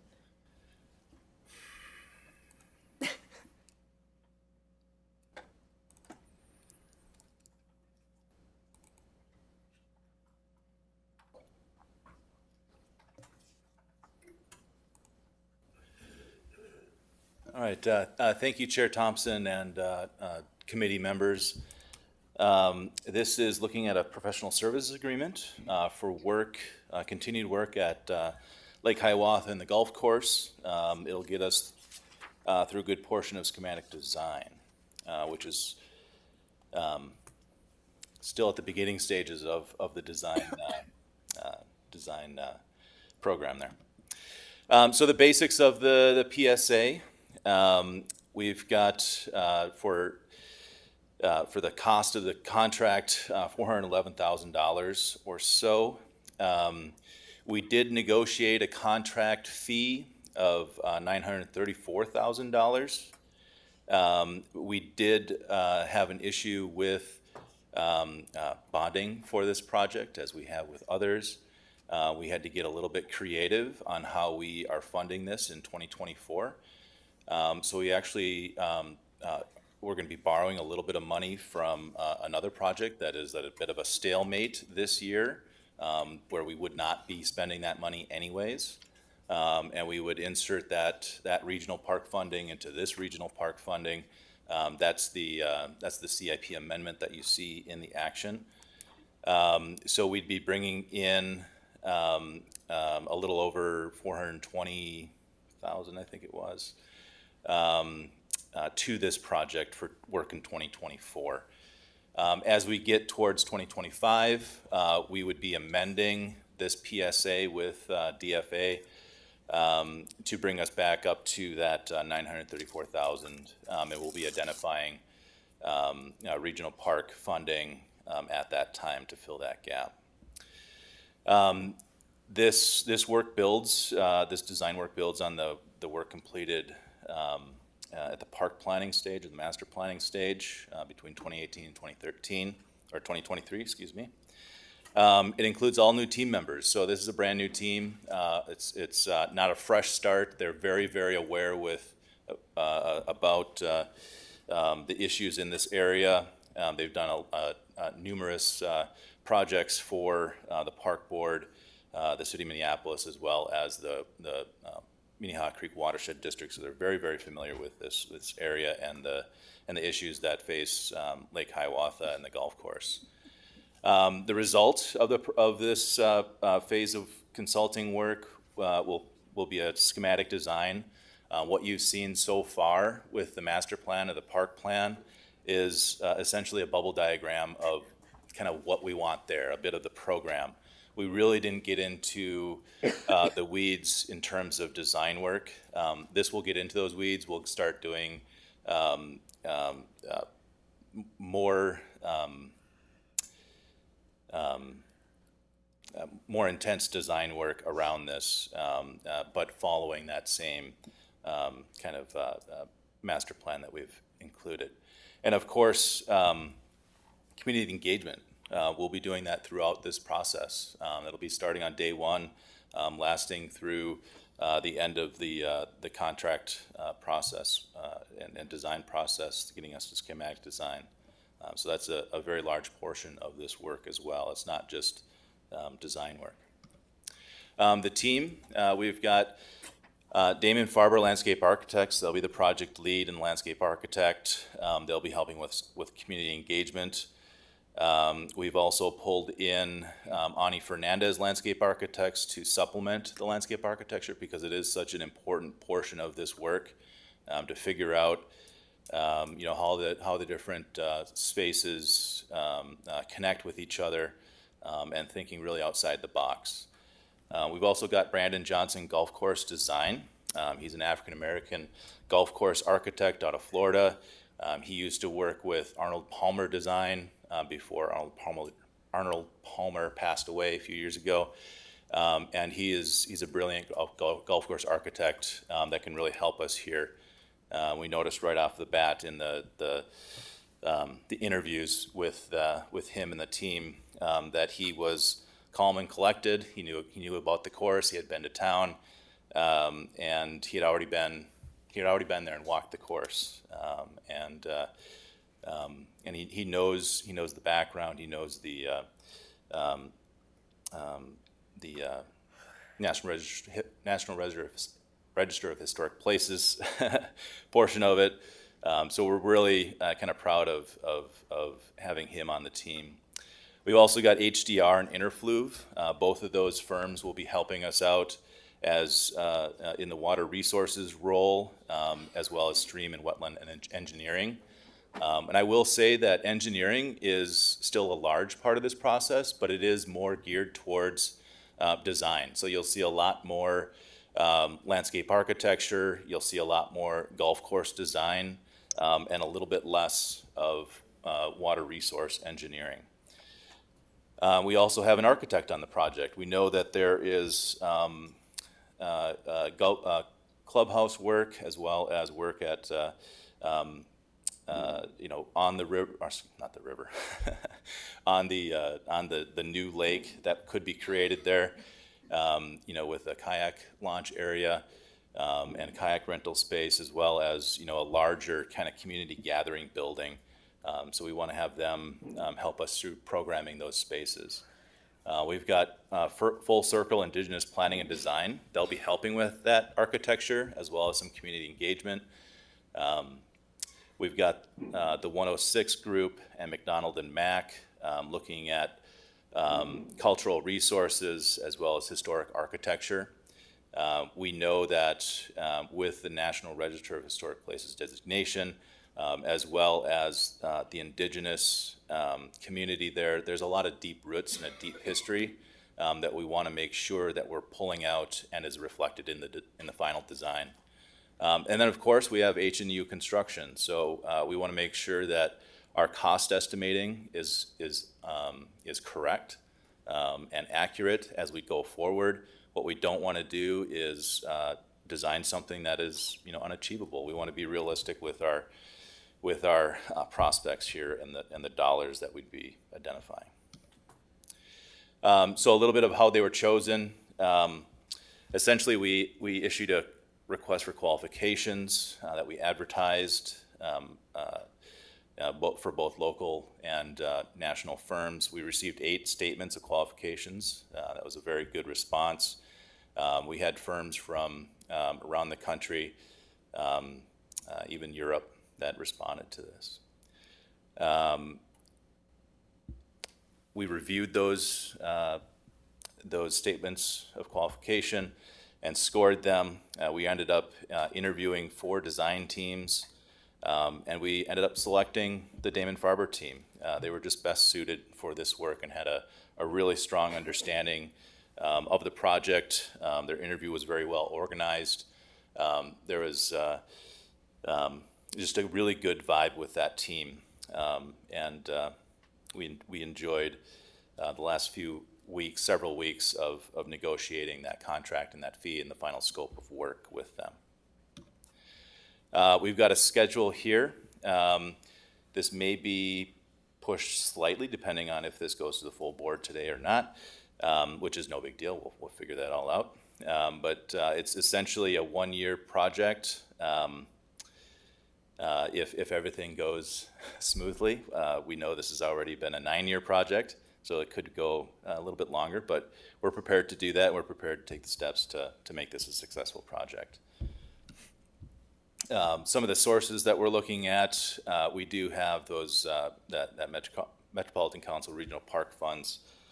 We're switching over from the Loose Line Regional Trail, which again is kind of a stalemate project that would not be using those funds this year anyways. We do have some enterprise funds, as well as we're working with the city of Minneapolis to do some cost share on this. That $47,000 is 2024 estimated spending. That would increase to about $130,000 total into 2025. So we are looking to have some cost sharing with them. And then the uses below here, the PSA that you'd be approving this evening, some community engagement, staff time, and then an ALTA survey, a topographic survey, which is required for the project to kind of proceed and to actually do the design work. And that's what I got. Thank you. Yes, Commissioner Schaefer. Can you tell me a little bit about the City of Minneapolis cost-sharing part of this project, and where that number comes from, and if we have an MOU with them around that? You can remind me?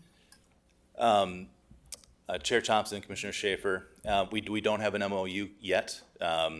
We are working with the Public Works.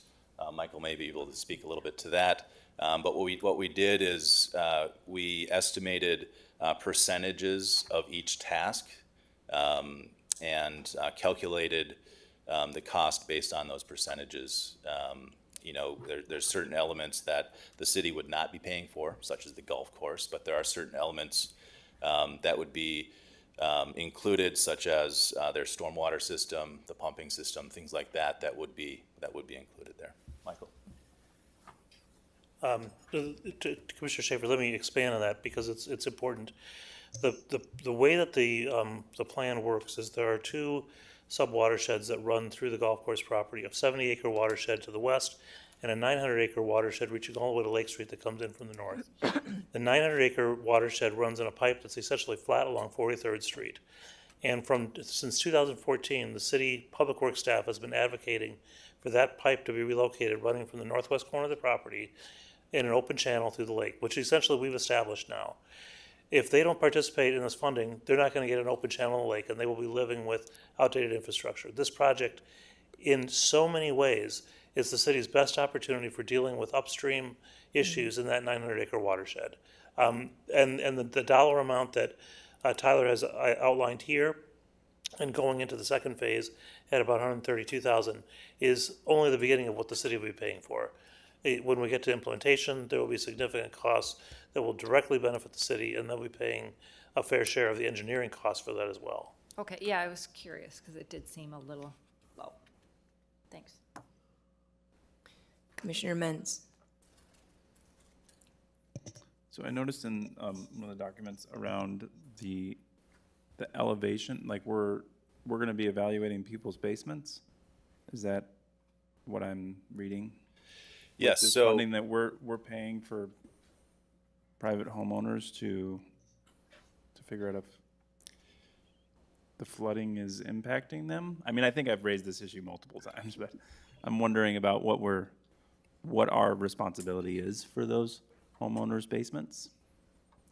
Chair Thompson and Commissioner Menz, I'll just speak to kind of the contract portion of it. Maybe Michael can fill in some blanks or some higher level things there. But so this is a part where the city would be helping us pay for this. We would essentially work with them and obviously the design team to design a new pumping system in the northwest corner of the park that would essentially protect homes to the same degree that they're protected today. Right now, we are pumping water. We're creating a cone of depression of that groundwater, and a byproduct of that cone of depression or that pumping is homeowners' basements are less susceptible to that groundwater intrusion. And so a part of this project is working with the city of Minneapolis to identify and further understand homes' basements' elevations in comparison to that pumping system, so that we design the pumping system correctly and protect some of those homes. It is a city of Minneapolis project. It's not something that I don't know, the park board is doing on its own. Chair Thompson, Commissioner Menz, just a little bit of history here. The homes that we're talking about, many of the homes in this area were built in the 1910s, 1920s. And if you remember from Superintendent Bancor's presentation on water, the 1910 was the driest year on record. And the 1920s was the beginning of a drought across the country. Those homes were built when the wetlands when the wet part of the wetlands had receded, and developers could actually build homes there. In fact, many of those homes are built low and on piles because the underlying soils are unsuitable to support a house without pilings. Early in this process, the question was raised about the responsibility the park board had for protecting homes from flooding. And we had a discussion with Council Rice, and I believe it was City Attorney Newman, And it was fairly clear that this is not the park board's responsibility. But at the same time, we're changing a condition, and we want to be able to demonstrate that through the work that we're doing, we're going to protect the homes or the city, however we define the line between who's protecting, to the same degree that we protected them kind of as a byproduct of the pumping of the golf course that we've been doing up to this point. So when Tyler notes that we'll be protecting them to the same degree they've been protected today, it's not by any purposeful act that we did that. It just happens they were protected because we have this giant cone of depression that we've been pumping water from. We've engineered a solution in the master plan that will change the way that cone of depression works and still protect those homes. We just want to make sure from a city perspective, as we work with the city as a partner, that we're still doing that. So the city will be participating financially in that part of the project. So they'll be pumping the water, or? I mean, it seems like. Chair Thompson, Commissioner Menz, I'm going to try and explain this using my hands. Right now, we have this cone of depression, and it's really wide because we're pumping from out near the lake. So in order to keep the entirety of the golf course dry, it's a huge cone of depression.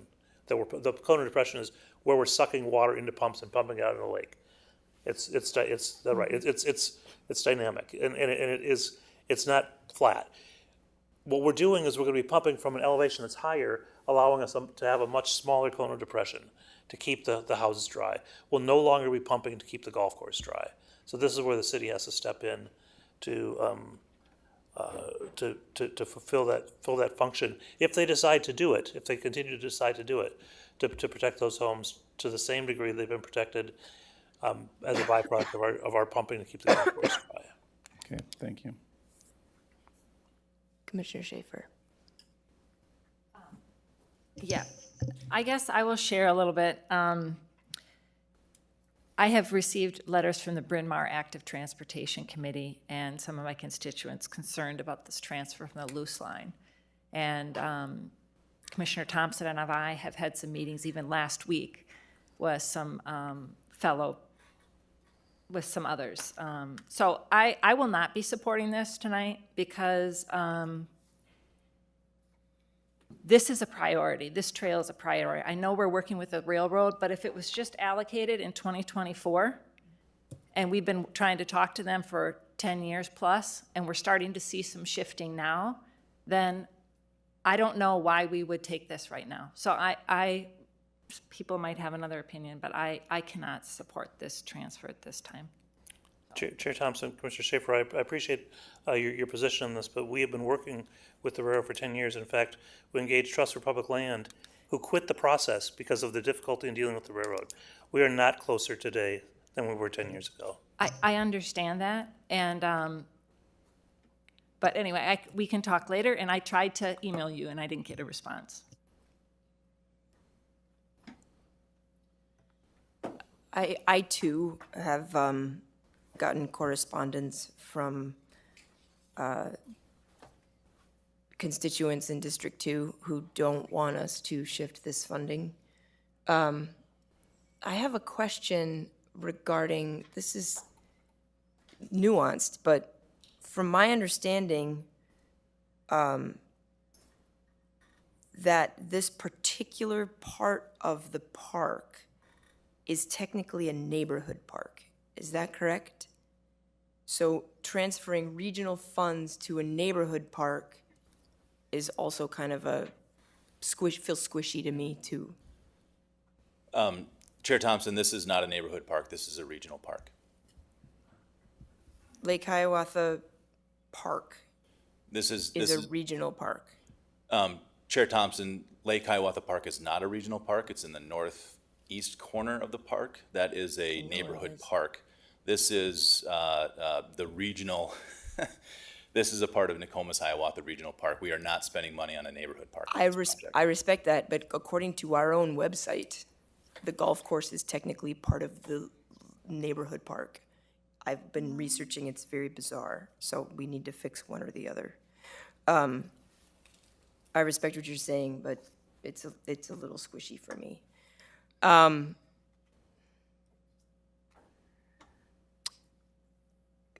Commissioner Olson.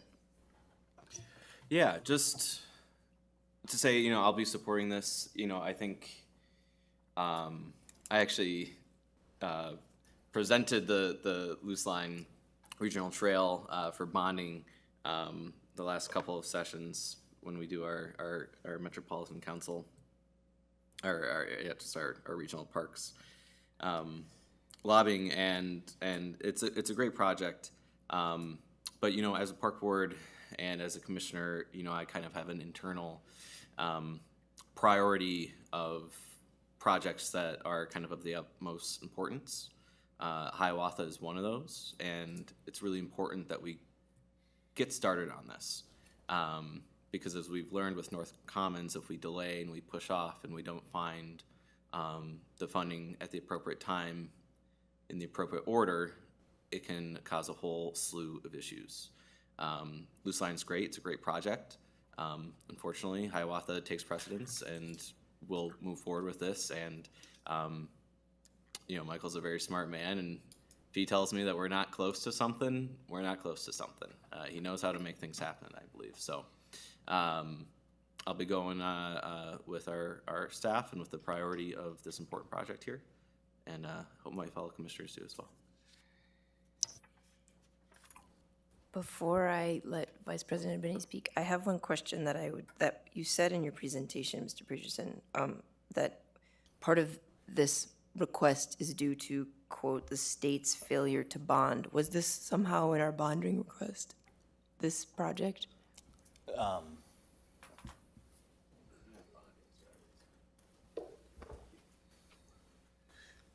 Chair Thompson, we don't have Director Arvidsson here who has the knowledge of all bonding. We receive through Metropolitan Council a certain amount of bonding dollars. Yes, with the lack of a bonding action by the legislature this last session, we did not receive all of our 2025 and beyond Metropolitan Council bond dollars. So we get, just to clarify, we get bonding unallocated just to MPRB through Met Council? Or no? Sorry, yes, Council Rice. Yeah, we did in the bonding, in our request to the legislature, prioritized a Hiawatha Nokomis project. I think we asked for $1 million. I think it was one of the top priorities. And what happened in the bonding bill, you know, we've heard the story about North Commons, that missed it by 45 seconds, but the whole bonding bill failed, and included in the bigger package would have been an allocation of $5-6 million to the Met Council, which would have been matched with local funds. So had the bigger bonding bill passed, there would have been money for this project. It was prioritized by this board, but since there was no bonding bill, there's no money. Thank you. Did that answer the question? Yes, thank you. Vice President Benny. Thank you, Chair Thompson. I'm not on this committee, but I guess I'm hoping to see the committee pass this because the team is assembled, the contract's imminently in place. This is money that can be spent, not just sitting encumbered. It sounds like the other money might just be sitting encumbered, but not being able to be spent. And it makes good use of those dollars. And maybe we should be also kind of thinking about ways in which we do put money in, encumber money that isn't, you know, imminently spendable. We have other examples of that sometimes in our system. But I think this thing is ready to go. Would be nothing standing in the way. And it's better to complete this on the schedule proposed, which is something like maybe optimistically a year, maybe a little more. But then we would have something complete and ready for construction. So, and we are having the wettest, we're going to probably end up with the wettest or one of the wettest seasons or summers or years on record. And actually, some of the things that Superintendent Bangor was talking about in the numbers, the berm, I don't know if you said this, but I know for a fact that the berm was holding back quite a lot of water, and the lake was 6 inches below the top of the berm. So the systems we have there aren't going to last forever under these conditions. So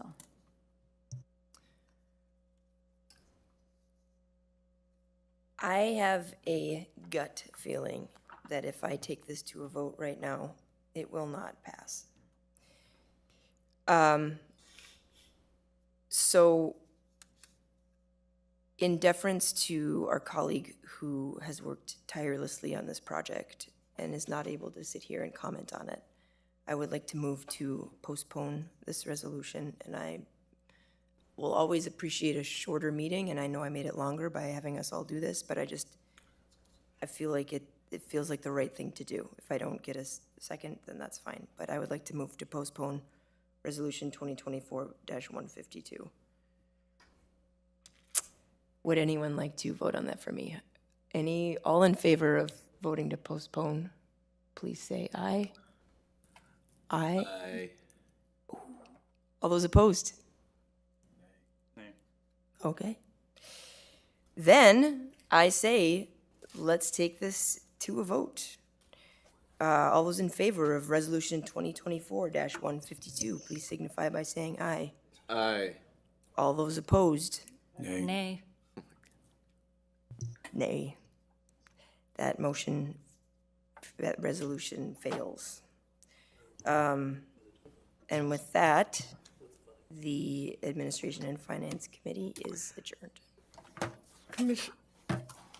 I'd like to reconvene the full board and bring forward from Administration and Finance, Resolution 2024-151. I don't know if we need to read it or not. Do we need a second? I'll move to the full board, Resolution 2024-151, a resolution approving the memorandum of understanding between the City of Minneapolis and Minneapolis Park and Recreation Board for co-management of the Minneapolis Equitable Tree Canopy Management Program and the MPRB to coordinate the private property tree removal for the program during the period of March 1st, 2024 to February 8th, 2029, and the amount not to exceed $7 million for updates to the MPRB condemnation software in the amount not to exceed $50,000 for total amount not to exceed $7,050,000. Second? Okay, any discussion on that item? Not seeing any lights and everything. All those in favor, please signify by saying aye. Aye. Opposed? That action carries. We will go to petitions and communications. And before Commissioner Olson leaves, do you have anything? Pass. Okay, Commissioner Rucker? Pass. Pass. Pass, okay. Commissioner Thompson? Just thank you for everyone's hard work tonight. It was a lot. Okay, Commissioner Metz? Pass. Commissioner Schaefer? Thank you to Superintendent Bangora for coming to meet the community yesterday for about an hour, and we had about 15 people, 20 people come out, and it was really a positive time for informal conversation and dialogue. So thank you. Thank you. Vice President Abene? Just a quick thing, and it was related to the superintendent's presentation tonight. I just actually said something about water management, but I actually think that with what the Park Board as an organization is doing, working in conjunction with the watershed district, for sure, the Minnehaha Creek Watershed District, you're doing a great job of managing this system. That's what it takes. And I'll also just comment on the court resurfacing, because I think I've been on some of these courts that are resurfaced too, and suddenly there they are, they're resurfaced. Look at that. Because no big deal, that's just what we do, we just resurface courts. So that's been pretty exciting, no pomp, no circumstance, just a resurface court. Just that's how, business as usual. So thank you for that. That's it for me. That was wonderful. Lots of things I could share, but being the hour and everything, I just wanted to share with people. I don't know if anybody here ever worked with Harvey Feldman, but Harvey Feldman was Deputy Superintendent? No, what was the title?